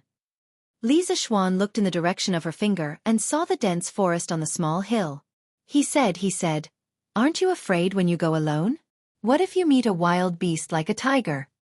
Han Yushi smiled and said, A few years ago, there were indeed some fierce tigers and fierce beasts in this mountain. But during those years, the world was in chaos and the harvest was not good. Many people in the village were starving. My father organized the villagers to go into the mountain to hunt. In the past few years, all the large beasts in the mountain have been hunted. Li Zishuan heard and said, Oh, then let's go up the mountain to take a look. Han Yushi nodded in agreement. The two of them walked up the mountain. At the foot of the mountain, a few peach blossoms were in full bloom. It was very beautiful. A few butterflies danced in the wild flowers by the roadside. A few birds chased each other and played in the forest on the mountain. Li Zixuan was very happy with the beauty by his side and the beautiful scenery in front of him. Miss Han, I have a question, but I don't know if it's appropriate to ask. Li Zixuan asked. Young master, if you have something to say, Yushi will tell you everything she knows. Li Zixuan hesitated and said, Why didn't I see your mother at your house? Han Yushi's face instantly turned pale. Deep sadness flashed in her eyes. Li Zixuan saw this and immediately apologized. I'm sorry, Miss Han. I took the liberty. Don't be sad. Han Yushi shook her head and was silent for a while before saying, My mother passed away after giving birth to the iron egg. I was 7 years old at that time. My father was still fighting in the front line. In order to support my brother, I went to help Master Lu in the nearby plum village to herd cattle and sheep. I fed the horses and chopped firewood. When I earned money, I bought goat milk for my brother. This Master Lu's family was the previous owner of the Han village. They were very harsh and often bullied the villagers in the village. Everyone was angry but didn't dare to say anything. They were afraid that landlord Lu wouldn't let them plant the land. Iron Egg was very naughty when he was young. He would cry whenever I left, so I could only take him to work. Later, when I couldn't hold on any longer, my father finally came back. It was when I was 9 years old, which was the 6th year of Wuda. My father came back with a limp. My father, Wu De, joined the army in the first year of the Yuan dynasty. Later, he was transferred to old General Qin's personal guard. In the 6th year of Wuda, the Turks attacked the borders of our Great Tang, and my father accompanied General Qin to battle. Later on, I heard my father say that during a pursuit, General Qin was ambushed by the Turks. The Turks' great general Ashina Shirkiu wanted to kill General Qin with a bow and arrow. At the critical moment, my father rushed over on his horse and threw himself at General Qin, but the arrow pierced through my father's thigh. At that time, he didn't have time to treat his wound. My father limped and followed General Qin to kill the enemy. Coincidentally, General Yuqi led the army to help. My father and General Qin fought their way out of the encirclement and followed the reinforcements to destroy the enemy. After returning to the camp, although the arrow wound on my father's thigh was healed, because the treatment was too late, his right leg became disabled and it was difficult for him to return to the battlefield. My father knew that General Qin would definitely not abandon him, but my father didn't want to be a burden to General Qin. Thus, he left a letter and secretly came back alone. Following Han Yushi's recollection, Li Zixuan's thoughts also returned to the era where the flames of war raged and human lives were like grass. In his heart, he also admired a tough man like Han Lijing. Without countless people like Han Lijing fighting bloody battles, the Great Tang would not have its current peace. Perhaps the Han people's clothes would have been slaughtered by the armored cavalry of the foreign race. No wonder he saw a Mo saber in Han Lijing's house. He didn't expect him to be a respectable soldier of the Great Tang. He also didn't expect Han Yushi to be so strong on the inside despite her weak appearance. At the age of 7, she raised her infant brother alone. One could imagine the difficulties and hardships she went through. Li Zixuan saw that Han Yushi's eyes were still filled with sadness. He couldn't help but pat her on the shoulder and said, Miss Han, don't be sad. At least you, Iron Egg, and your father are all doing well now. If your mother knew in the netherworld, she would definitely be gratified. Besides, with me around, the people of the Han family village will live better and better lives in the future. As he spoke, Li Zixuan didn't know how to continue. He wasn't very good at comforting people. Seeing Li Zixuan racking his brains to think of words to comfort her, Han Yushi couldn't help but laugh through her tears. She said, I just comforted young master. I didn't expect young master to comfort me again. Hearing Han Yushi's words, Li Zixuan thought about it and felt that it was rather interesting. He smiled and said, In that case, let's not comfort each other. We'll be happy in the future. This way, we can let the ancestors who love us leave at ease. Han Yushi agreed softly. Yes. At this moment, she felt the weight on her shoulder. It turned out that Li Zixuan's hand had been resting on her shoulder. Han Yushi turned her head to look and immediately blushed. Li Zixuan followed her gaze and found his hand. He secretly blamed himself for forgetting to take it off when he patted her shoulder to comfort her. Of course, whether it was because he forgot to take it off or because he couldn't bear to take it off at that time, it wasn't for others to know. Feeling the warmth of his fingertips and smelling the feminine fragrance on Han Yushi's body, He couldn't help but feel a little restless. However, seeing that the tears at the corner of Han Yushi's eyes had not dried, Li Zixuan secretly scolded himself for being a beast. He quickly took his hand off and explained awkwardly, Sorry. I wanted to comfort you just now. I didn't mean it." Han Yushi's face turned even redder when she heard that. She clenched her small hands and looked down at her toes. She said softly, "It's okay. Yushi knows that young master is not a frivolous person." The ambiguous atmosphere filled the mountain. Li Zixuan didn't know what to say at this moment. Although he had a girlfriend in his previous life, he met her online. In reality, he was still clumsy when he spoke. He was an out-and-out otaku. He wasn't like the playboy in his dormitory. When he saw a girl, he could make her happy with just a few words. He couldn't wait to marry her immediately. He had always been envious of his roommate's ability to flirt with girls, but this thing couldn't be envied. Han Yushi naturally wouldn't speak. At this moment, her heart was also in a mess. Li Zixuan was tall and handsome. He was also very gentle to her. Although she didn't love Li Zixuan very deeply, after all, they had only been together for a day, she still had a good impression of Li Zixuan. After a long time, Li Zixuan finally broke the silence and said, "Miss Han, let's go down the mountain. It's getting late. I should go home." When Han Yushi heard that, her face darkened slightly. She felt a little disappointed for no reason. She didn't know when they would meet again after parting today. She replied softly, "Okay." The two walked down the mountain side by side. Chapter 24. Li Zixuan was about to go down the mountain with Han Yushi when they suddenly heard a muffled tiger roar behind them. The two of them looked at each other in shock and hurriedly turned around. They saw a huge white tiger slowly walking out of the forest. Its ferocious eyes stared coldly at Li Zixuan and Han Yushi. Han Yushi was so scared that her face turned pale. "Young master, you go first. Nothing can happen to you. I will hold it back for a while." Han Yushi was extremely frightened. She had never seen such a huge tiger before, but she immediately thought of Li Zixuan. Li Zixuan absolutely could not have anything happen to him in the Han village.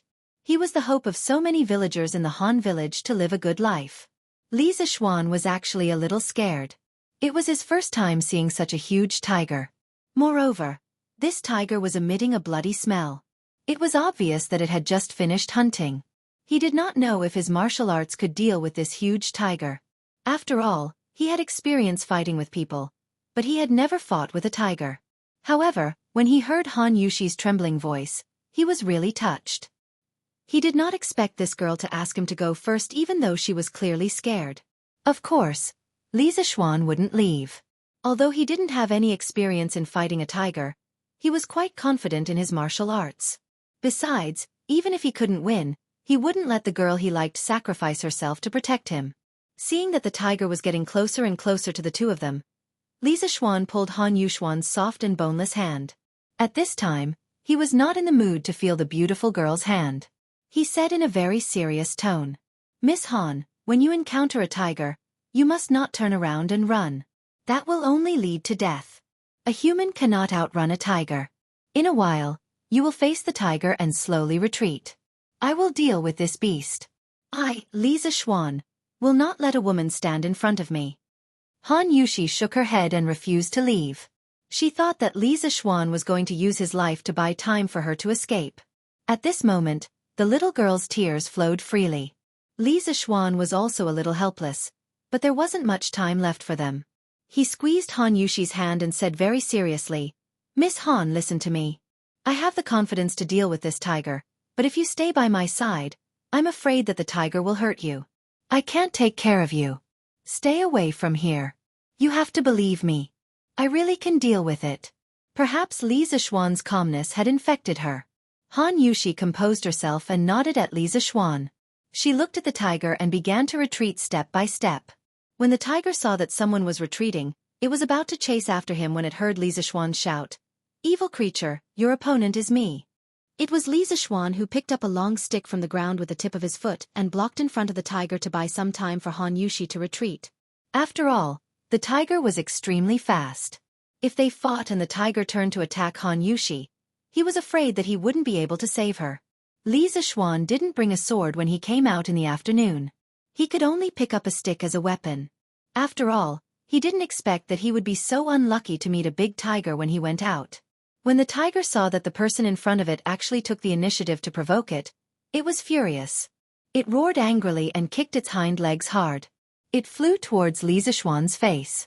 It wanted to crush the head of the person who dared to challenge its dignity. Although the tiger was fast, it was not enough in Li Zixuan's eyes. He had full confidence that he could dodge this attack, but he couldn't. Han Yushi hadn't retreated far behind him. "How dare you!" Li Zixuan roared. Holding the long stick, he flew towards the big tiger and ruthlessly smashed it in the head. However, the tiger was quite intelligent. It was unwilling to use its head to receive this blow. It immediately turned its head in the air. Li Zixuan's fatal blow hit the tiger's butt. The tiger fell to the ground and cried out in pain. Not only did this blow not scare it away, but it also aroused the tiger's ferocity. The tiger bared its teeth and slowly moved, looking for the next opportunity to attack. Li Zixuan didn't want to give it a chance to think. He used the orchid butterfly steps and arrived in front of the tiger in a flash. The cloud-piercing steps that Li Zixuan used before was a light body technique. It was more useful for long-distance travel and climbing over high ground. The orchid butterfly steps was a close-range footwork technique. The instantaneous burst of speed was very shocking. It was very useful in close-range combat. It was like a vigorous butterfly moving left and right in the battlefield, making it difficult for the enemy to distinguish. The big tiger didn't expect Li Zixuan to be so fast. At this time, it was too late for it to dodge. It used its head to take the blow and was immediately sent flying 10 meters away. Its eyes were seeing stars. The tiger was furious. Since its debut, it had never suffered such a big loss. With a leap, it pounced towards Li Zixuan again. Li Zixuan didn't expect the tiger's head to be so hard. It could still counterattack after being hit by his stick. Therefore, he held the stick in front of his chest with both hands and waited for the tiger to rush over to give it a ruthless blow. Unexpectedly, the tiger changed direction in the air and used its foreleg to block Li Zixuan's long stick. Its hind leg fiercely kicked Li Zixuan's arm and flew straight towards the retreating Han Yushi.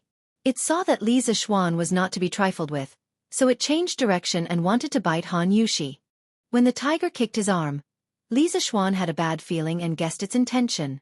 He secretly cursed this beast for being so cunning, just like a tiger demon that had turned into a spirit. Ignoring the burning pain in his arm, Li Zixuan hurriedly turned around. He couldn't bear to see such a beautiful girl like Han Yushi die in the tiger's mouth. He saw that the big tiger was now less than 5 feet away from Han Yushi, and he was now more than 10 feet away from Han Yuxuan. Li Zixuan's eyes were about to split open. He used all his strength to activate the 5th level of the Taishan Sutra and poured all his inner strength into his legs. His lower clothes couldn't stand the violent power of the true essence. His trousers were immediately torn apart and blood seeped out of his calves. Li Zixuan roared and used the orchid butterfly steps with all his strength. His speed had reached the limit in an instant. Like a sharp arrow, he flew towards the tiger. Li Zixuan even heard a sonic boom at this moment. The air rushed back from his cheeks and scraped his face painfully. Seeing that the tiger's front claws were about to grab Han Yushi's face, Li Zixuan arrived first. He had already reached the top of the tiger's head. He held the long rod tightly with both hands and poured his inner strength into the long rod. Then, he ruthlessly pierced the tiger's neck. The tiger let out the last scream of its life. For a moment, blood splattered everywhere. Li Zixuan and the tiger fell at Han Yushi's feet. When the tiger jumped from Li Zixuan's body to her, Han Yushi was already a little scared and didn't know what to do. She couldn't move her legs. When she saw that the tiger's front claws were about to touch her face was filled with despair. Although her heart was filled with the fear of death, at this moment, she still prayed in her heart that the young master could escape. Just as she was about to close her eyes and welcome death, she saw a man holding a long rod above the tiger. It was Li Zixuan. Because he was too fast, the wind blew Li Zixuan's long hair. His handsome face was full of anxiety and worry. He held the rod with both hands, like a hero. When the tiger was about to grab her face, he stabbed the tiger's neck. Han Yushi, who was in despair, couldn't help but be a little dazed when she saw this scene. She would never forget this scene for the rest of her life. Bang! 2 muffled sounds came from the woods. All the dust settled, and the mountains returned to peace. When the tiger's warm blood splashed on Han Yushi's face, Han Yushi came back to her senses and realized that she was saved. She looked lovingly at Li Zixuan, who was kneeling on one knee on the tiger's stomach but still holding the long rod on the tiger's neck tightly with both hands. At this moment, Han Yushi felt that a person had entered her heart, a man that she would never forget for the rest of her life. "Young master, are you okay?" Seeing the bloody scratches on Li Zixuan's arm, Han Yushi hurriedly squatted down and cried. Seeing this peerless beauty crying in front of him, Li Zixuan hurriedly said, "Miss Han, I'm fine. I was just scratched by that beast. It's not a big deal. Don't cry." Han Yushi grabbed Li Zixuan's hand and looked at his bloody arm and calf. She couldn't help but cry out, "What do you mean you're fine? You've lost so much blood. How can you be fine? Why are you in such a hurry to save me? I won't die if I'm scratched by that tiger." Boo-hoo. As she spoke, she couldn't help but throw herself into Li Zixuan's arms and cry bitterly. Li Zixuan didn't care about enjoying the beauty in his arms. He wanted to pat Han Yushi's back with his hand, but seeing that his hand was full of blood, he was afraid of dirtying her clothes. He could only give up and comfort her softly. "Miss Han, I'm really fine. This is all the blood on the tiger's body. I'm not seriously injured. I'll be fine after I go back and bandage it. Don't cry. You won't be beautiful if you keep crying." After comforting her for a long time, Han Yushi stopped crying. She raised her head and looked at Li Zixuan with tears in her eyes. "Young master, can you not call me Miss Han in the future?" Li Zixuan was stunned for a while before he reacted. He was a little happy and said, "Then I will call you Yushi, okay?" Han Yushi's face was slightly red as she replied in a low voice. His relationship with this beautiful girl had finally improved a little. Li Zixuan was a little excited. At this moment, seeing Han Yushi's blushing face, he wanted to tease her a little. He smiled and said, "Then Yushi, can you not call me young master in the future? As a good friend. Isn't it too distant for you to call me young master?" Han Yushi also felt that what he said seemed to make sense, so she asked, "Then, what should I call you? Why don't you call me Brother Xian, Yushi?" Li Zixuan shamelessly suggested. "No way, I'll call you young master." Han Yushi's face suddenly looked as if a big red cloth was hanging on it. Sigh, the revolution had yet to succeed. He still needed to work hard. After failing to fool her, Li Zixuan was not discouraged. He continued, "Yushi, let's go down the mountain now. Lanner and the rest must be waiting anxiously. Are we leaving just like that?" Han Yushi felt a little sad. After all, she was not someone from the same world as him.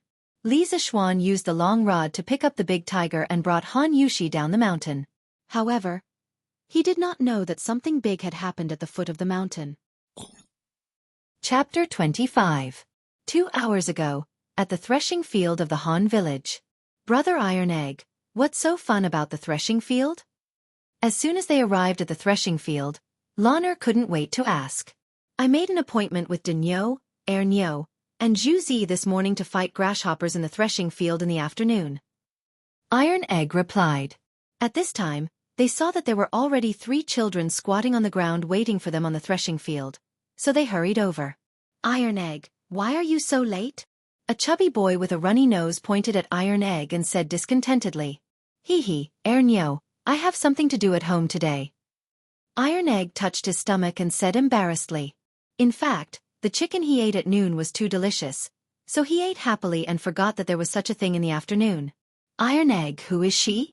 A slightly taller chubby boy next to Ernyo pointed at Lanner and said, "Hello, my name is Lanner. I'm Iron Egg's elder sister." Lanner didn't wait for Iron Egg to speak and hurriedly introduced herself. Didn't Iron Egg have an elder sister?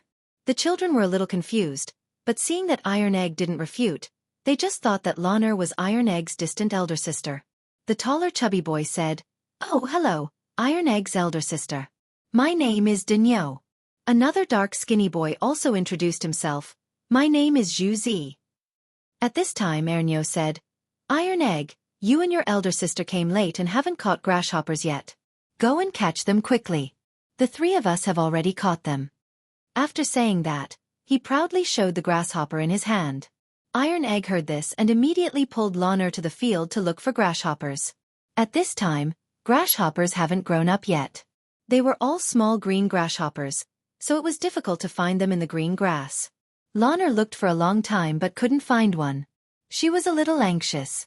At this time, she heard Iron Egg exclaim, "I caught one."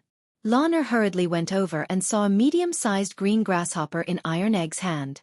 In this season, such a big grasshopper was already considered big. Lana quickly said, "Brother Iron Egg, give this to me. Go and catch another one." Before he could finish speaking, he quickly snatched the grasshopper from Iron Egg's hands. Iron Egg had a bitter expression on his face. It was not easy for him to catch this, but it was snatched away before he could even warm it up. At this moment Lana whispered, "The next time you come to the Han Manor, I'll bring you 2 plates of nibbled chicken." Hearing this, Bruiser was immediately overjoyed. He eagerly went to catch more grasshoppers. Lana looked at the little grasshopper in her hand. The more she looked at it, the more she liked it. She said to the grasshopper, "Wow, you look so mighty. You look like a general. I'll name you Wei Qing." After naming it, Lana was quite pleased with herself. After a while, Iron Egg caught another grasshopper. Although it was not as majestic as the one in Lana's hand, it was not small either. Lana looked at it and said to Iron Egg, "Brother Iron Egg, your grasshopper will be called Huatsubing. Let's go and kill them all."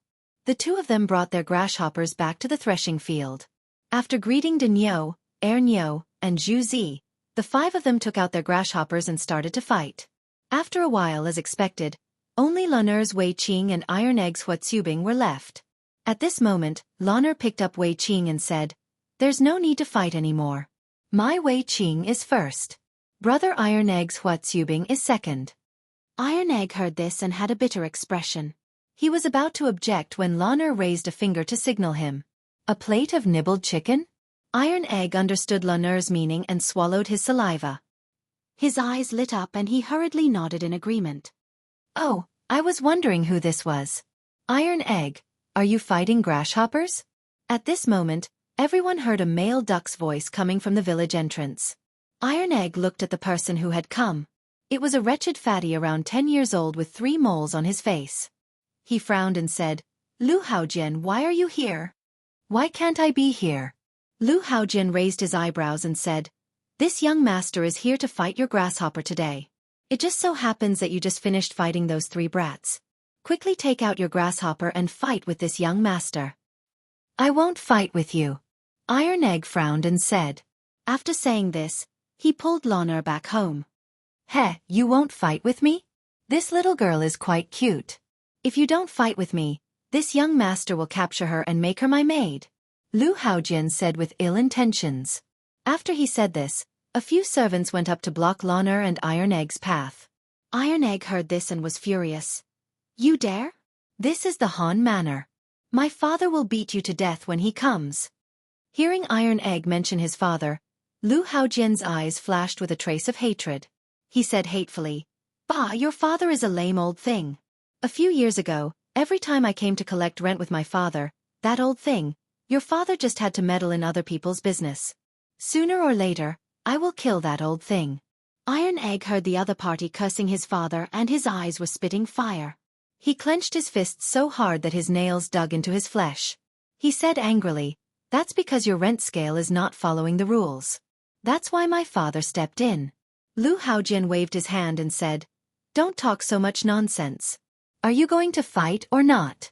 If you don't, I will capture this little girl and make her my maid."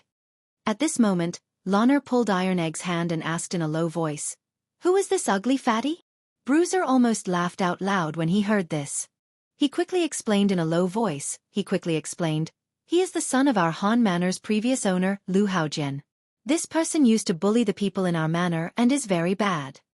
Lana heard this and suggested, "Brother Iron Egg, you should fight with him first. Your Huatsubing will definitely not lose. Let's stall for time and wait for my brother to come and beat him to death." Iron Egg heard this and felt that it made sense. He nodded and walked out. "Lu Haojian, I will fight with you." When Lu Haojian heard that he had finally agreed, he grinned. The fat on his face was piled up with wrinkles. Lana, who was watching from the side, felt a little disgusted. She couldn't help but think to herself that when her brother came later, She would definitely ask him to smash this disgusting fatty's face. Iron Egg and Lu Haojian took out their grasshoppers and placed them together. Hua Zubing was obviously stronger and killed Lu Haojian's grasshopper in a few rounds. Lu Haojian saw this and was furious. You cheated! I want to see your grasshopper. Iron Egg naturally had a clear conscience and placed the grasshopper in his hand for him to see. Who knew that Lu Haojian would snatch Hua Zubing away and throw him on the ground and stomp him to death? You! Iron Egg saw that his favorite had been stomped to death and was furious. He wanted to fight. What about me? You want to hit me? Come and hit me, come and hit me. Lu Haojian pointed at his own face and taunted Bruiser. Iron Egg was furious, but when he saw the 6 or 7 servants behind Lu Haojian, he calmed down. If he was alone he would run. If he could not win, he would just be caught and beaten. However, he had Sister Lan'er by his side. His father had told him to take good care of Sister Lan'er, so he could not take the risk. A wise man does not fight when the odds are against him. Iron Egg hatefully said in his heart. Humph, coward, you don't even dare to hit me. Lu Haojian spat at Iron Egg's feet in disdain. Just as he was about to leave, he heard a voice. Lu Haojian, you are so despicable. Lan'er could not bear to see Iron Egg's brother being bullied and scolded from the side. Lu Haojian heard this and his eyes turned red. In the past, there were people who used his name to make fun of him, but that person's legs were broken by Lu Haojian's servants. He did not expect to be scolded by a little girl today. Lu Haojian glared at Lan'er and roared, You guys, go and grab this little girl and beat her until her mouth is swollen. Chapter 26. A group of servants rushed over to surround Lan'er in an aggressive manner. Who dares? Iron Egg was shocked when he saw this. He picked up a bamboo stick from the haystack next to him and stood in front of Lan'er, waving the bamboo stick in his hand fiercely. The servants were a little hesitant. Lu Haojian shouted from behind, Hurry up and attack him. There are so many of you who are afraid of this little brat. Iron Egg didn't wait for them to come up. He took the initiative to attack, waving the bamboo stick in front of him. Immediately, a servant's head was hit. Iron Egg continued to use the crazy devil stick technique to rush towards Lu Haojian. Lu Haojian saw this and ran away, cursing as he ran. You bunch of trash. You can't even take him down with so many people. I'll teach you a lesson when I get back. Ow! Iron Egg hit the back of Lu Haojian's head with the stick. Seeing Lu Haojian being hit, Lan'er jumped up happily and clapped. Little brother Iron Egg, come on, hit him hard. Lu Haojian was completely angry. He shouted at the servants, Hurry up and attack him. Even if you get hurt, take the stick from that brat for me. Sure enough, when 2 of the servants heard this, they pushed against Tai Dan's rod and approached him. No matter how much strength Tai Dan used, the 2 of them could only endure it. Finally, the 2 of them got close to Iron Egg. One of the servants grabbed the stick from Iron Egg's hand. The rest of the servants immediately rushed forward and held Iron Egg down. Iron Egg was anxious and shouted at Lan'er, Sister Lan'er, hurry up and go back and call my father. Lan'er didn't try to be brave. She quickly ran to Iron Egg's house to get help. Lu Haojian saw this and sneered. Want to run? You 2 go and catch that stinky girl for me. The 2 servants quickly chased after Lan'er. Soon, they caught Lan'er. They didn't notice that Erniu had secretly run away. Lu Haojian walked in front of Iron Egg and ruthlessly slapped the Iron Egg's face twice. He hatefully said, You little bastard, hit me, hit me. Then he spat at the Iron Egg. Iron Egg's face turned red with anger. He clenched his fists and stared at Lu Haojian's fat face. When had he ever suffered such humiliation? Especially when he was beaten up by this fatty in front of Sister Lan'er, he felt even more humiliated. He secretly swore in his heart that he would definitely take revenge. Li Zishuan carried the big tiger and finally walked to the front of the Han family's courtyard with Han Yushi. Just as she was about to enter, she saw a little fatty with snot running towards Han Yushi. Sister Yushi, quickly tell your father to go to the village entrance. Iron Egg was beaten up and someone called Lan'er was also caught. The little fatty ran in front of Han Yushi and said while panting. Li Zishuan was shocked when he heard this. He didn't dare to talk nonsense. He threw down the tiger on his shoulder and hugged Han Yushi's slender waist. He used all his strength to use the cloud-piercing steps and rushed towards the village entrance like a gust of wind. Erniu put his hands on his knees and lowered his head to catch his breath. He didn't hear Han Yushi speak for a long time. When he looked up, there was no one in front of him. He muttered, "Am I hallucinating?" Just as he was about to turn around and go back, he saw two young girls and an old man come out of the house. The young girl in green grabbed him and asked, "Little brother, who did you say was caught?" Ernia replied, "Iron Egg and Lon Er." The three of them turned pale with fright. They heard the old man say, "Xiao He, quickly go to the village and find Han Lijing. Tell him to go to the village entrance quickly. Xiao Shi and I will go first." After saying that, the three of them hurriedly split up. These three people were Xiao Shi, Xiao He, and Steward Wang, who were resting in the Han family. They heard the noise outside the courtyard and hurriedly rushed out to investigate. Village entrance, threshing field. After Lu Haojian humiliated Iron Egg, he was about to rush towards Lon Er.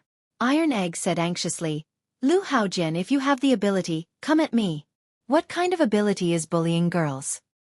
"Oh, you haven't been beaten enough? Then I'll fulfill your wish." After saying that, he kicked Iron Egg's stomach twice. Iron Egg was on the ground holding his stomach in pain, but he still stubbornly said, "Lu Haojian, if you have the ability, come at me." "Don't bully Lon Er." Lu Haojian couldn't be bothered with him. He turned around and was about to teach Lon Er a lesson. When Lon Er saw Lu Haojian hitting Iron Egg, she was so angry that her face turned red. She said angrily, "Lu Haojian, stop. When my brother comes, he'll beat you to death." Lu Haojian scolded, "Stupid girl, you dared to scold me before. See if I don't tear your mouth apart."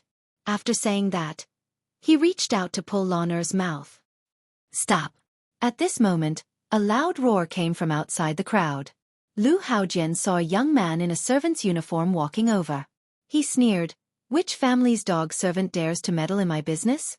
Are you blind? How dare you touch my young miss?" This servant was San Bao. Previously, Li Zixuan asked San Bao to watch the carriage at the village entrance. In the afternoon, San Bao took a nap on a haystack at the side. When she woke up, she saw many people gathered at the threshing field and wanted to take a look.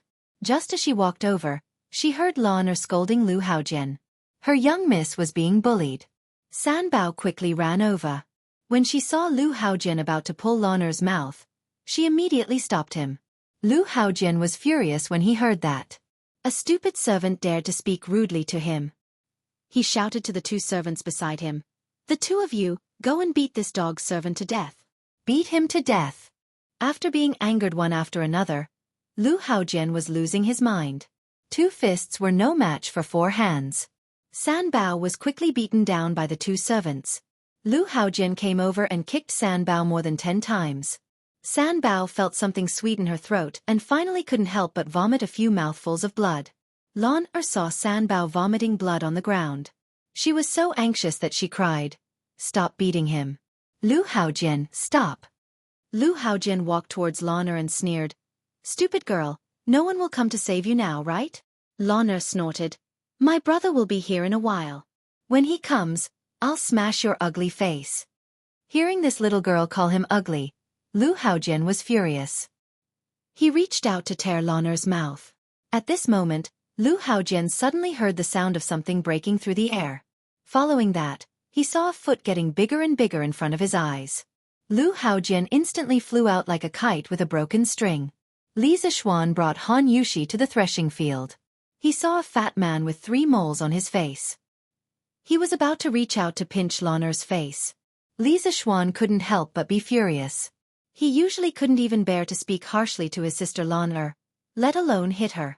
Now that he saw this fat man wanting to hit Lon Er, Li Zixuan couldn't hold it in anymore. He put down Han Yushi and used his movement technique. He dashed to a spot not far behind Lon Er in a few steps. He leaped up and kicked the fat man's face. Then, Li Zixuan gently landed on the ground. Without stopping, he kicked the 2 servants who were holding onto Lon Er's arms and sent them flying. Li Zixuan pulled Lon Er to his side and carefully looked at her. When he found that Lon Er was not injured, he was slightly relieved. He secretly rejoiced that he had arrived in time. Otherwise, who knew how much his little sister would have suffered? Li Zixuan's series of actions happened in a flash. The other servants didn't even have time to react before their young master was kicked to the ground. The servants were shocked. They quickly helped Lu Haojian up and protected him in the middle. Lan Er saw that her brother had finally come to save her. She hugged her brother's arm excitedly and cried, "Brother, this damn fatty bullied Lan Er." Li Zishuan patted Lan Er's shoulder and wiped her tears. He couldn't help but feel his heart break. He comforted her in a low voice. "Don't be afraid, Lan Er. Brother will avenge you." Lu Haojian's face was covered in blood. He looked ferocious. Li Zishuan's kick almost knocked him out. Even if he didn't faint, Lu Haojian was seeing stars. He had never been hit like this before. He shook his head and chased the stars away. He pointed at Li Zishuan and shouted incoherently, "All of you go! Cripple him!" Chapter 27. Iron Egg. Suddenly, a sorrowful cry was heard. Han Yushi rushed to Iron Egg, who was lying on the ground and clutching his stomach. She squatted down and helped Iron Egg sit up. Looking at Iron Egg's red and swollen face, Han Yushi couldn't help but cry out, "Iron Egg, how are you? Does it hurt?" "Sister, Iron Egg is fine. Iron Egg doesn't hurt." "Iron Egg didn't hurt Sister Lan Er." Hiss. Iron Egg tried hard to squeeze out a smile to comfort his sister, but it affected the wound on his mouth.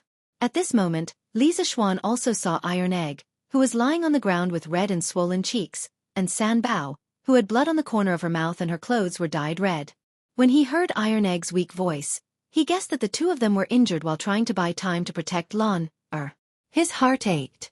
He liked Iron Egg, this clever child, very much. He wanted to bring him to his shop to learn something in the future, but he didn't expect him to be so seriously injured today.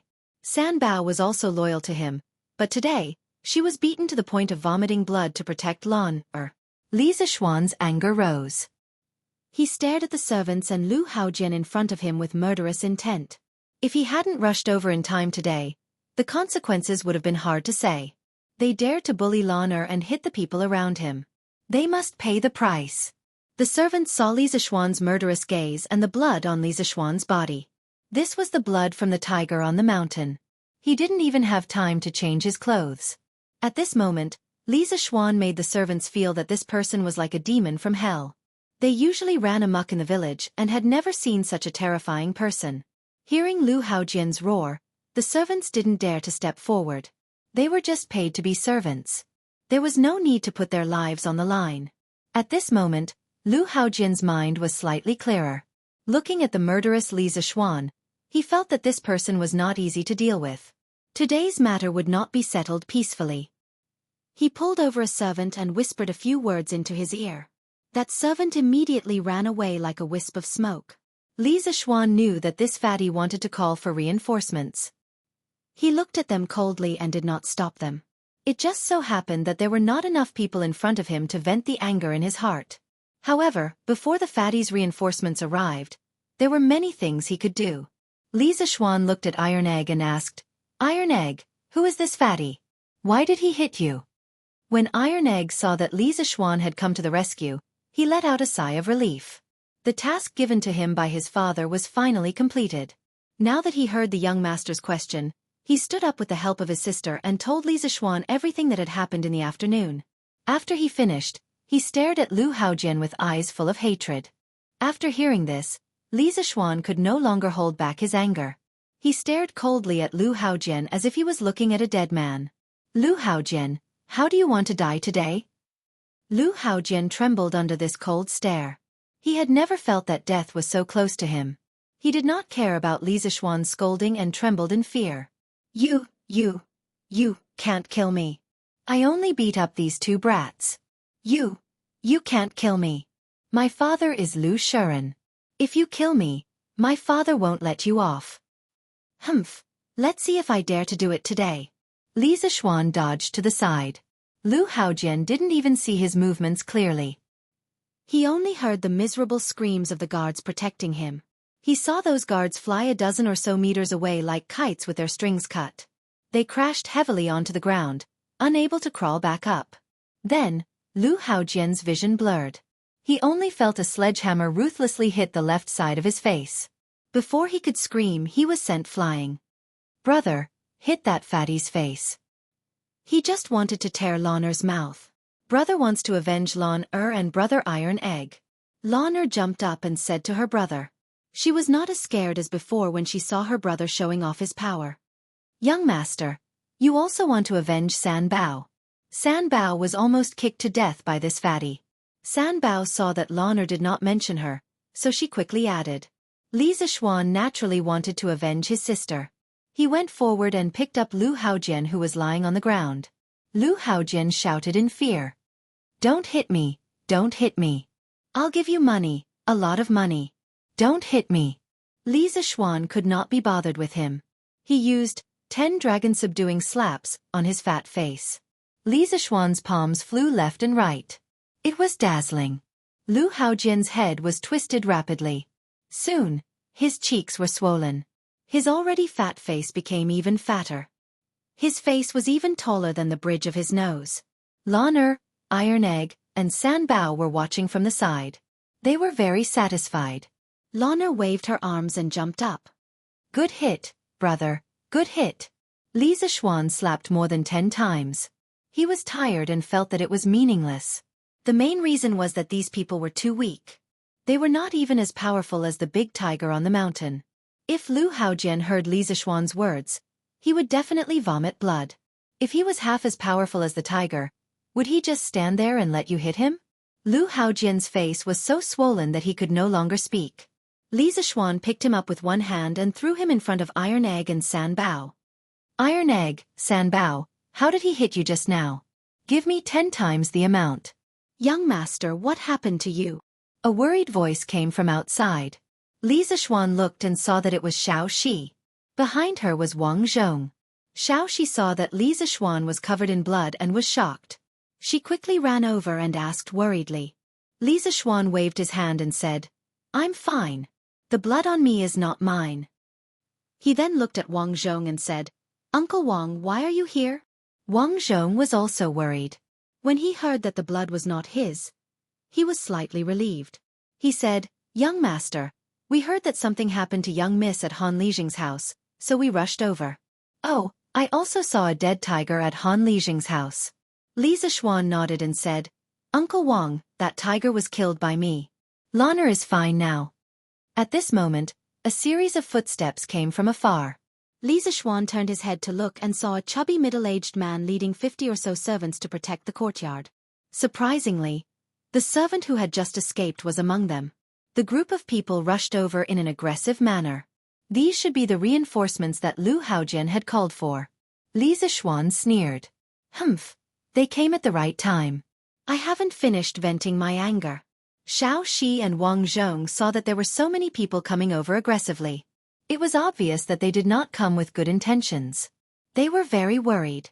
Wang Zhong could not help but say, Young master, you should hide in the village first. I have already asked Xiao He to find Han Lijing. Everything will be fine when Han Lijing comes. Xiao Shi also quickly nodded in agreement. Iron Egg, Han Yushi, and Lan'er were not very worried. They had seen Li Zishuan's martial arts. They felt that even if Li Zishuan could not defeat so many people, he would definitely be able to hold on until the villagers came to help. With such a big commotion, the villagers would definitely notice it. Li Zishuan shook his head and said, Uncle Wang, Xiao Shi, don't worry.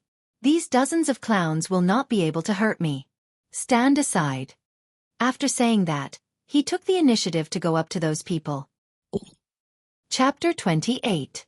Li Zishuan walked a dozen steps towards the group of people and stopped when he was about 20 to 30 feet away from them. He crossed his arms and waited for them to come over. When the distance was about right, Li Zishuan shouted at the group of people, Is Lu Shiren here? If you are, come out and say something. Today, I will turn you, Lu Shiren, into a dead man. Li Zishuan was also speechless at the Lu family's naming skills. The father was called Lu Shiren, and the son was called Lu Haojian. How uncultured. How scary. When Wang Zhong heard Li Zishuan call out Lu Shiren, he was slightly stunned. He was only concerned about his young master and young miss, so he didn't know who the other party was. At this time, he looked at Lu Haojian, who was lying on the ground with his face swollen. After looking at him for a long time, he recognized that he had seen this person before. His face was ashen. When the leader of the group of people saw Li Zishuan, a 14 to 15-year-old child, speak rudely, he was so angry that he shouted, "Where did this stinking child come from? Today, I will teach you a lesson on behalf of your parents. I will teach you how to behave. All of you, go and beat him to death." This person was Lu Shiren. He was originally at home with the concubine he had just taken in, but he was interrupted by a servant. When he heard that his precious son had been beaten up in the Han family manor, he was shocked and angry. He put on his clothes and led all the servants and guards in the family to storm towards the Han family manor. When Li Zishuan saw that this person was so angry, he concluded that this was most likely Lu Shiren. When he heard his unpleasant words, he was furious. He didn't wait for the servants to come and took the initiative to attack. He was mainly afraid that so many people would hurt Lan'er and Yu Shi. Using the orchid butterfly steps, he flashed in front of Lu Shiren and fiercely punched his chin. Then he flew up and kicked his round stomach. Lu Shiren was like a heavy artillery shell, smashing into the group of servants behind him. The group of servants didn't even have time to dodge and were all injured. When Li Zishuan landed on the ground, his expression was not good. He originally wanted to kick the middle-aged fatty more than 10 meters away to intimidate these people, who knew that he underestimated Lu Shiren's weight and kicked the wrong place. At that time, when he kicked Lu Shiren's round belly, he used too much strength. Although he kicked Lu Shiren away, the rebound from Lu Shiren's belly almost sent him flying. He spun twice in the air before stabilizing his body and landing on the ground. Li Zishuan's expression turned ugly as he had almost failed to act tough. The servant who had gone back to report the news was horrified. It was so fast again. He thought it was a fluke that his young master was kicked away so fast. Now, he kicked away his master who was obviously several tons heavier than his young master. Moreover, the speed was so fast that no one could react. At this moment, even if he was stupid, he knew that he had encountered a legendary martial arts master. At that moment, he didn't care about his master and those servants. He turned around and ran away, wailing in his heart, "Go back to your hometown. I'm not going to be a servant here in Chang'an anymore. Whoever falls in love with this god of killing can have him." Lu Shiren was in so much pain that his face turned the color of pig liver. There was still blood on his chin. After he landed on the ground, he was like a turtle that flipped its shell. He twisted his buttocks a few times but couldn't get up. This made the dozen servants under him suffer. Originally, when he smashed them, a few of their bones were broken. Now that Lu Shiren was twisting his buttocks and trying to get up, they instantly howled in pain. A few servants who were not injured rushed over and spent a lot of effort to pull their master up. Lu Shiren's face was in a mess. The hat on his head was long gone, and his hair was disheveled. Most importantly, his head was bald, and only his hair was around. Lan'er, who was watching from the side, couldn't help but giggle. Xiao Shi and Yu Shi also couldn't help but laugh. Lu Shiren was furious at this moment. Just as he was about to fly into a rage, he saw Wang Zhong. He was shocked and didn't bother to tidy up his appearance. He staggered over and said flatteringly, "Butler Wang, why are you here?" Wang Zhong's face was ashen. He pointed at Lu Shiren's nose and roared, "Why am I here? Lu Shiren, you have guts. Your son dared to bully my family's young miss, and you brought people to beat up my family's young master. You have guts. Just you wait. My master won't let you off." Lu Shiren was confused at this moment and said, That young man just now was your family's young master?" Wang Zhong snorted and said, "What do you think?" Lu Shiren staggered back 2 steps when he heard this, and his face turned even paler. He had met Wang Zhong many times before. Back then, when he sold the Han family manor, he had contacted Wang Zhong. He naturally knew that the master Wang Zhong mentioned was someone he couldn't afford to offend. He was just a landlord in the countryside, but Li Jingma was a tycoon in Chang'an. He knew many high-ranking officials and dignitaries. He could crush the Lu family with just a finger. Just now, he heard Wang Zhong say that his bastard son bullied Li Jingma's daughter. It's over. It's all over. Lu Shiren sat on the ground in despair. At this moment, there was a rush of footsteps in the village. Li Zishuan saw Xiao He and Han Lijing running over with a group of farmers holding hoes and machetes. Well, Li Zishuan also saw a fool holding a rolling pin. He couldn't help but feel speechless. Damn it, did you come to fight or to roll dough to make dumplings? Before this, Han Lijing had gathered the farmers and told them about the big deal that Li Zishuan had told him. When the farmers heard it, they couldn't believe that there was such a good thing. After confirming it over and over again, they thanked the master's family's young master and young miss for their kindness. At this moment, Xiao He hurriedly ran over and told Han Lijing that someone at the entrance of the village had caught the young miss. Han Lijing was furious when he heard this.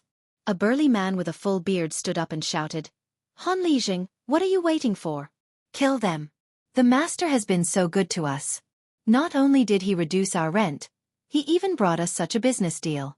Yet, the young miss was caught here. We can't let down the master and Madam Li. Kill them. I old Hu will be the first to go." "That's right, no matter who the other party is, kill them. I old Han will go too. Kill them, kill them. Count me Han heir in." Instantly, the crowd was enraged. They all shouted that they wanted to save the young miss. The master's family had always been good to the Han village. This time, they had brought them such a good business deal. They were grateful from the bottom of their hearts. Now that the young miss was in trouble at the Han village, the Han village's good days would be ruined. How could they tolerate this? All right, our Han village doesn't have any cowards. If they dare to bully us and want to ruin our good days, we will fight it out with them.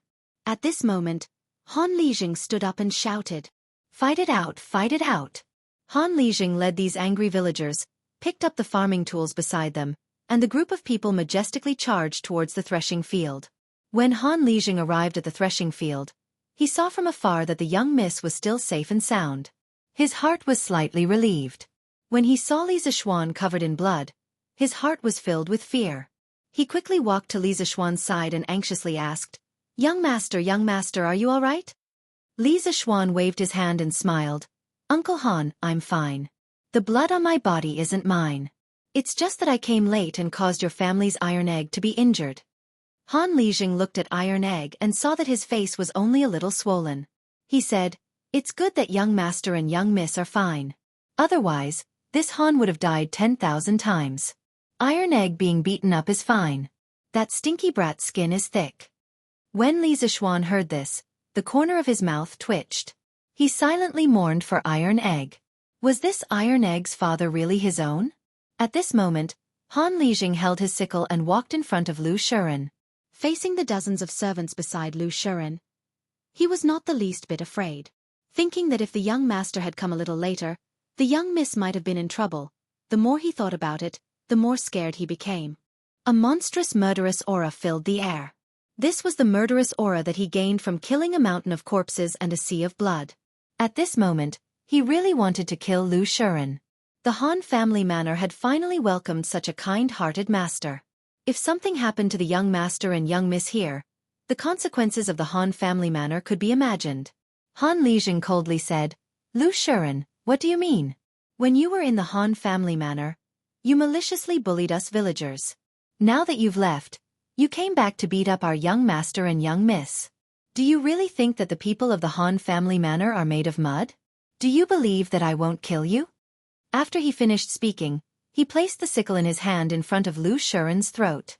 At this moment, Lu Shiren's heart was filled with fear and grievance. He brought so many people here, but before he could even say a few words to Li Zishuan, he was already beaten up. Who was the one bullying who? Kill him, kill him.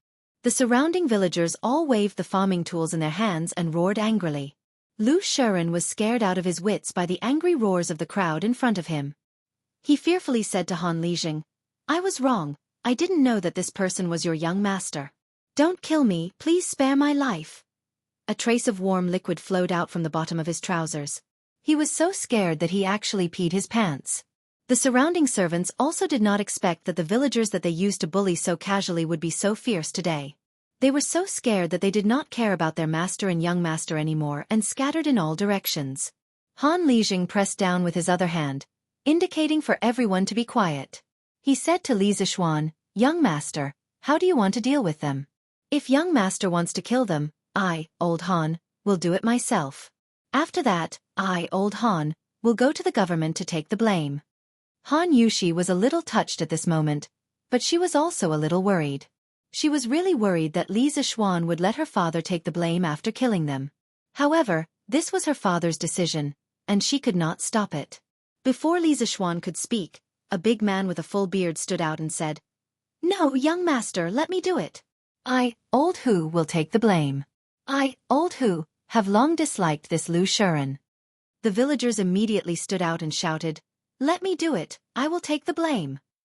Li Zixuan looked at the scene in front of him and was a little touched. This was the simple people of Tang Empire. If you were good to them, they would repay you tenfold or 100-fold, even at the expense of their own lives. However, he did not want to kill the father and son of the Lu family. It was not worth it. He wanted to make them suffer a fate worse than death. Li Zixuan pressed down with his hands and waited for everyone to be quiet.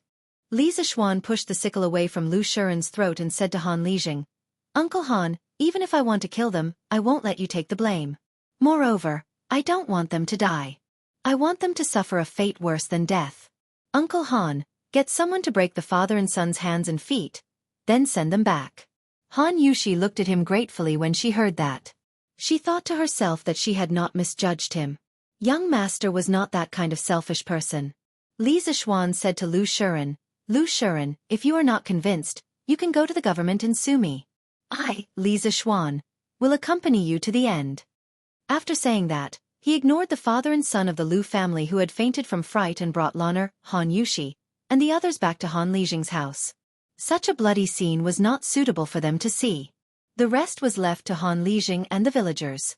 Chapter 29. Wow, what a big tiger! Li Zixuan and the others returned to the Han family's courtyard. Lan'er saw the big tiger at the door and was shocked. She screamed and immediately hid behind Li Zixuan. Li Zixuan patted Lan'er's head and said gently, "Lan'er, don't be afraid. That tiger is dead." Lan'er heard this and stuck her head out from behind Li Zixuan. After making sure that the tiger would not move, she slowly walked forward and observed the tiger. Iron Egg was also very curious. He ran over and touched the tiger with Lan'er. Li Zixuan did not care about them and entered the house with Han Yushi, Xiao He, and Xiao Shi. "Young master, I'll go boil some water. You can take a bath later. I'll bring my father's clothes for you to change into," Han Yushi suggested when she saw Li Zixuan covered in blood.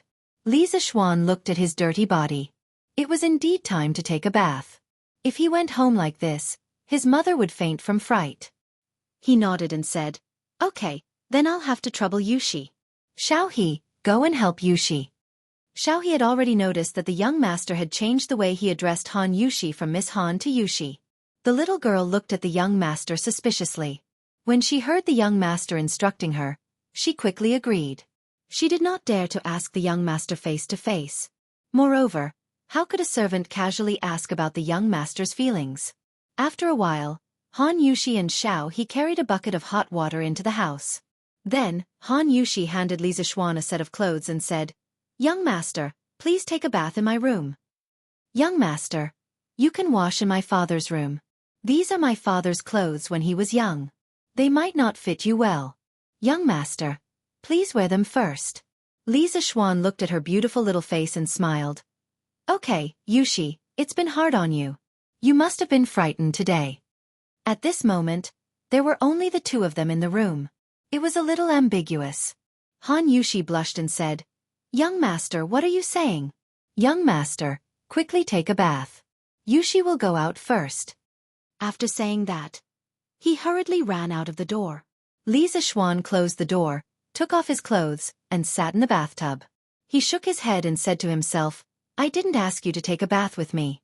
Why did you run away so quickly? Could it be that this young master is not handsome?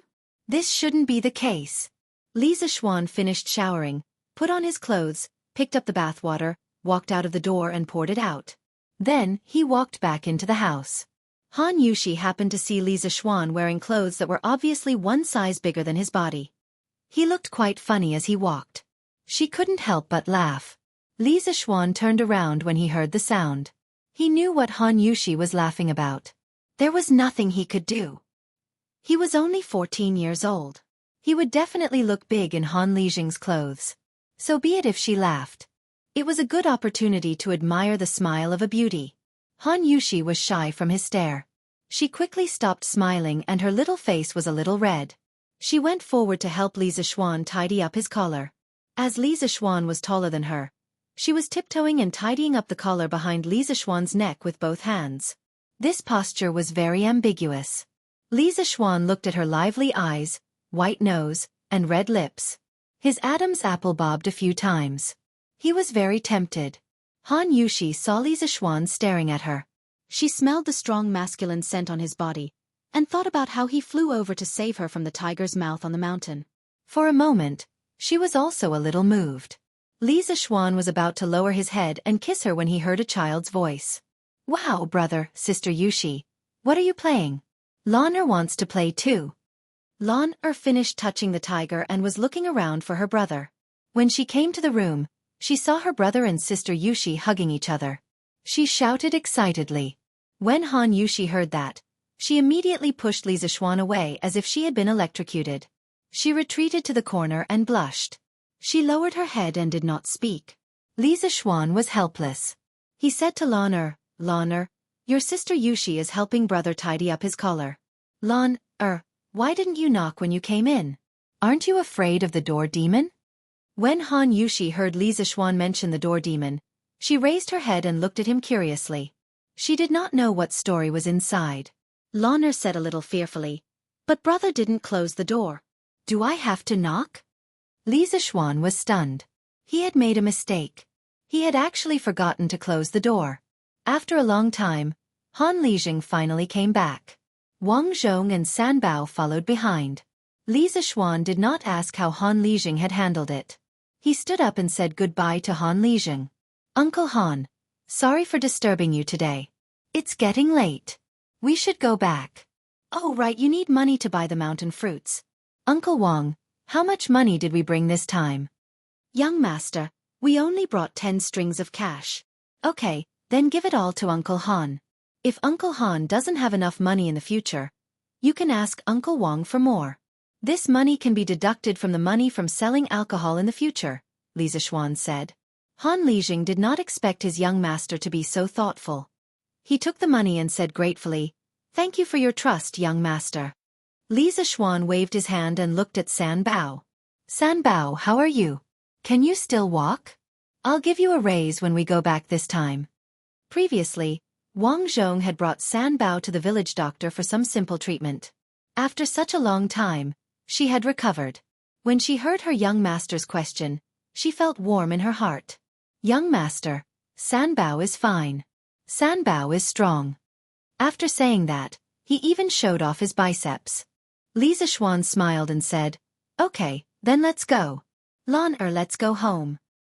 Coming. Lan ran over.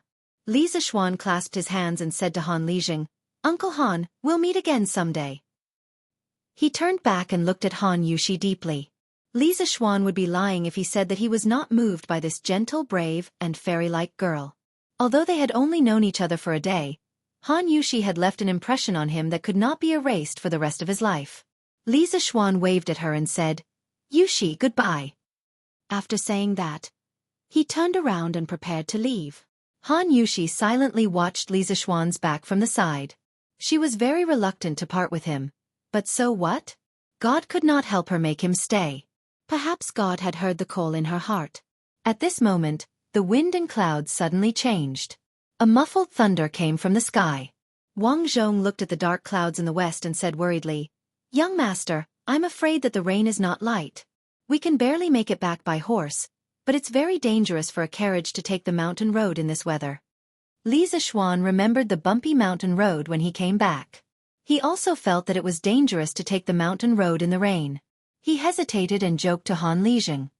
Uncle Han, it seems that we have to keep guests in this weather. We can only trouble Uncle Han for one more night. We'll leave tomorrow when the rain stops.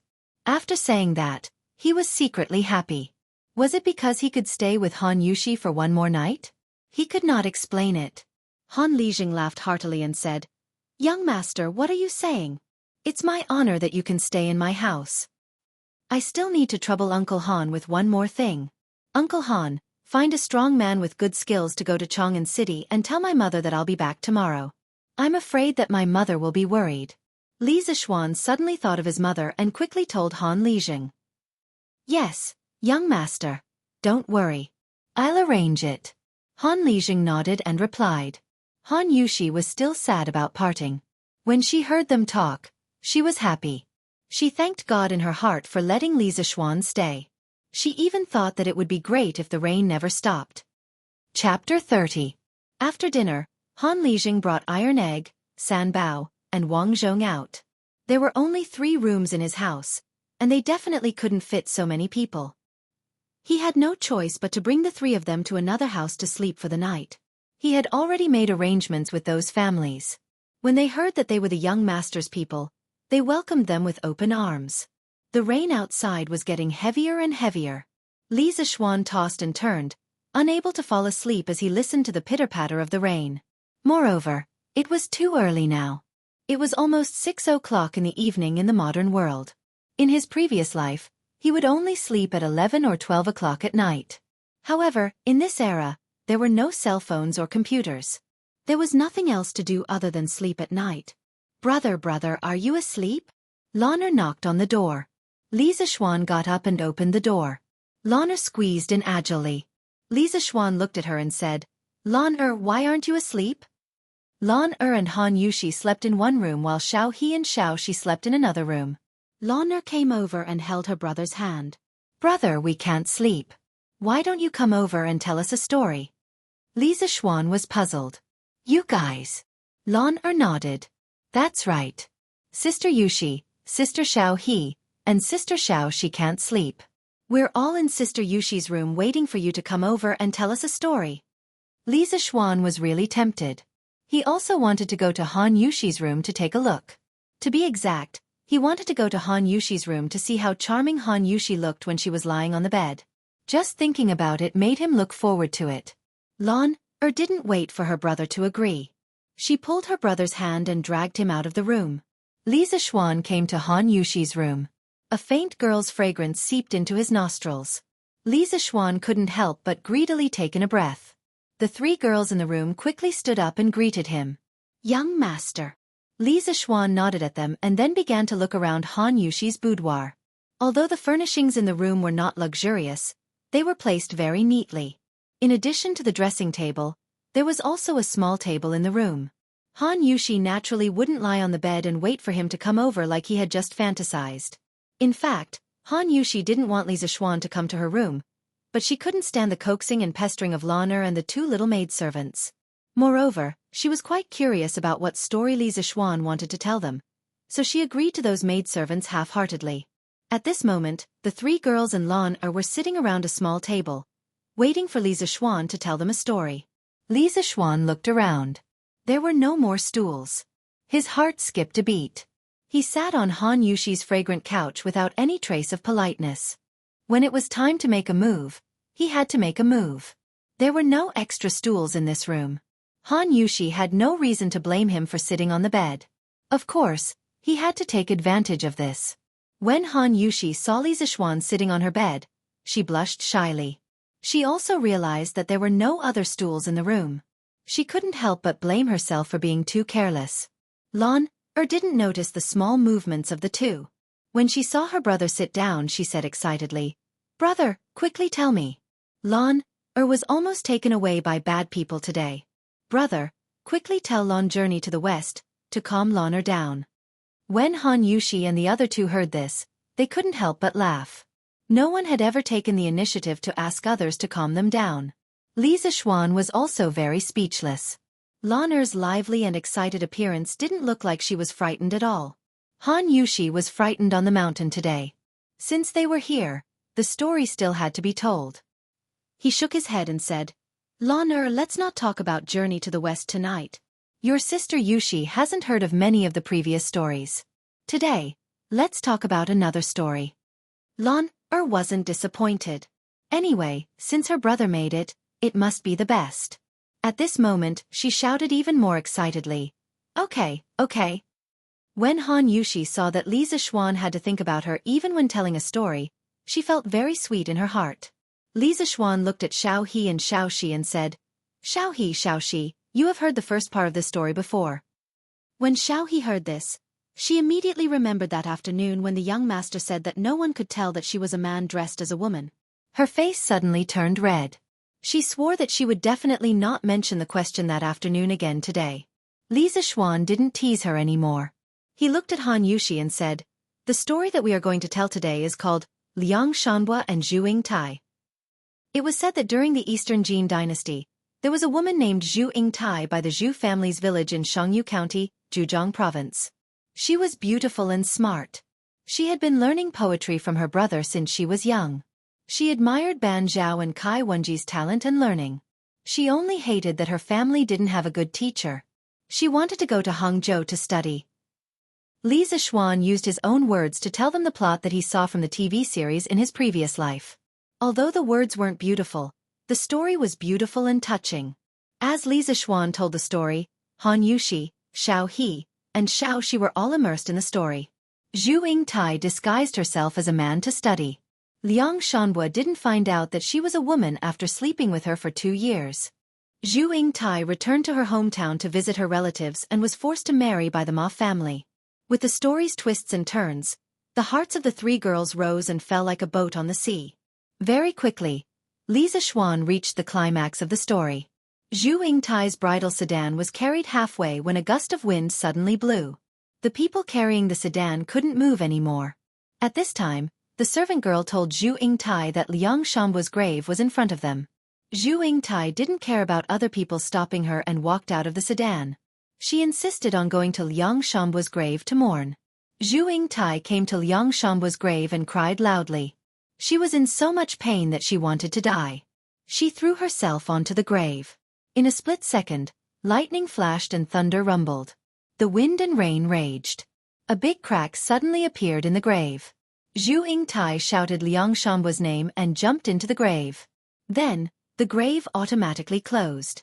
After a while, the rain stopped. The clouds parted and a rainbow appeared in the sky. A pair of beautiful butterflies flew up from the grave and danced around the grave. People said that this pair of butterflies was Liang Shanhua and Zhu Yingtai.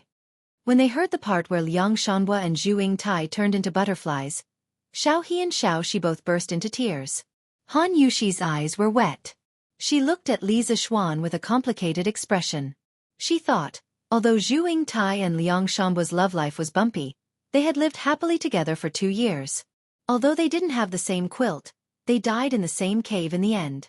Wasn't that a kind of happiness? However, her status was so different from the young masters. Could they really be together in the end?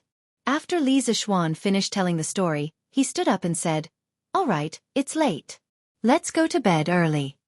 Lan said unhappily, "Brother, the story you told today wasn't good." Lan didn't understand love, so she naturally felt that this story wasn't as good as Journey to the West. Li Zixuan smiled and said, "Then I'll tell Lan Journey to the West tomorrow. It's time to sleep now." He turned his head and waved his hand at Han Yushi and said with a smile, "Yushi, rest early." Han Yushi's mind was still in the story. She forced a smile and said, "Young master, you should rest early too." Chapter 31. The next morning, Li Zixuan woke up from his sleep. He pushed open the window and found that the rain that had been raining all night had stopped. The fresh smell of the soil after the rain hit him in the face. He immediately felt refreshed. After practicing the Sutra of Supreme Mystery for a while, Li Zixuan walked out of the room. In the front room, Han Lijing, Wang Zhong, and the others had returned and were chatting. Li Zixuan went forward to greet them and went to wash up. After eating the breakfast that Han Yushi had carefully prepared, Li Zixuan said goodbye to Han Lijing in the yard. "Uncle Han, sorry for disturbing you these 2 days. Uncle Han, please pay attention to the business. If you have any problems, please find Uncle Wang or go directly to Chang'an to find me. I'll be waiting for your fruit wine in Chang'an." "Young master, don't worry. I'll take care of the fruit wine. The road is slippery after the rain. Young master, please be careful." "Well, it's okay." Li Zixuan turned around and looked at Han Yushi, who was leaning against the doorframe and silently watching him. This girl had noticed that her eyes were red since she saw her in the morning. Could it be that the story she told last night was too sad and she cried all night? He was also reluctant to part with this beautiful girl, but he had to go back. This was not his home. Li Zixuan actually enjoyed the quiet and elegant feeling when talking to Han Yushi, but he didn't know what Han Yushi thought of him. Maybe she had a little affection for him. He had a lot to say to her at this moment, but it was obviously not the right time. Thousands of words turned into a sigh in the end. Yushi, take care. After that, he turned around and left with the group. Back home, Li Zixuan was dragged by his mother to enjoy her mother's love.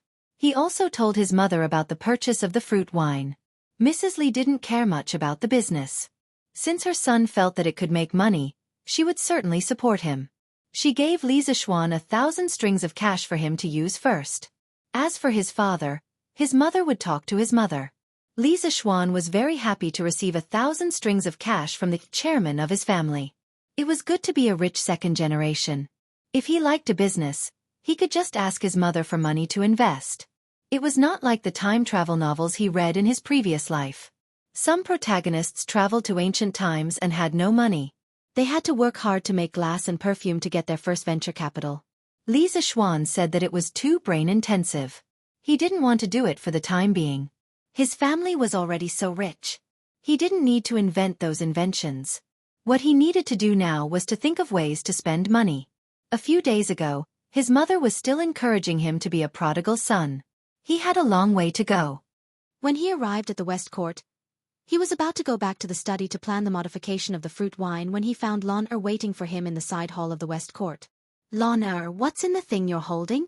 Li Zixuan pointed at a thick bamboo tube in Lan hand and asked. This is Lan general, Wei Qing. He's amazing. Brother, let me show you.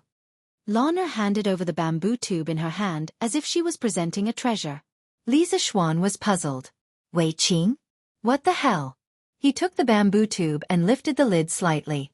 When he looked inside, he saw a green locust.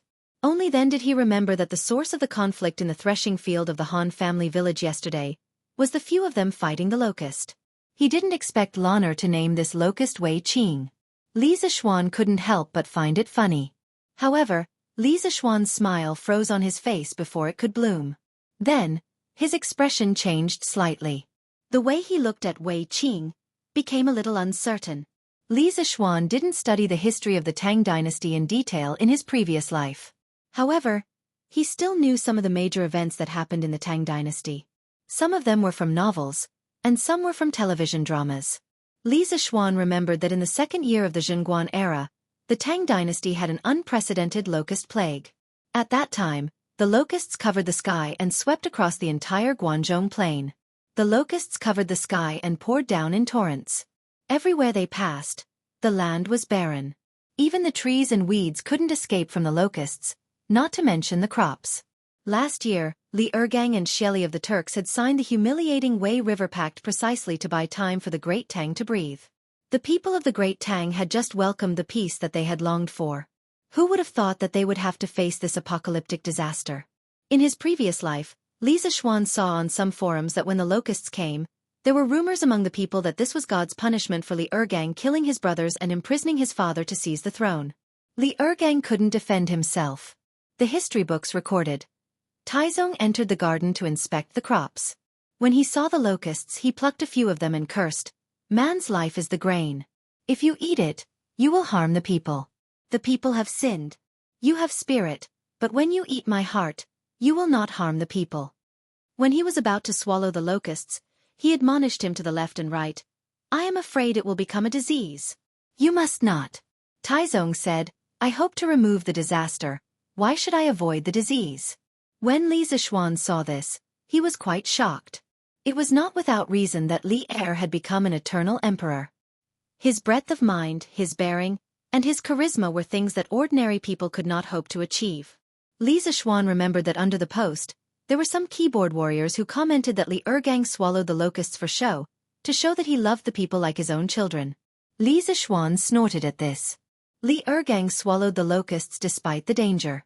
No matter what his purpose was, he was worthy of respect. Li Zixuan asked himself if he was himself, he wouldn't dare to swallow the locusts.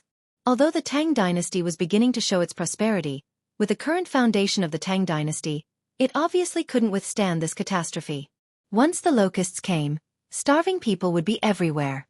There might even be a tragedy of people swapping their children for food. Then the question was, before the locusts came, what could he do for this era?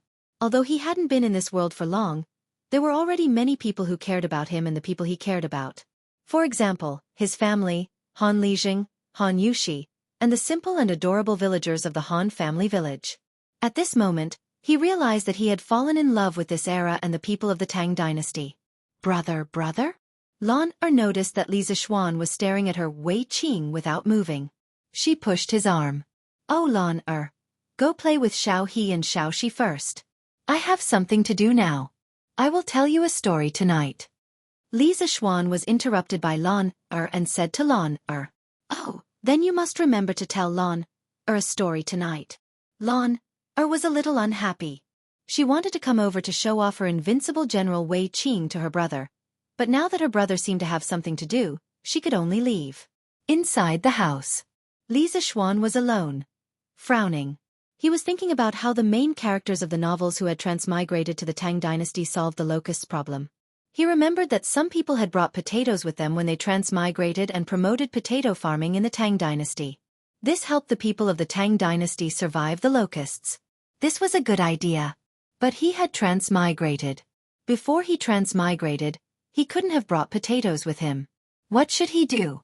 Should he tell Li Er directly and ask him to prepare in advance? No, first of all, he couldn't even see Li Er now. Even if he saw him and told him, he wouldn't believe him. Instead, he would be charged with the crime of misleading the public. Secondly, even if Li Er believed him, other than stockpiling food in advance, there were limited ways to do so. Li Zixuan rubbed his head in frustration. After thinking for a long time, he still couldn't think of a practical solution. Forget it, let's think about it slowly. After all, there was still more than a year before the locusts. Chapter 32. This morning, Li Zixuan was practicing his sword on the lawn of the West Courtyard. Yes, he was practicing his sword. Not only did spiritual master Ling Su teach him internal strength, he also taught him sword skills. Taoist sword skills were quite diverse and there were many powerful sword skills handed down from generation to generation. But spiritual master Ling Su was afraid that he would bite off more than he could chew, so he only taught him one sword skill, which was what Li Zixuan was practicing now. It was called the 9 Taishan swords.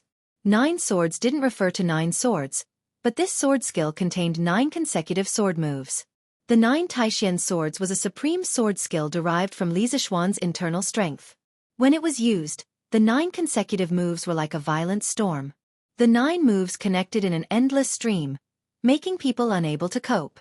Moreover, each move would superimpose on the power of the last move.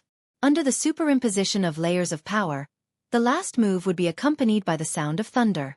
Its speed would be like lightning and very difficult to block.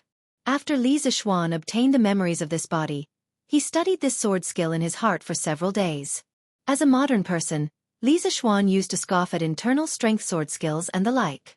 But after obtaining the memories of this body and looking at this sword skill again, he naturally had some understanding in his heart. This feeling was very magical. The 9 Taishan swords were: first sword riding wind, second sword fleeting swan, third sword treading snow, fourth sword breaking waves, fifth sword leaving dust, sixth sword flowing cloud, seventh sword phantom, eighth sword returning to origin, and ninth sword rushing thunder. The 9 sword skills matched the 9 levels of the Taishan Sutra. With Li Zixuan's current power, he could only use the first 5 moves of the 9 Taishan swords. But this was already very powerful. According to his master, with his current cultivation, no one in the younger generation in Jianghu could match him. Unless he met a reclusive master like his master, his life was not in danger under other circumstances. Spiritual master Ling Su had already practiced the 9th sword rushing thunder when he was alive. According to him, when he used the 9 swords in succession, even a great grandmaster expert could only hold back his hatred. But using the 9 swords in succession consumed a lot of energy. After using the 9 swords, he basically collapsed.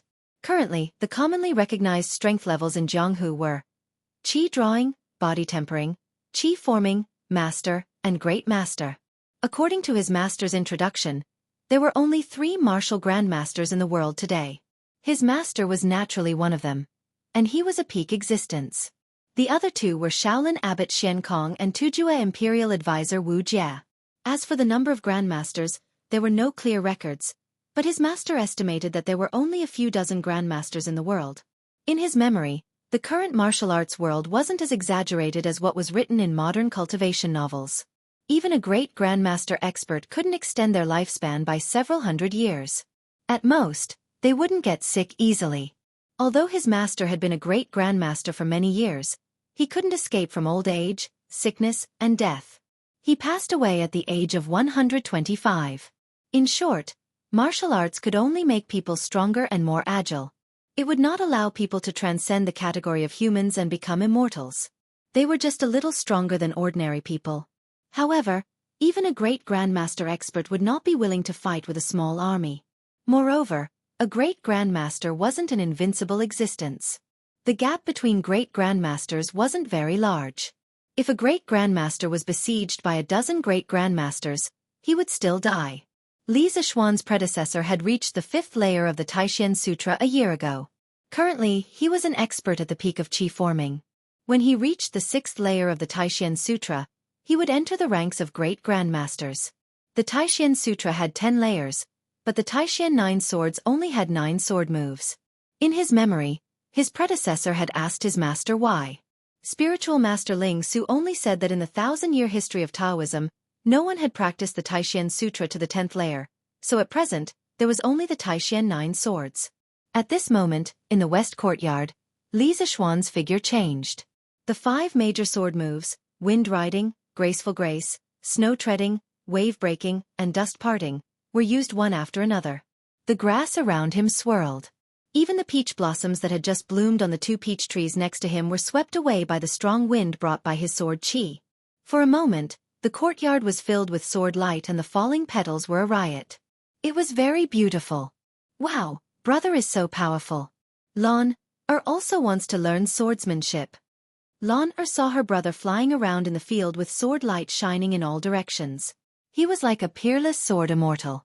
She jumped and jumped around excitedly, shouting that she also wanted to learn this handsome swordsmanship. Xiao He and Xiao Shi's eyes were also filled with extraordinary splendor. They knew that their young master knew martial arts, but they didn't expect him to be so powerful. Especially when their young master was dancing with the sword, he was so handsome that their hearts were beating wildly. After practicing these 5 sword moves, Li Zishuan was also sweating slightly. He took the silk handkerchief that Xiao Shi handed over and wiped the sweat on his forehead. Then he said to Lan, practicing martial arts is very tough. Do you really want to learn? Li Zishuan didn't want to teach his sister martial arts because it was too troublesome. This girl was obviously only enthusiastic for a short period of time.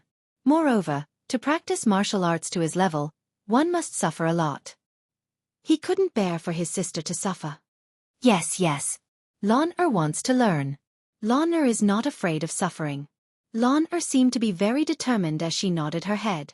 She was just captivated by her brother's handsome swordsmanship and really wanted to learn this swordsmanship. But to learn this swordsmanship, you have to wake up at 3 in the morning to practice. Moreover, you have to continue practicing regardless of whether it's winter or summer. When that time comes, our cute little Lan will become a tanned girl. Lan, do you still want to learn? Li Zishuan said in distress. Lan was a little hesitant. Which girl didn't want to be beautiful? Although Lan wasn't even 7 years old, this little girl had already started to want to be beautiful. She often asked Xiao Shi for advice on how to dress up. When she heard that practicing martial arts was so scary and that she had to get tanned, Lan was a little scared. Although the swordsmanship was handsome, she would become ugly if she got tanned. No matter how good the swordsmanship was, it was useless. Seeing that Lan was a little scared, Li Zishuan was a little proud. Just as he was about to turn around and return to his room, he heard Lan shouting. No, smelly brother. You are lying. You wake up at 3 in the morning every day. You wake up later than Lan. Also, brother, your face is so white.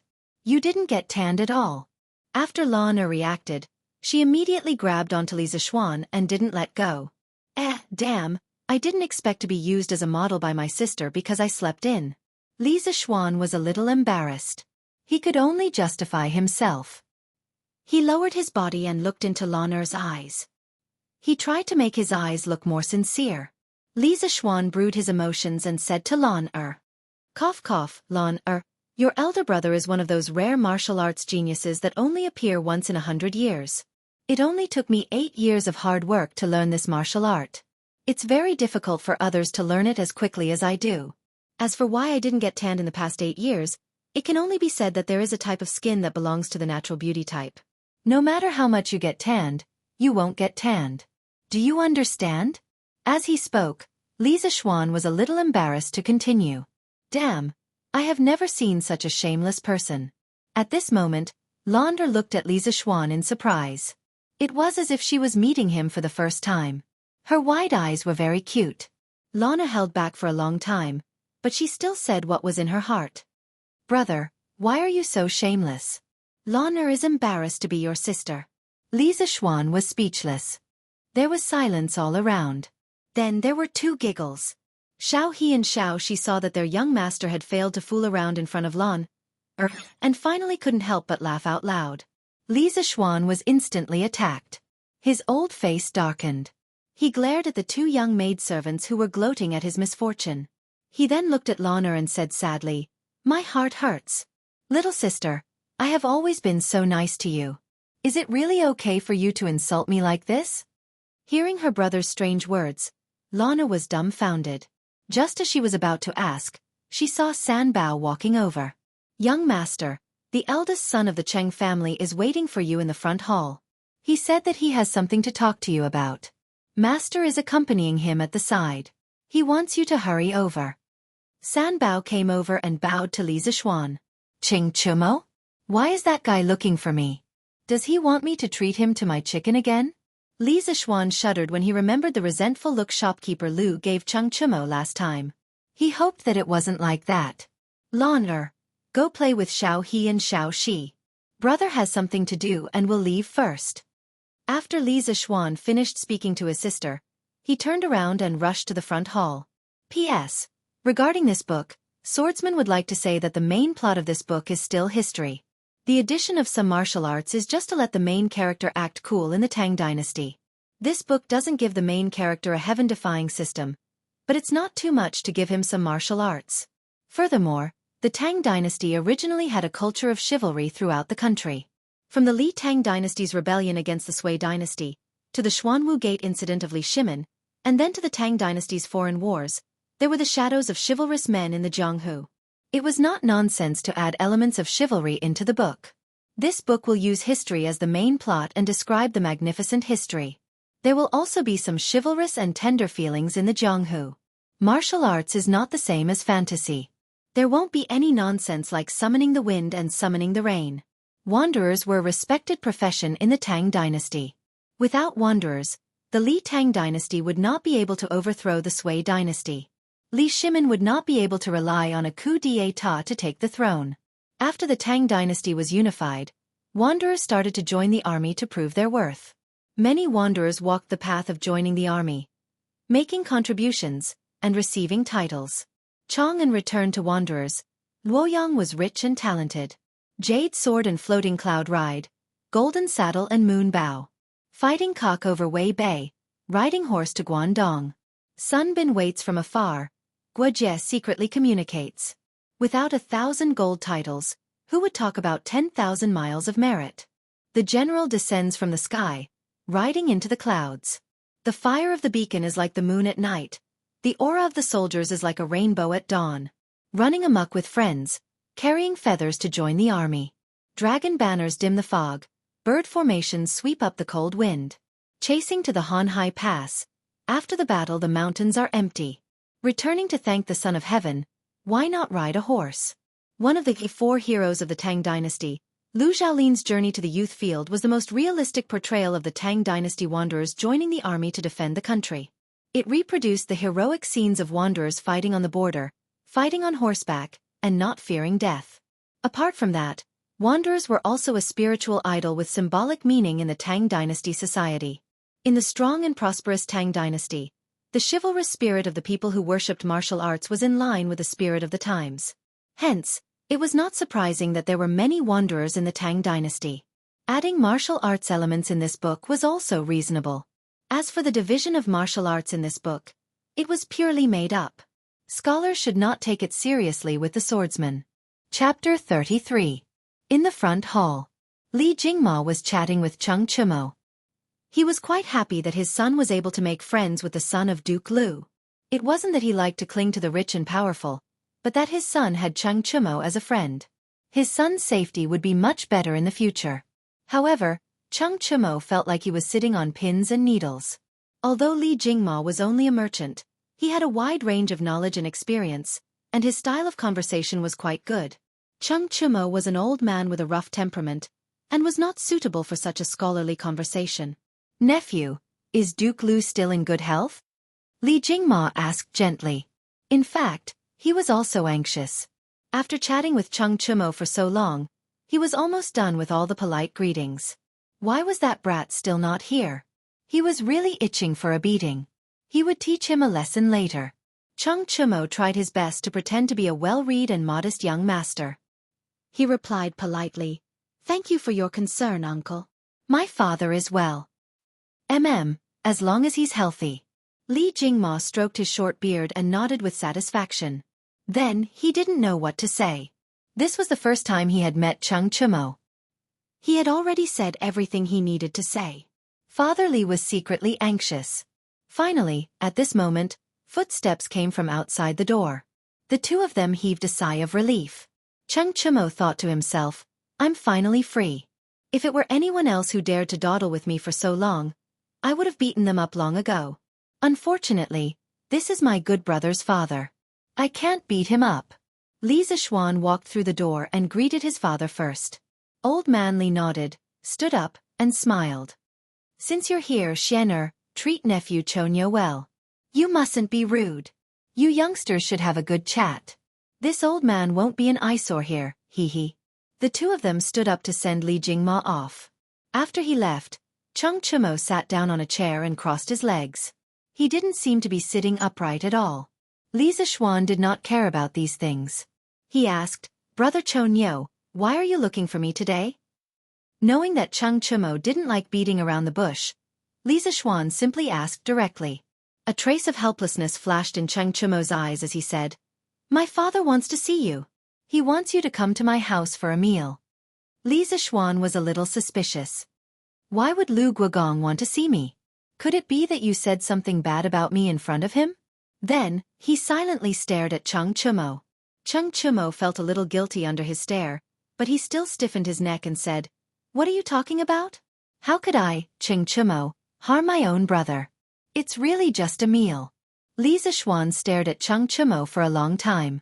Although he still felt that something was wrong, he couldn't find any flaws for the time being. "All right then, I'll pay a visit to Duke Lu. What does your father like? It's not good to go empty-handed on my first visit, right?" Cheng Chimo impatiently waved his hand. "You don't need to bring anything. Come with me." Then, he suddenly paused as if he had thought of something. He licked his lips and said embarrassedly, My father likes to eat that gnawed chicken. Xiaoxian, do you want to bring some?" Li Xiaofan laughed heartily. No problem. I was wondering what it was. I'll tell the kitchen to make 10 servings of gnawed chicken and bring them to Uncle Cheng." Then, he went out to instruct the kitchen. The cook of the Li family, Auntie Zhao, had already learned how to make gnawed chicken under Li Xiaofan's guidance. Although it couldn't compare to the taste of the drunken immortal restaurant, if one didn't taste it carefully, one wouldn't be able to taste the difference. Wait. Cheng Chimo pulled Li Xiaofan back. His face was full of shame. He carefully gestured with one finger and said, "This, my father said, to let you make a pot of gnawed chicken and bring it over." A pot. Damn, were all the people in old Cheng's family animals like this? Did they eat by the pot? Li Xiaofan staggered and almost sprained his waist. On Vermilion Bird Avenue, the two of them rode their horses toward Huaride Lane. However, Cheng Chimo's riding posture was very strange. He held the reins in one hand and a super-large food box under his waist with the other.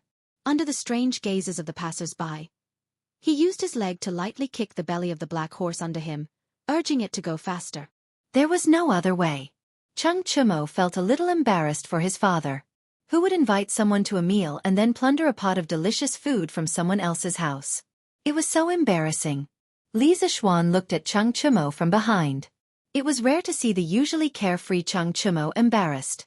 He found it quite interesting. The two of them, one in front and one behind, urged their horses forward. Soon, they arrived at the gate of the Chang mansion. Looking at the two majestic stone lions and a pair of drumstones in front of the gate of the Chang mansion, Li Zishuan felt a little envious. Previously, he also wanted to get 2 stone lions in front of his house, but he was scolded by his father when he found out. These things could not be bought with money. Although the Li family was rich, they were still businessmen and did not have the qualifications to buy such things in front of their house. Walking into the Chang mansion, Cheng Chumo pulled a servant over and asked where his father was. Then, he turned to Li Zishuan and said, "Xiaoxian, my father is now practicing martial arts in the backyard. It's still early for lunch. Come with me to pay a visit to my father." Li Zishuan nodded and agreed. "Well, there's no hurry to eat. We should pay a visit to the old duke first." He was also very curious about the famous historical figure Chang Yaojin. He had seen many versions of Chang Yaojin on TV, but he had never seen the real person. Li Zishuan felt a little excited that he was about to meet this amazing person who had left a deep mark in the history of the great Tang Empire. Although the Chang mansion was not luxurious, it still occupied a large area. The two of them passed through several pavilions and buildings before arriving at the backyard of the Chang mansion. Contrary to Li Zishuan's expectations, the backyard of the Cheng family was rather large. There was even a martial arts stage in the middle of the lawn. On top of it were 18 different types of weapons. A black-clothed brawny man with a full beard was currently wielding a pair of giant axes. He was swinging them up and down in a vigorous manner. Even from afar, Li Zishuan could feel the strong wind coming from the axes. An expert. This was an expert whose skills were at least not below his own. Li Zishuan instantly made this judgment. Seeing that the black-clothed man's face was somewhat similar to Cheng Chumo's, Li Zishuan guessed that this man was most likely Chang Yaojin. Following Cheng Chumo, he walked towards the man. When the burly man sensed someone approaching, he put down his axe and turned his head to look. He saw his son and a tall and handsome young man walking over. Chang Yaojin laughed heartily and jumped down from the martial arts stage. His voice could be heard even before he reached the stage. "Haha, you must be the new brother that my Chonyo has been talking about. Not bad, not bad. Your body is strong and healthy, and you are born with good looks." When Chang Yaojin came forward, Cheng Chumo called him father. Li Zishuan hurriedly came forward and clasped his fist respectfully. "Greetings, High Duke Liu." Chang Yaojin patted Li Zishuan's shoulder and laughed. "Haha, don't be so courteous.